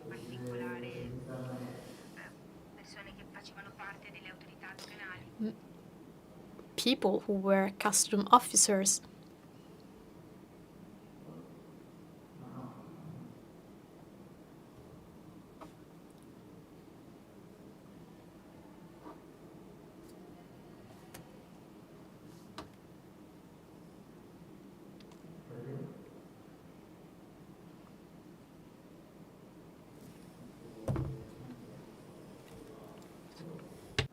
Vamos para atrás.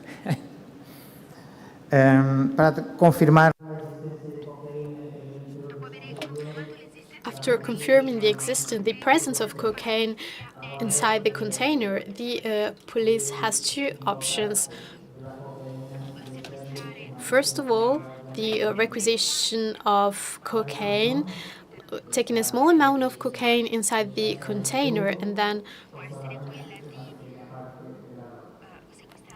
the police can decide to confiscate the entire amount or only one small part of the drug within the container.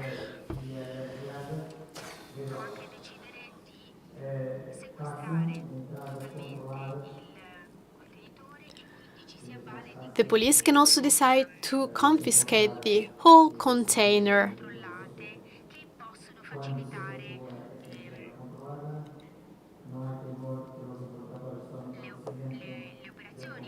This is another option for the management of police operations.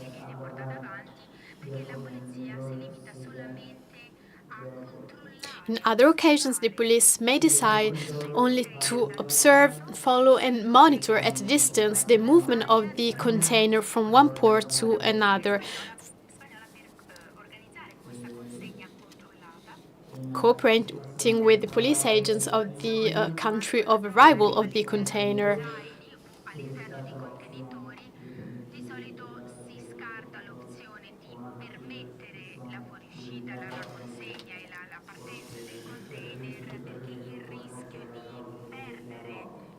But sometimes the risk to lose control of the drug transported by the container is elevated, so this is a risky option. Within the police forces, there is a group of 20 inspectors responsible for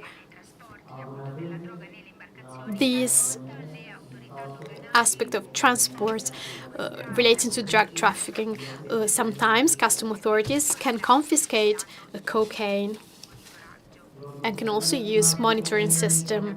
The final receivers of cocaine confiscated in Portugal, transport within containers, are people active in Spain, in the Balkan countries, or in countries in Northern Europe. And usually, the owners of importing companies are intermediaries offering their companies for the illegal import of drugs. And of course, they know what is the goal of this transports. When a Portuguese company imports through another country, for example, through Spain, the import of cocaine cannot be controlled because there's no centralized monitoring system of the company, and there is an alarming system at an international level, at a European level. It is important to reflect on the importance of a potential public communication and dissemination of information concerning the confiscation of cocaine. Sometimes we face difficulties concerning the import of drugs. The means of transport used very often, speedboats are used for this kind of activities and for the transport from Latin America. There are boats used to transport cocaine along the Portuguese coast on the Atlantic side. We have to take into account all of these factors. These speedboats transport the cocaine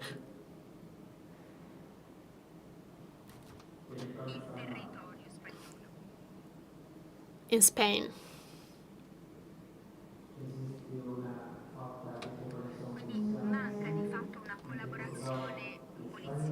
What is lacking right now is an effective cooperation between Spain and Portugal, especially concerning the use of these speedboats. In Portugal, these speedboats are used for taxi services. Every transport has a cost of around 4,000 euros, and there are difficulties also at the level of analysis of maritime investigations and operations in order to verify relevant information obtained regarding to speedboats, offshore boats transporting cocaine through the Atlantic Ocean towards Europe.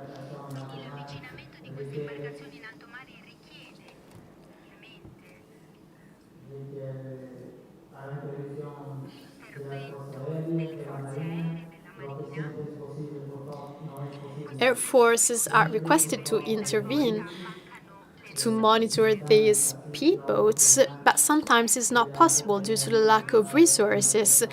This way, we miss the opportunity to intercept the cocaine transported through speedboats in the ocean.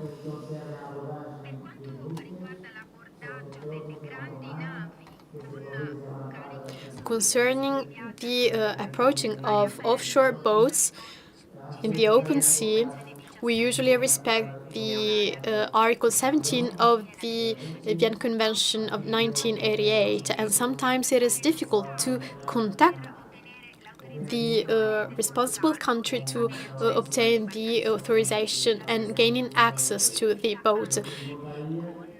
And the same situation occurs with boats within the European Union, so it is important for these countries to facilitate the authorization procedures.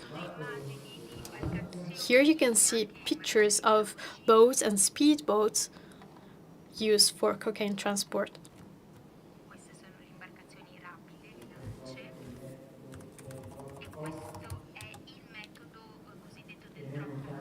And this is the so-called drop-off method. As you can see, drug is launched in the open sea. And very often, drug submarines are used, and they represent an invisible threat. They've been used in Portugal. An investigation was carried out in Portugal with the collaboration of United States, Brazilian, and Spanish authorities.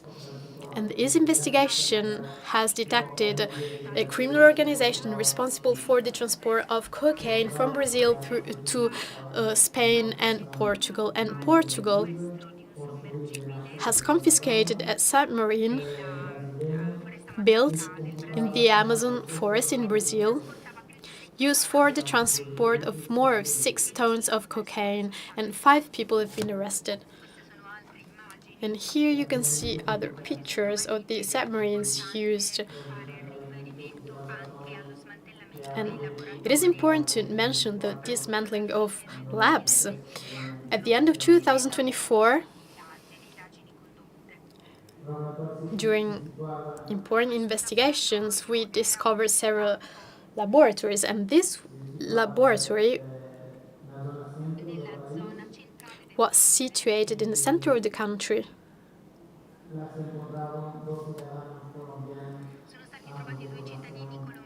2 Colombian citizens were found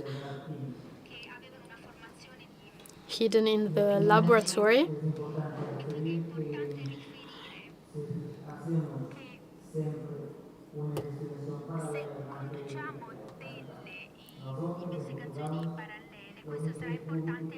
It is important to carry out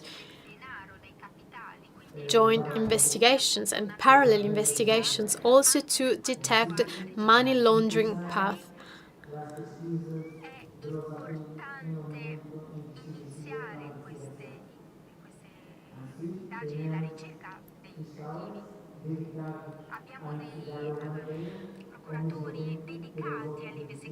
Today, we have prosecutors in charge for the identification of drug trafficking and this kind of crimes. They are magistrates specialized in these fields. They are able to obtain information concerning the products of illegal organizations in terms of capitals and assets. It is important to identify capitals, and this is an extremely difficult activity.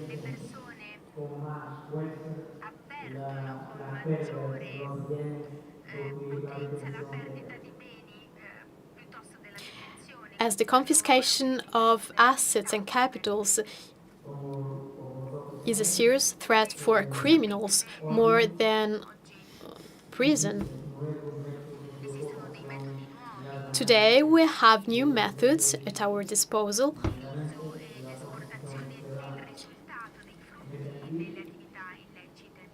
And there are also new ways of exploiting the results of illegal activities by criminal groups.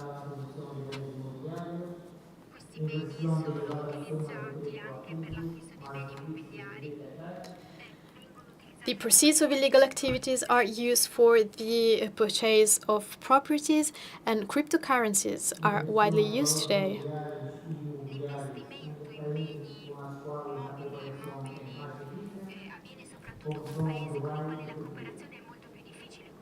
Proper investments is common in countries such as Turkey and other countries where cooperation is more difficult. I'd like to conclude my speech saying that cocaine comes from Southern America and is distributed to Europe and Africa. It is important for the police to have access to all information to prevent and to identify the points of access for drug. It is important to fight against the infiltration of criminal organizations in maritime ports. Therefore, the police needs more human and technical resources for this kind of investigations. International cooperation is necessary and must be improved.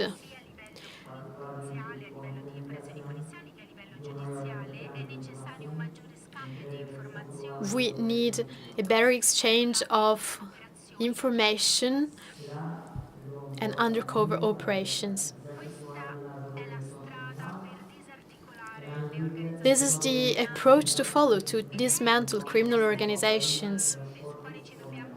And we have to focus on this aspect.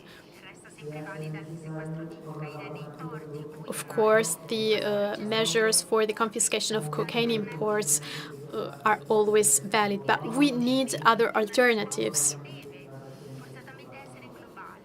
We need a global response to this threat. Thank you.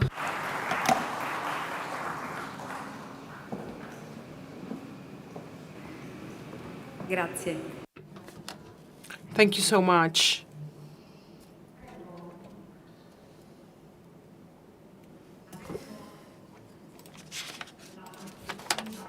Now, let's have a look at the perspective by our Albanian colleagues. We work together with them at the European level, but they're also involved at an extra-European level because there are ongoing investigation with teams composed of international members. Hello. I can't resist the temptation to say a few words in Italian. 20 years ago, I was a young worker, and I entered the anti-mafia prosecutor in Italy. We were starting our work of cooperation between Italy and Albania in order to fight organized crime. We were trying to find the best ways to improve our work, and we were discussing about how to exchange information and official documents and how to carry out parallel investigations. It was very difficult. In 2017, the first shared investigation team was established. The two prosecutors' offices were able to set up this initiative. It was Tirana and Bari.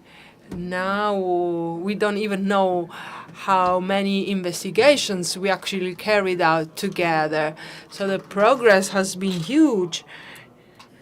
That's why I want to thank you for the contribution by Mr. Melillo,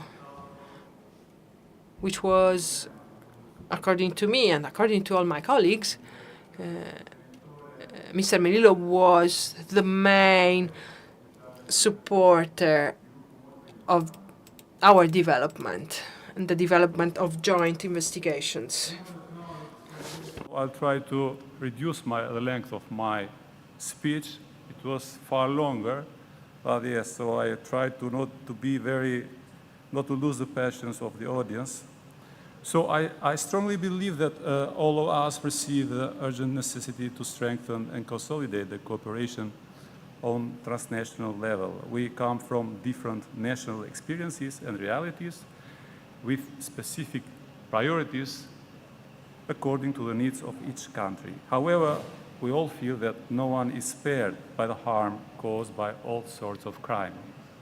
Especially the organized crime poses a serious threat to our core values by transcending the national borders and affecting each of us in one form or another. The challenges have become more complex than ever before. The world is changing fast, and so is the crime. In addition to the traditional crime, new dynamics in the world of transnational crime are taking place, thus overstretching our reaction skills. The cybercrime and the increasingly massive use of technology in committing crimes of transnational character urgently requires an increase in our human and technical capacities, capable to understand and cope with them. Globally, there is an increasing interaction between the criminals of all sorts. They are successfully using all the opportunities offered by the digitalization.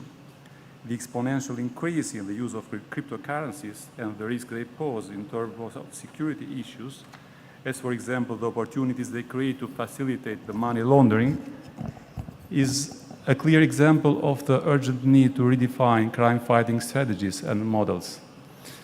The technological progress is happening in such a fast pace that we risk to get outdated and become obsolete in the manner we deal with these issues.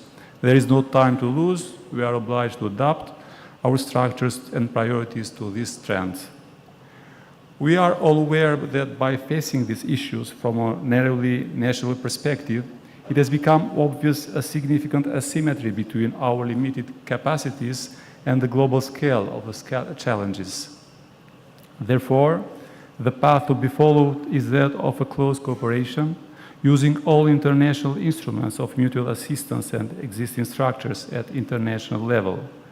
By being closer to each other, we will be able to consolidate experiences and capacities, as well as to increase the cohesion of the organized institutional response to these serious threats to our common security. A clear visionary strategic approach is required. It should combine a global perspective on the impact of transnational crime with national strategies that entail the adaptation of human, technical, and financial capacities and institutional policies to a different world. For Albania, the transnational crime is relatively a new phenomenon due to the communist regime's firm control of the borders and the country in the general. After the fall of the regime, a subsequent and enduring economic and institutional crisis of the country with a very young and dynamic population and a high rate of massive immigration to the West were the right premises to the flourishing of crime, which transcended the national borders, and a development also assisted by the favorable geographical position for organized crime activities. Drug trafficking and trafficking on human beings became the principal activities of organized crime. The fragility of the freshly established state structures, the corruption and the large mass of young people without a future in their home country were all factors which contributed to its rapid evolvement and consolidation, while the high level of violence used to gain influence, superiority, and reach new markets soon provided it a place in the landscape of the transnational organized crime. Mass emigration to Western and Central Europe enabled Albanian crime to immediately connect with organized crime in these countries, thus extending the criminal activity in a relatively short time beyond the little space the national territory offered. The porosity of its land and the maritime borders were ideal to the transit of drugs, immigrants, and victims of trafficking, so it got exploited by local criminal groups to join transnational criminal networks. This development was strongly supported by a flexible network organization in Europe, where individuals from diaspora, already significant in number, were or got involved in criminal activities. This provided the Albanian groups with a critical needed space to enable its consolidation and was definitely the basis on which we would further support and expand its operational capacities. The picture would be incomplete if we would not consider the ease with which illegal income entered the country and was invested in economic activities for years. Construction sector became the target of money laundering activities, as a high level of informal economy and a considerably weak banking system permitted criminal organizations to easily penetrate into legal business activities. Money laundering poses a significant threat to societal security, the integrity of the legal system, the stability of the financial system, and the overall economy. In Albania, the primary sources of money laundering are linked to drug trafficking and other organized crime activities, which generate substantial profits and result in an economy heavily reliant on cash. Albanian criminal organizations have connections to networks operating extensively across Europe and South America. The most common methods of money laundering in the country include projects in construction, real estate, and business development. Albania is politically and institutionally committed to preventing, detecting, and prosecuting money laundering, as well as confiscating assets linked to these activities. These goals are prioritized in national policies.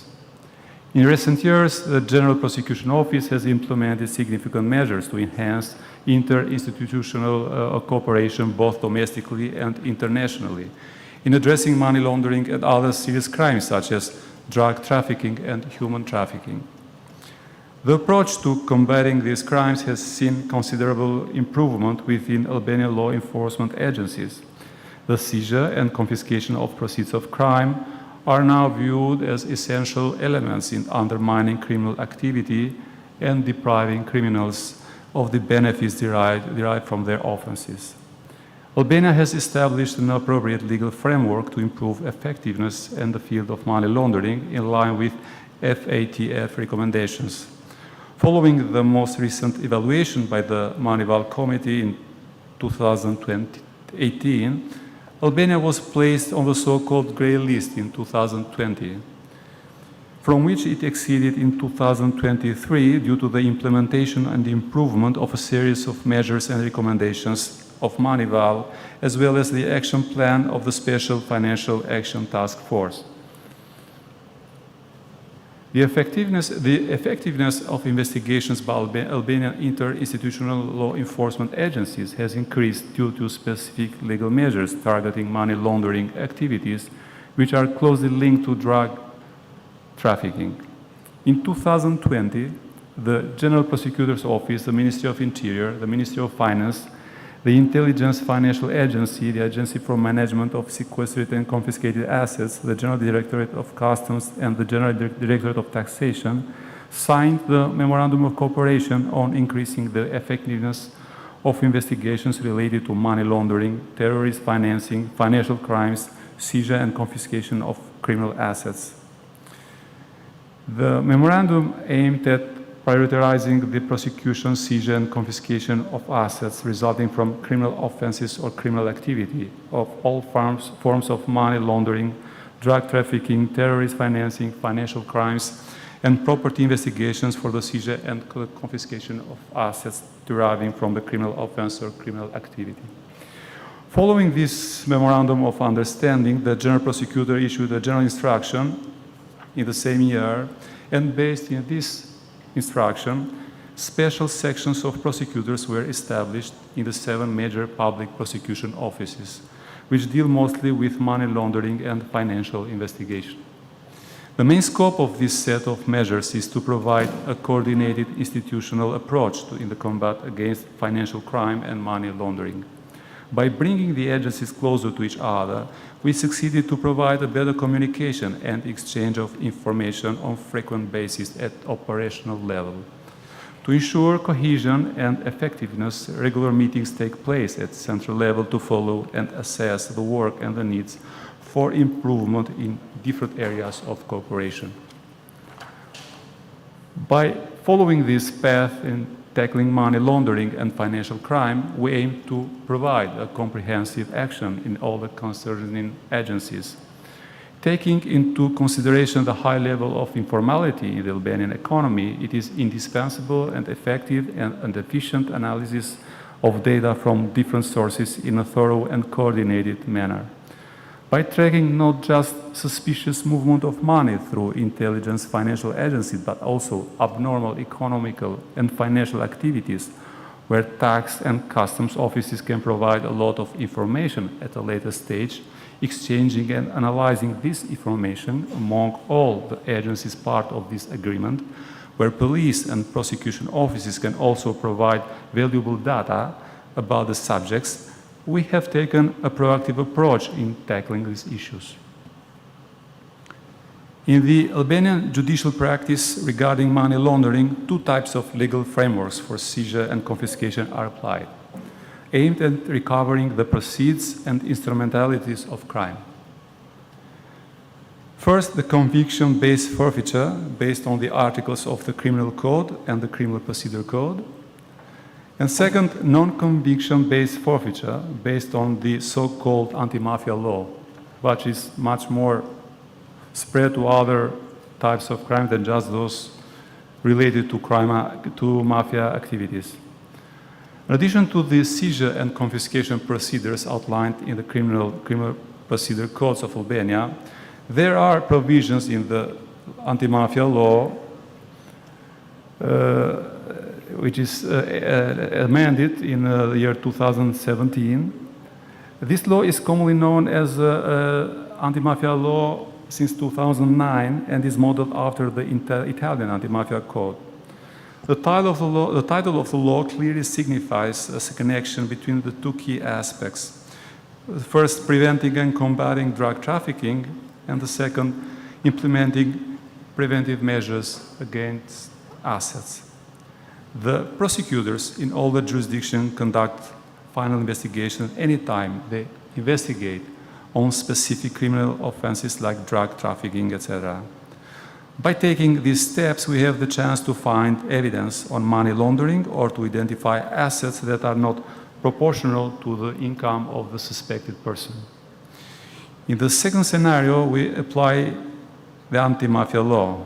This law is drafted and implemented following the Recital 1 of Directive 2014-42 of the European Union and of the Council of 3rd April of 2014 on freezing and confiscation, property proceedings under the anti-mafia law, which are not strictly criminal. However, they are criminal in nature and as they pertain to the criminal activities such as trafficking.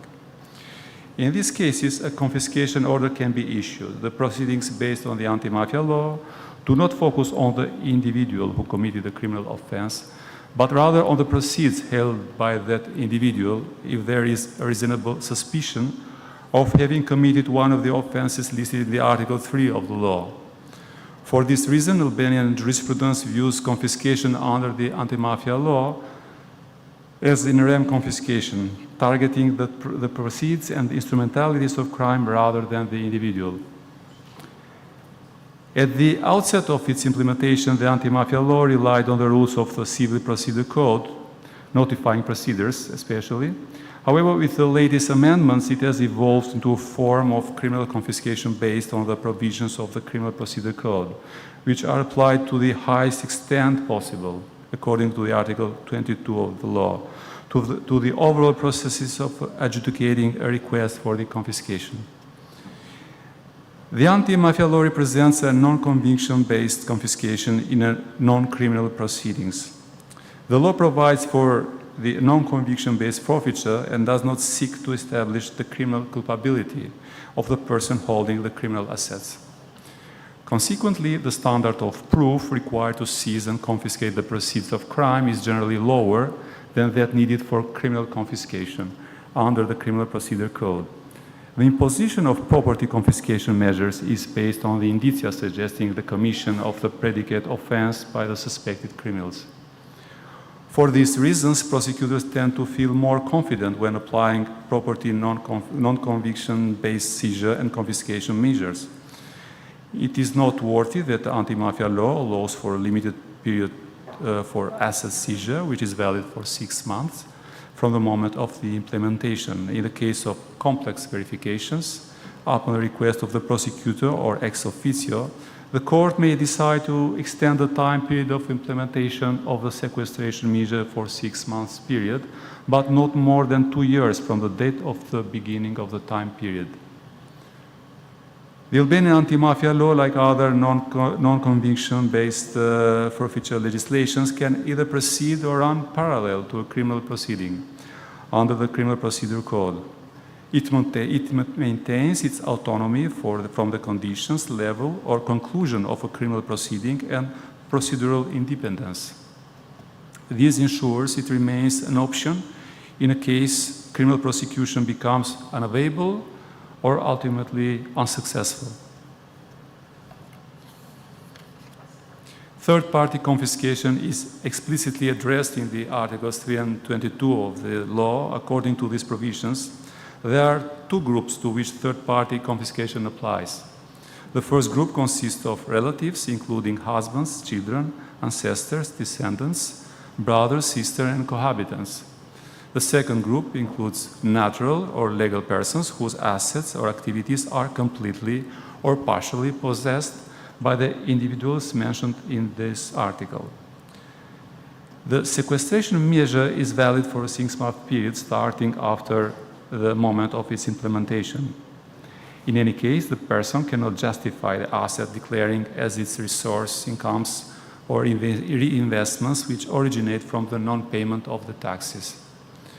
The subjects have the burden to prove that the activities and the sequestered assets possessed completely or partially by them have been gained in legal way. The court decides on the confiscation of assets when all the following conditions are fulfilled. The first, there are reasonable doubts based on indicia for the participation of the person in the criminal activities provided for in this law. The second, it results that the assets are in full or partial possession directly or indirectly of the persons referred to in this law. And thirdly, it is not proven that the assets have a legal origin or the persons referred to in this law do not manage to justify the possession of the assets or of the incomes which are disproportionate with the level of incomes or of the profits gained through legal resources declared by them. The court decides on the admissibility of the request for the confiscation of the assets when the charge or the criminal proceeding against the person is dismissed or he is found innocent, except for the cases when the following is declared in the decision for dismissal or innocence. The first, the fact does not exist. The second, the fact is not provided for by law as a criminal offense. And the third, it results that the defendant has not committed a criminal offense. I went into details to provide a better comprehension of our legislative framework and how could it help in better tackling the drug trafficking and money laundering so that all our international partners can see possibilities for enhancing our cooperation. I can proudly affirm that all these measures have helped to achieve some impressive resuls. Special Prosecution Office and the General Jurisdiction Offices have succeeded to confiscate assets valued at hundreds of millions of euros. It is becoming more difficult to invest the illicit money in legal activities for the criminals. But there are problems as well which still hamper our efforts and slow the progress. Based on the Albanian jurisprudence practice, courts often refuse to convict for money laundering in the absence of conviction or for a predicate offense.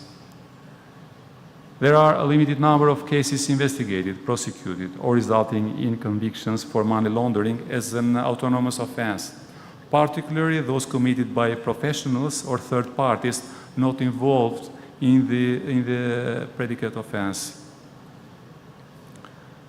This imposes a need for elaborating the jurisprudence by the High Court. To this date, there is no decision rendered by the joint panels of the High Court in the field of any issue regarding money laundering. Enhancing the quality of the investigation and prosecution of trafficking of narcotics offenses and money laundering criminal activities through going beyond the apparent ownership of the assets, criminals often use relatives, associates, strawmen, and shell companies to conceal their assets behind screens. The goal is to secure assets against the risk of confiscation. This concealing is made even easier when assets are located abroad to build a strong confiscation case. It is necessary to go beyond such screens and detect the beneficial owner of the assets.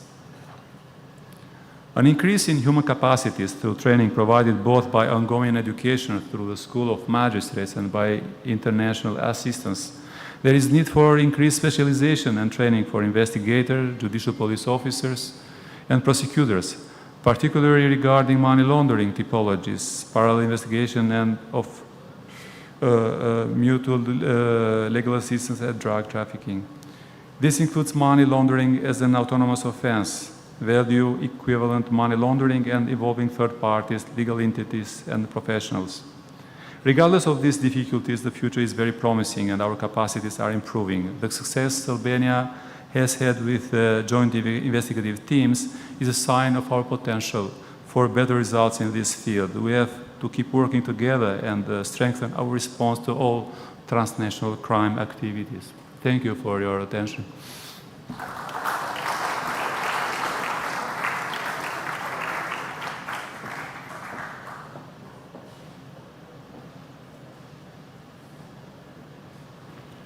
Grazie, siamo riusciti ad essere Thank you. We managed to stick to the agenda. Now it's time for a short coffee break.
results of investigations in different countries.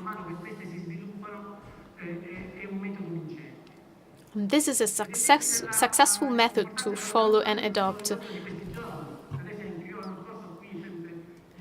Last year, on the occasion of the event organized to honor Mr. Falcone, I mentioned the cooperation with Pollino, the cooperation with the Netherlands and Germany. And recently, our German colleague has announced that after a long and complex trial against an Italian person, Marando,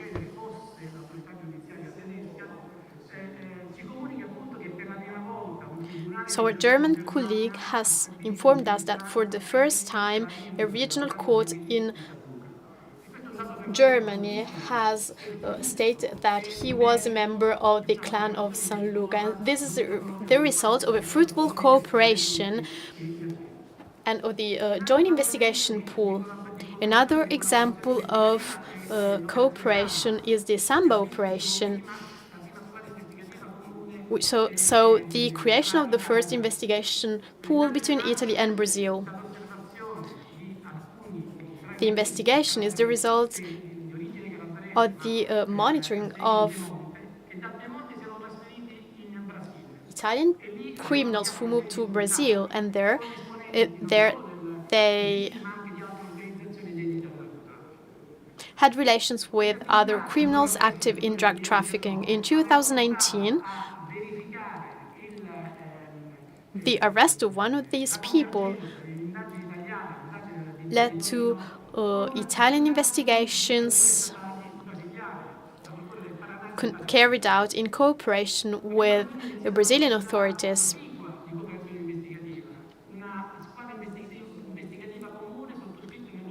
So in 2020, we created the first joint investigation pool with the Public Prosecutor's Office of Turin, the Public Prosecutor's Office of Paraná.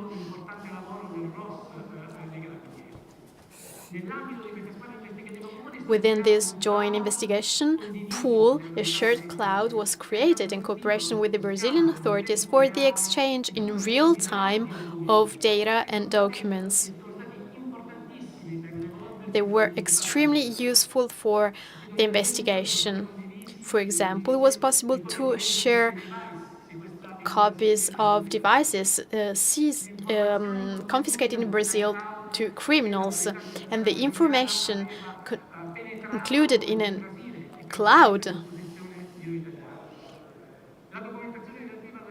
Documents concerning judicial activities of Brazilian authorities. The analysis of this information and the following investigations allowed to verify the role of a Brazilian citizen married to an Italian man living in Brazil, and they managed to build a real logistic network used for drug trafficking and money laundering. The creation of this joint investigation pool is a very important aspect because it allowed to extradite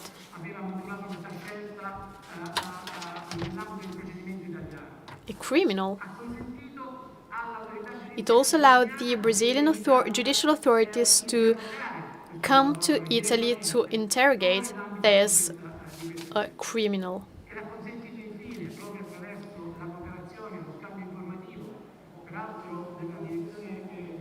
And it also allowed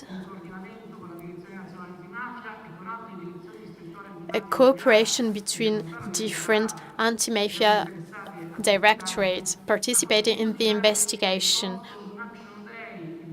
and to organize an action day in December of 2024, leading to the arrest at the same time in Italy and Brazil of leaders of criminal organizations. But we have several experiences and examples of international cooperation. For example, in Reggio Calabria, in Gioia Tauro, we took part in several joint investigations, cooperations. For example, monitored deliveries of drug cargoes. We managed to follow cargoes from the port of Gioia Tauro. And thanks to international cooperation, it was possible to follow this cargo container until the country of arrival. And when I mention international cooperation, I have to talk about confiscations and prevention. Let's think about the confiscation of property in the center of Paris, that thanks to a protocol signed between the Italian Ministry of Justice and the French Ministry of Justice was given to France for social purposes, for women victims of trafficking and violence. We also have the Eureka experience in Portugal. Of course, this is the positive side of international cooperation, but we have many problems. We cannot deny it. And these problems arise due to the differences in countries. For example, the difficulties relating to the identification of partners with whom we have to collaborate.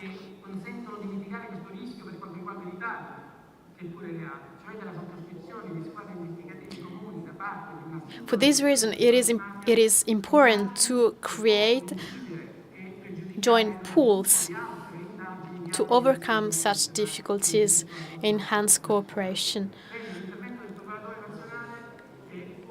The intervention of the national prosecutor plays a pivotal role because he can guide the different anti-mafia directorates. We cannot underestimate the role of judicial police in the country. But it is not sufficient, or it can be compromised by different choices.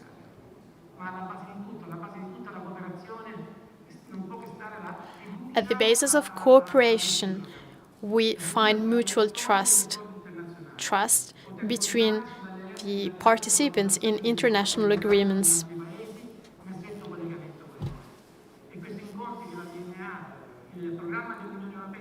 These meetings or the programs of the European Union, such as El Pacto, are very important to enhance cooperation and mutual trust, arising from sharing of experiences and information.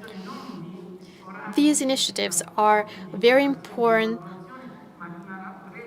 for the creation of stable relations, networks for all countries involved in our investigations. Thank you so much.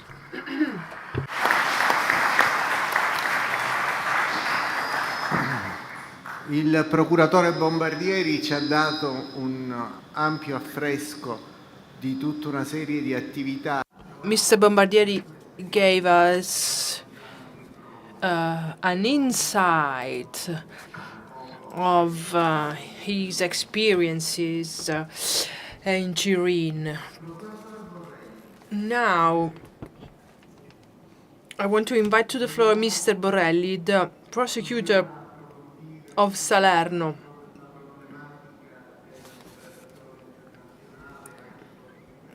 Shall we further deal with transnational cooperation? And speaking about Latin American drug cartels, shall we speak about the difficulties that you found along your pathway. Oh, well, you were in Salerno. You're actually in Reggio Calabria now. Good evening, ladies and gentlemen. Thank you. Giovanni Bombardieri's speech was very interesting to me. First of all,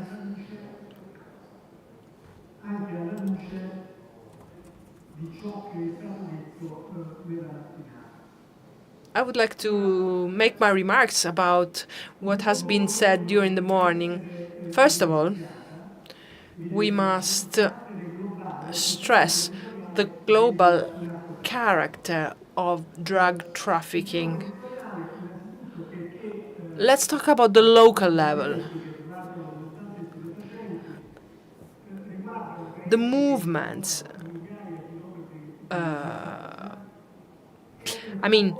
drug cargoes move and follow very long routes, traveling for miles and miles.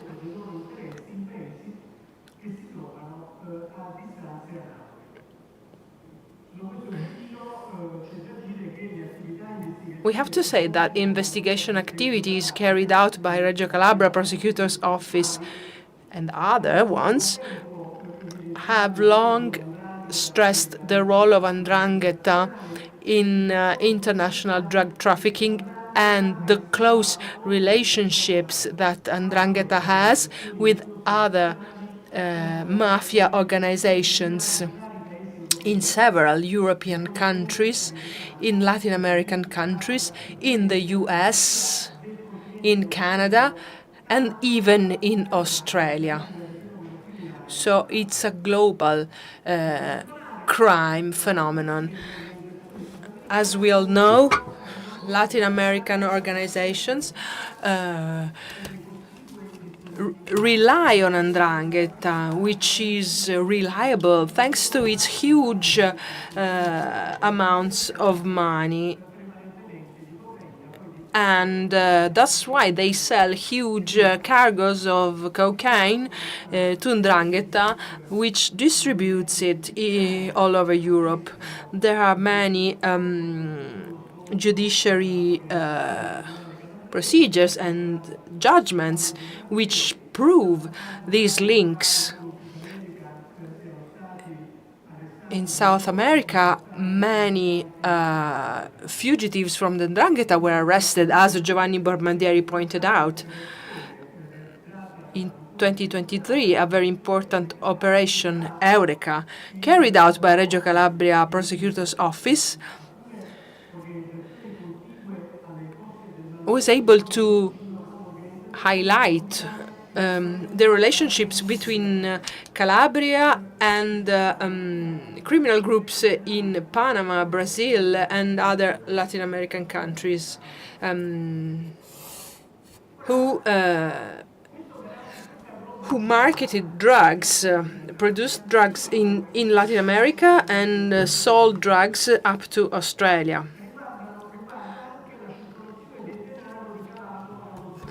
Another important topic is the circulation of money generated by illicit activities. Such money is sometimes a major portion of a state's GDP.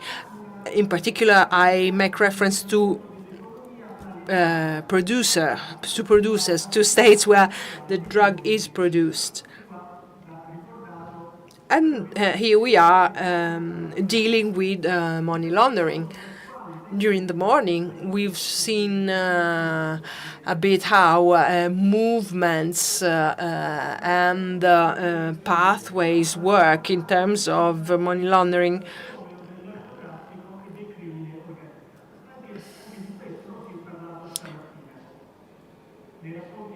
We've been speaking this morning, and we heard from Latin American colleagues, and we Italians know very well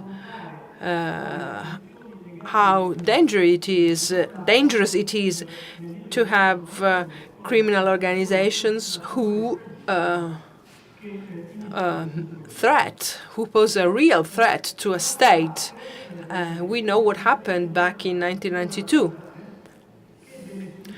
At a rational level, it is possible that criminal organizations who are so powerful think they can affect and pose restrictions to a state.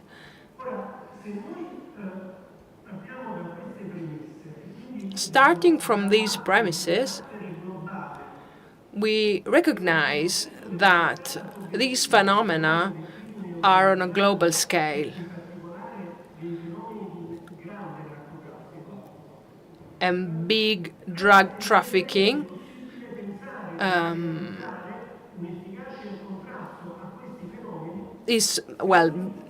big drug trafficking is so big that it is hard to figure out effective measures to contrast it. It is difficult for those countries who are producers and importers of drugs, but it's also difficult to involve the states which are affected by this drug trafficking. And it's difficult to solve the problems caused by the impact of such money laundering in these countries.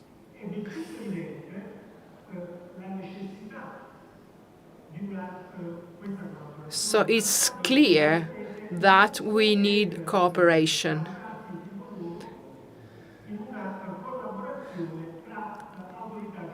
And we need cooperation among judicial authorities. Otherwise, it's not possible to fight such serious phenomena because they take place in several places in the world and they are very complex.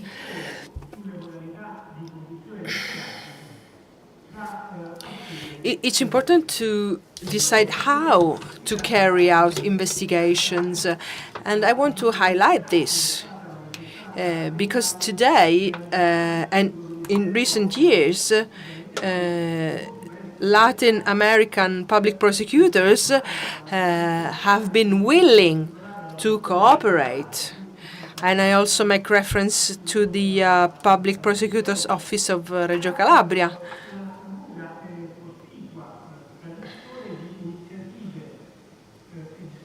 They have been cooperating for many years.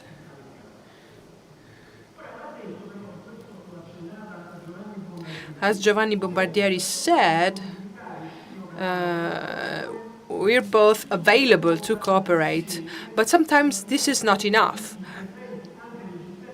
It's not enough if we don't provide a legal framework to fight against organized crime. In particular, there's a need by some law enforcement agencies abroad to implement their tracking methods. Sometimes these states are used to carry out investigations through other means. For example, let's think of the difficulties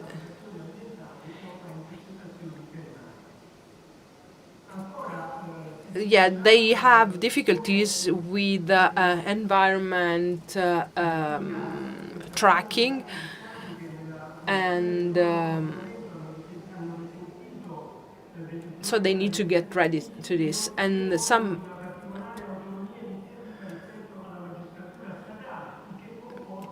for example, there are countries like the United States where the law enforcement agencies are more independent from the magistracy, so they can take initiatives.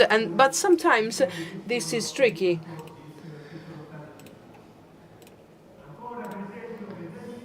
Another example I want to mention is that there are several countries who have a federal structure and need to harmonize their internal legislation.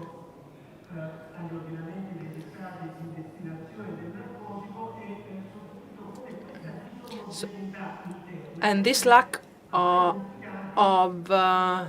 harmony among the several federal states interrupts the communication among the several prosecutors' offices within the country. Last, I'd like to mention the need to improve coordination among judicial authorities among the countries of Latin America, because there's no structure. There's no structure like unlike it happens in Italy. There's no structure to fight the mafia. In order to solve all these problems, we are willing to cooperate with each other. I mean cooperation among the several judiciary authorities. We need to strengthen cooperation. And we need to speed up. I think that it is important. These initiatives, like today's meeting, are important because it's important to meet the other people in person in order to become more aware of the structures and the legal frameworks in other countries. This is the starting point in order to implement common initiatives in terms of investigations. We need to be more willing to cooperate, and we have to establish direct connection and relationships.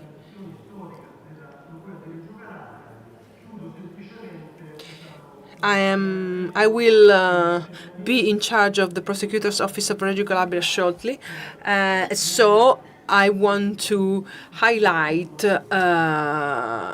my will to cooperate. Thank you so much. Esposizione riguardante fatti particolari. Thank you for this interesting speech, Mr. Borrelli.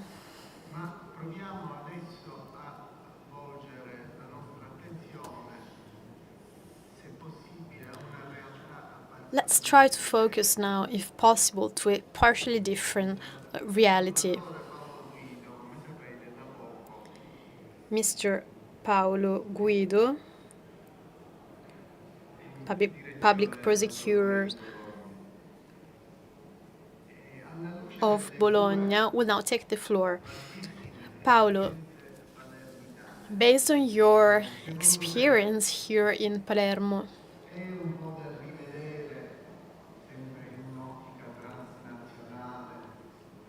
do you think that we shall reconsider the conception according to which Emilia-Romagna and Northern Italy in general is the region for money laundering of criminal organizations? Good afternoon, everybody, and thank you, Salvatore.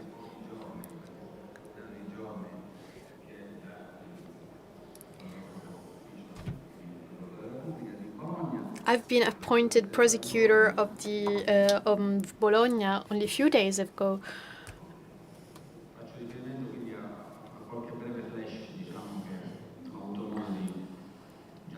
So based on what I could see over the last few days,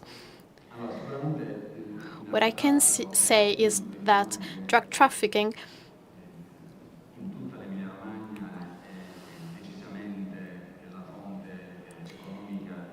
is one of the main economic sources for criminal organizations. These organizations, we must say that,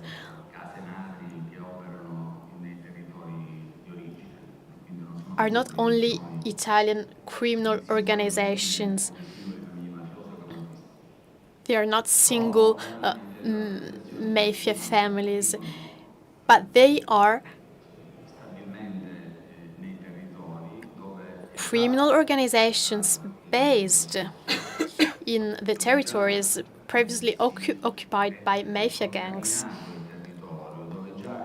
where the area is already contaminated and already subject to the strict rules of mafia control. In Bologna, for the first time in the last few years, the mafia method has been criticized.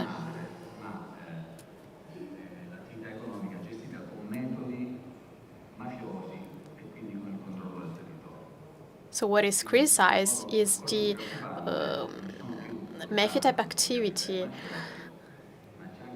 and the control exercised over the area.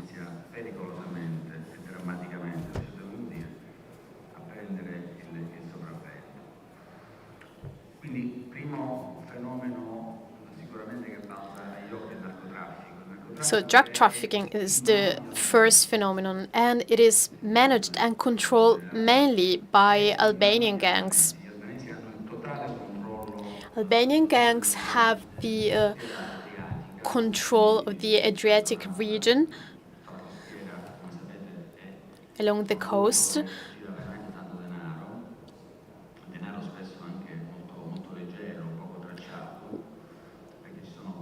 where money circulates. Why? Because there are hotels and infrastructures in general. So this is the ideal place to focus these money flows, to gather money flows.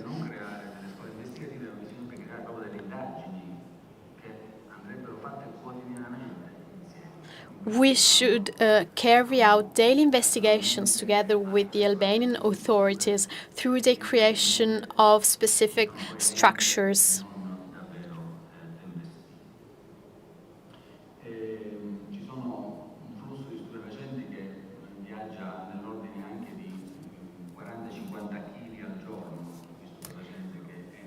We have up to 40-50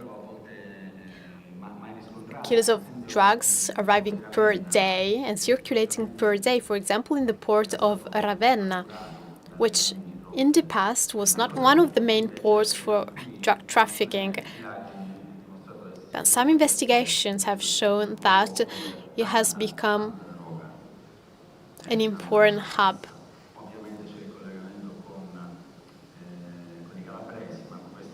Of course, there's also the participation of criminal gangs from Calabria. And from this point of view, Bologna is showing something new. We are seeing the first signs of an authentic upgrade of criminal organizations. People starting as drug dealers then are able to create a structured society, an organization, a real company.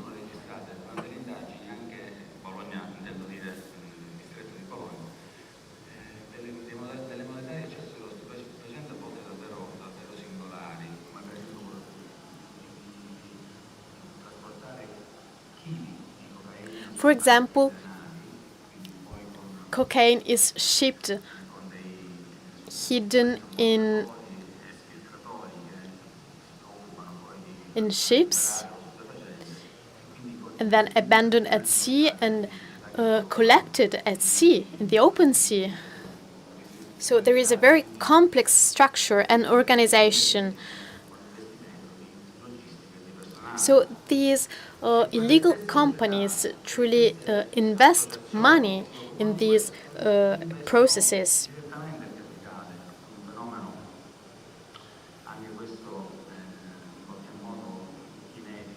Illegal capitals are then reinvested.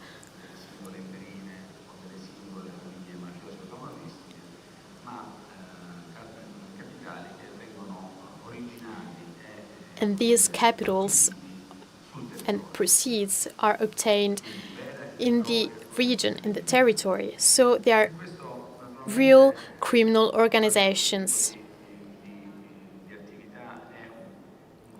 And the fight against these kind of activities requires cooperation, a strong cooperation, as we have already said this morning. Probably we have to focus on this aspect at the moment.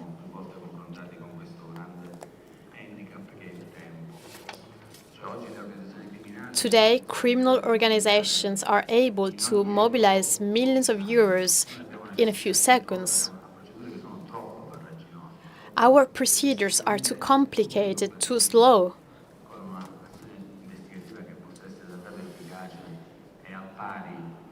We cannot follow these measures for our investigations.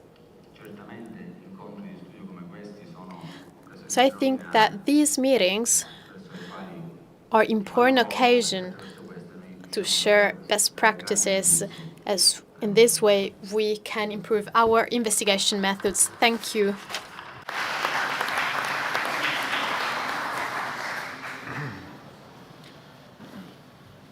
Impressionante la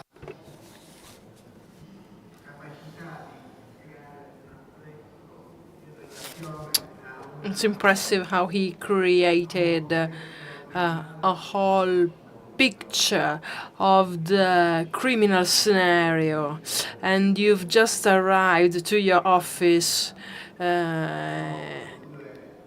Congratulations, you're an excellent investigator, and you can catch the main features at once.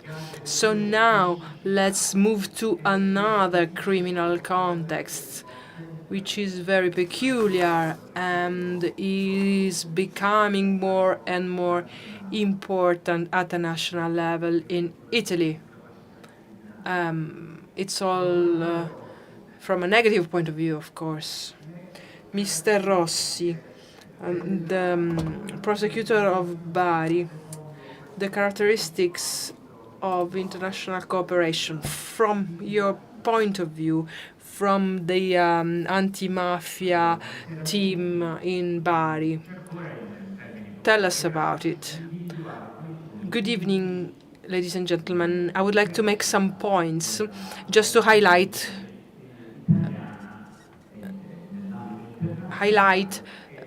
the progress that we made in terms of international cooperation. And then I will speak about my prosecutor's office. First of all, the first step ahead is a fundamental criterion.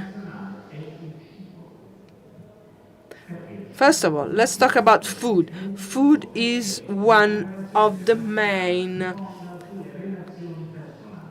things, because international cooperation is based on shared moments, and these moments are favored by food, because many relationships become more personal when we share the table, when we eat together. And this has a very tangible effect eventually. Okay, a more serious topic, which is very important, is the independence of public prosecutors. The problem is that with international cooperation, sometimes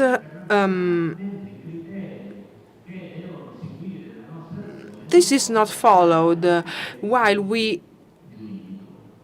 have to pursue our goals in a in a way that respects the juridical order of things. Sometimes we have a dialogue with the law enforcement agencies, but they have another perspective. Here I want to focus on the independence of public prosecutors, which is crucial for this. Also, another topic which is crucial is the knowledge of the internal mechanisms of criminal groups. Sometimes these mechanisms are replicated by some other groups at an international level. Many criminal groups were created in prison. This happened in Latin America, but this also happened in Bari, in the region of Apulia. So it's interesting to exchange information with people from other countries where similar phenomena happened.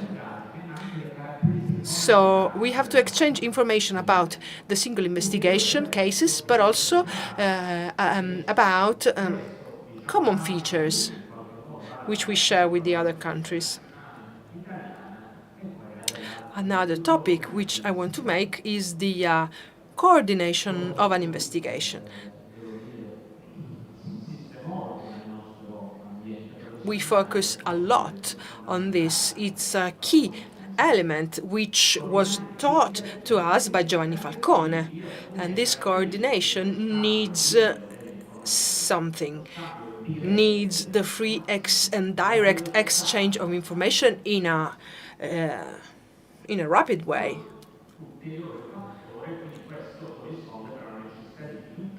And this is based on mutual trust, of course. So if I trust you, I will give you the information at once. But if I don't trust you, I'm not telling you anything. So if we're not based on mutual trust, the criminal gangs will be always ahead of us. Another element is the capacity of exchanging investigation modes. I learned a lot from foreign colleagues in my job, and I think that they have learned a lot from me. So really shortly, I want to give you some examples of this. There are so many more elements which I could mention, but I don't want to keep you here the whole night. It's better to go and have dinner together. So, so let's talk shortly about some successful stories which we're able to make. Not me, the whole group working with me, the Public Prosecutor's Office. And international cooperation expands to other sectors. And now I'll tell you about it.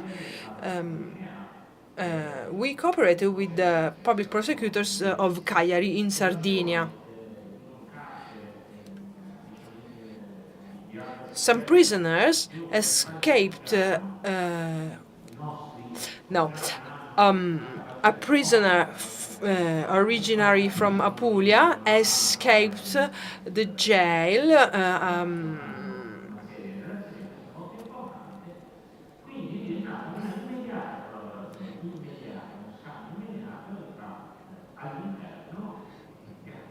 So inside the jail, even though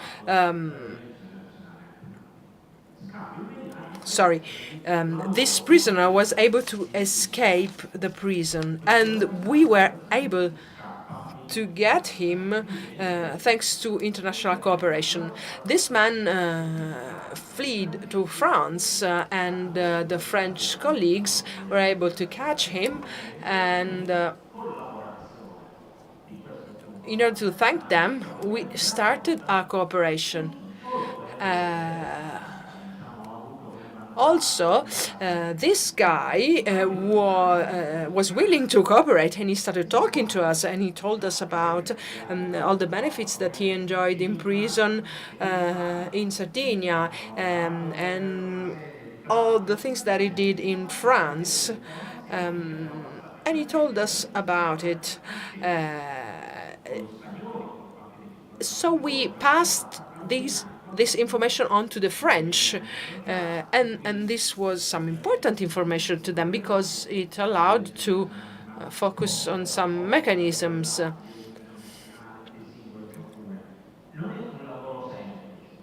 It's not an easy job, but this cooperation with France was so important that it led to the arrest of criminals in France.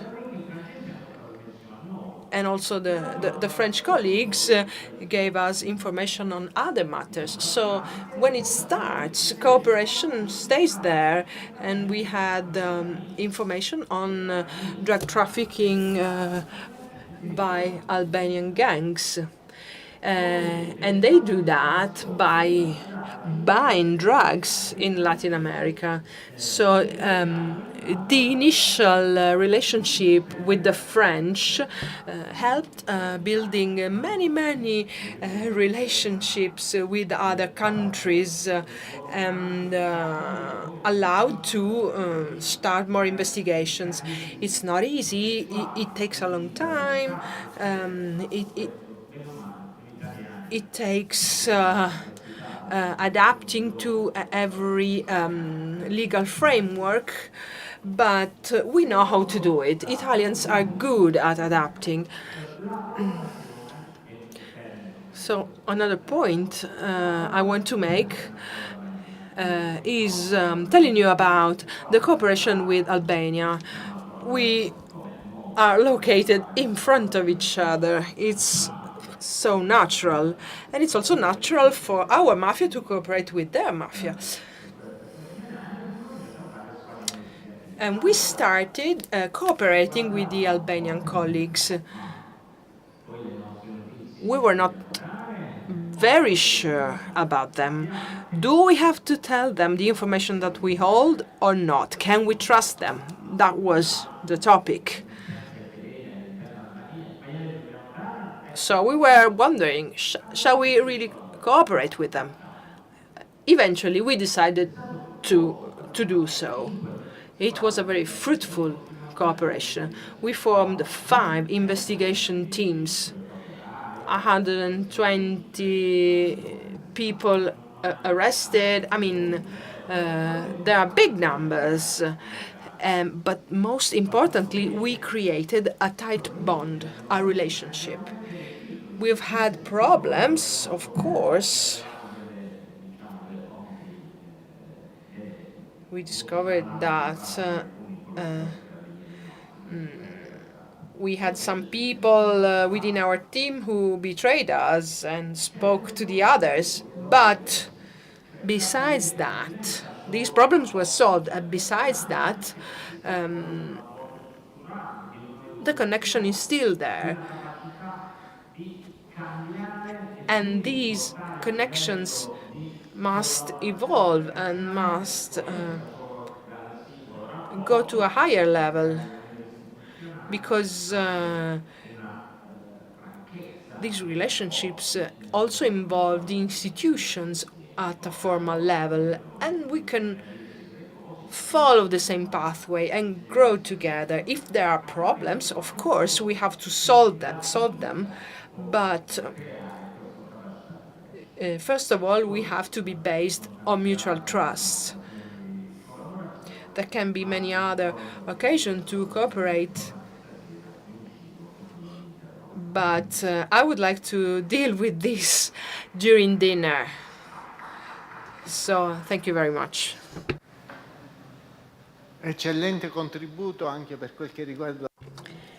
Thank you for your speech, and thank you for being short and extremely accurate.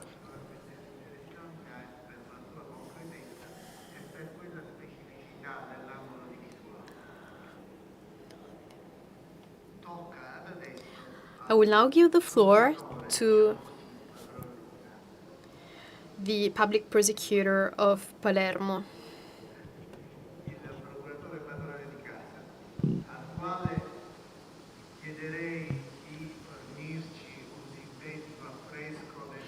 I will ask Maurizio to share an overview of the local experiences in the field of international cooperation. And as we are about to conclude this last session of the day,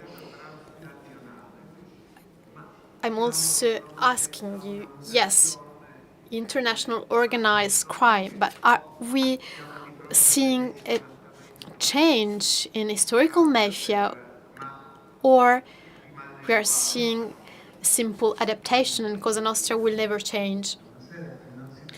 Good afternoon. I know I'm the last speaker before dinner, so I'll try to be short. I'm the district anti-mafia prosecutor in Palermo. We are here in Palermo, and for us it is a true honor to be here to host this meeting. And I would thank you, all of you, for being here, all the organizers, the National Public Anti-Mafia and Anti-Terrorism Prosecutor, who has invested a lot here in Palermo.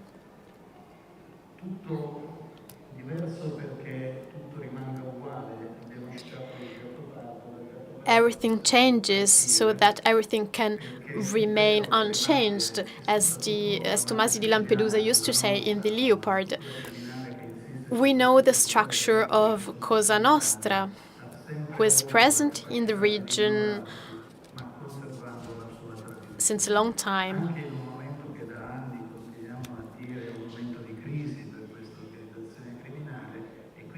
We have witnessed to periods of crisis for these organizations, but what we are seeing is the attempt of this criminal organization to reorganize, to constantly reorganize, but on the other hand, also the attempt to find new relations and contexts within the country and outside the country, thanks to the collaboration with other criminal organizations in other countries.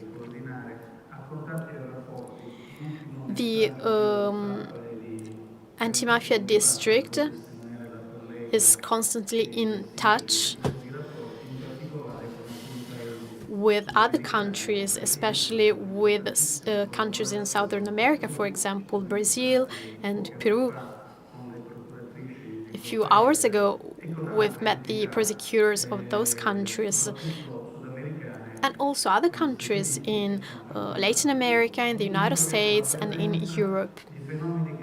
Why? Because we've identified criminal phenomena which are related to Cosa Nostra, to the local mafia, especially regarding drug trafficking, through alliances, national alliances, for example, the alliance within 'Ndrangheta, and then international alliances.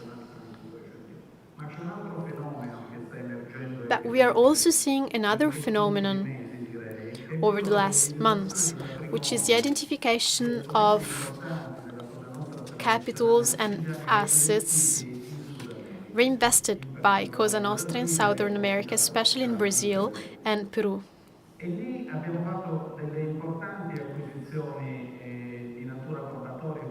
And in these countries, we've gathered important evidences thanks to cooperation,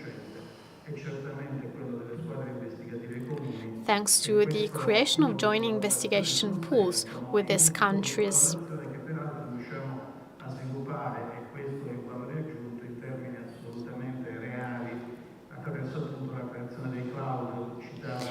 And also thanks to the creation of cloud to share information among countries.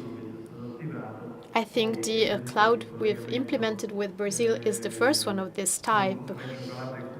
Then we have other clouds with Reggio Calabria and Turin.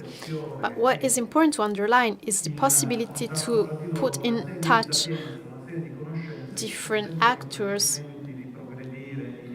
to share information and to enhance cooperation among those countries.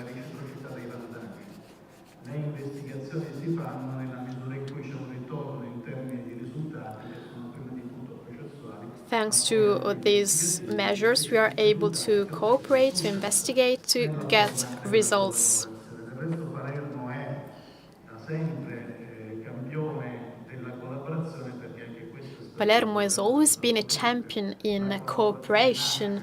We know that cooperation was born in Palermo thanks to the work of Giovanni Falcone, who was the first to understand, as Roberto Rossi said, that the first tool for cooperation is not the legal tool, but the phone. Back to those days, and today other forms of communication, online communication, allowing magistrates to get in touch, to know each other.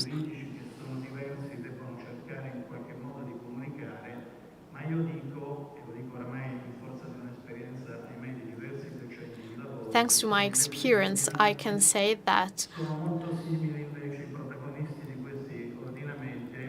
all the actors, magistrates, judges, prosecutors are very similar in democratic countries, despite differences in systems.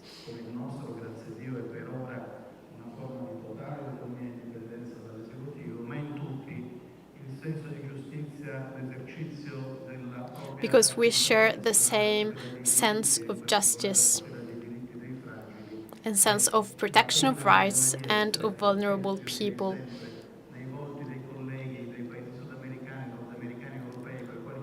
This is what we have in common also with our Latin American colleagues.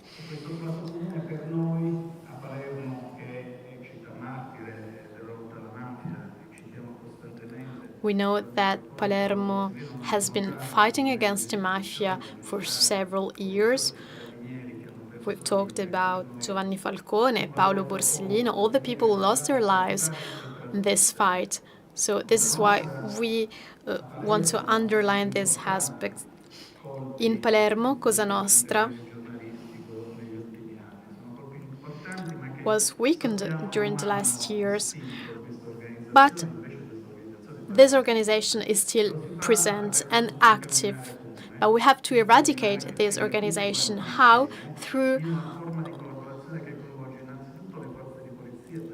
collaboration, cooperation with police forces,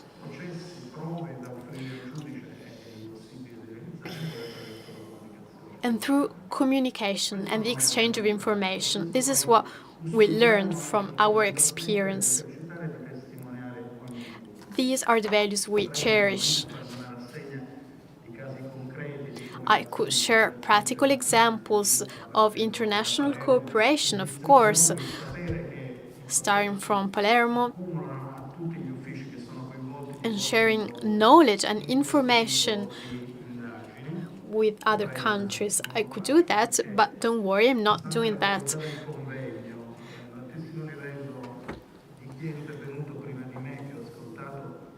We've already listened to very, very interesting speakers, so I'd like to conclude with a few words from Giovanni Falcone, because we should keep following his example, the example of his work carried out in this building. In 1990, Giovanni Falcone,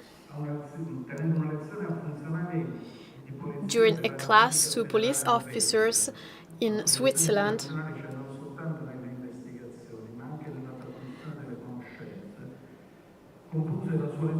concluded his lesson saying,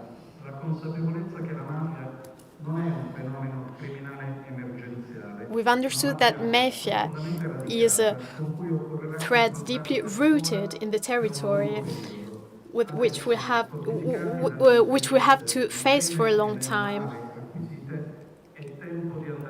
It is now time to move on, thanks to the commitment of everybody.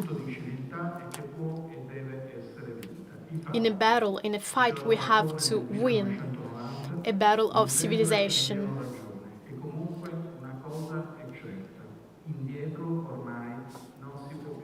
we cannot go back. We have to move on. Thank you.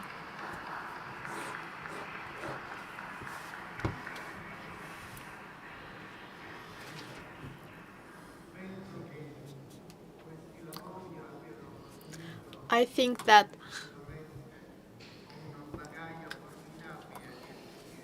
we've collected a lot of interesting experiences today. We've listened to the prosecutors of 5 different cities representing Italy overall. We managed to stick to the agenda.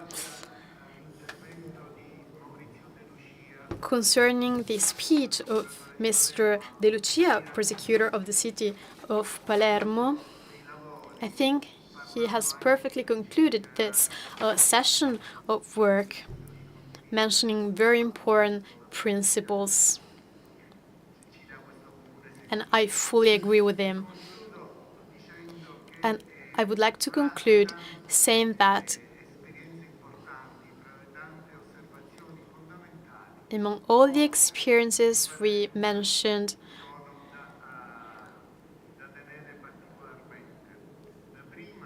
there are 2 worth mentioning. First of all, that concerning financial flows, we are lagging behind compared to organized crime. And the second thing to highlight is that we can compensate this delay, as we have to stick to rules and procedures. How? Through personal relationships, not only in the field of international cooperation, but also within offices at an institutional level.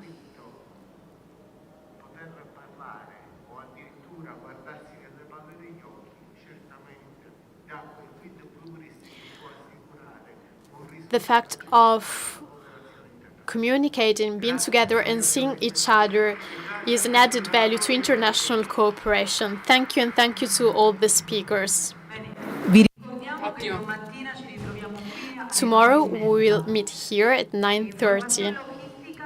Huéspedes desde América Latina que están alojados en el NH, abajo ya está listo el transporte para llevarlos al hotel y a las horas 8 puntuales salimos del hotel para ir a cenar.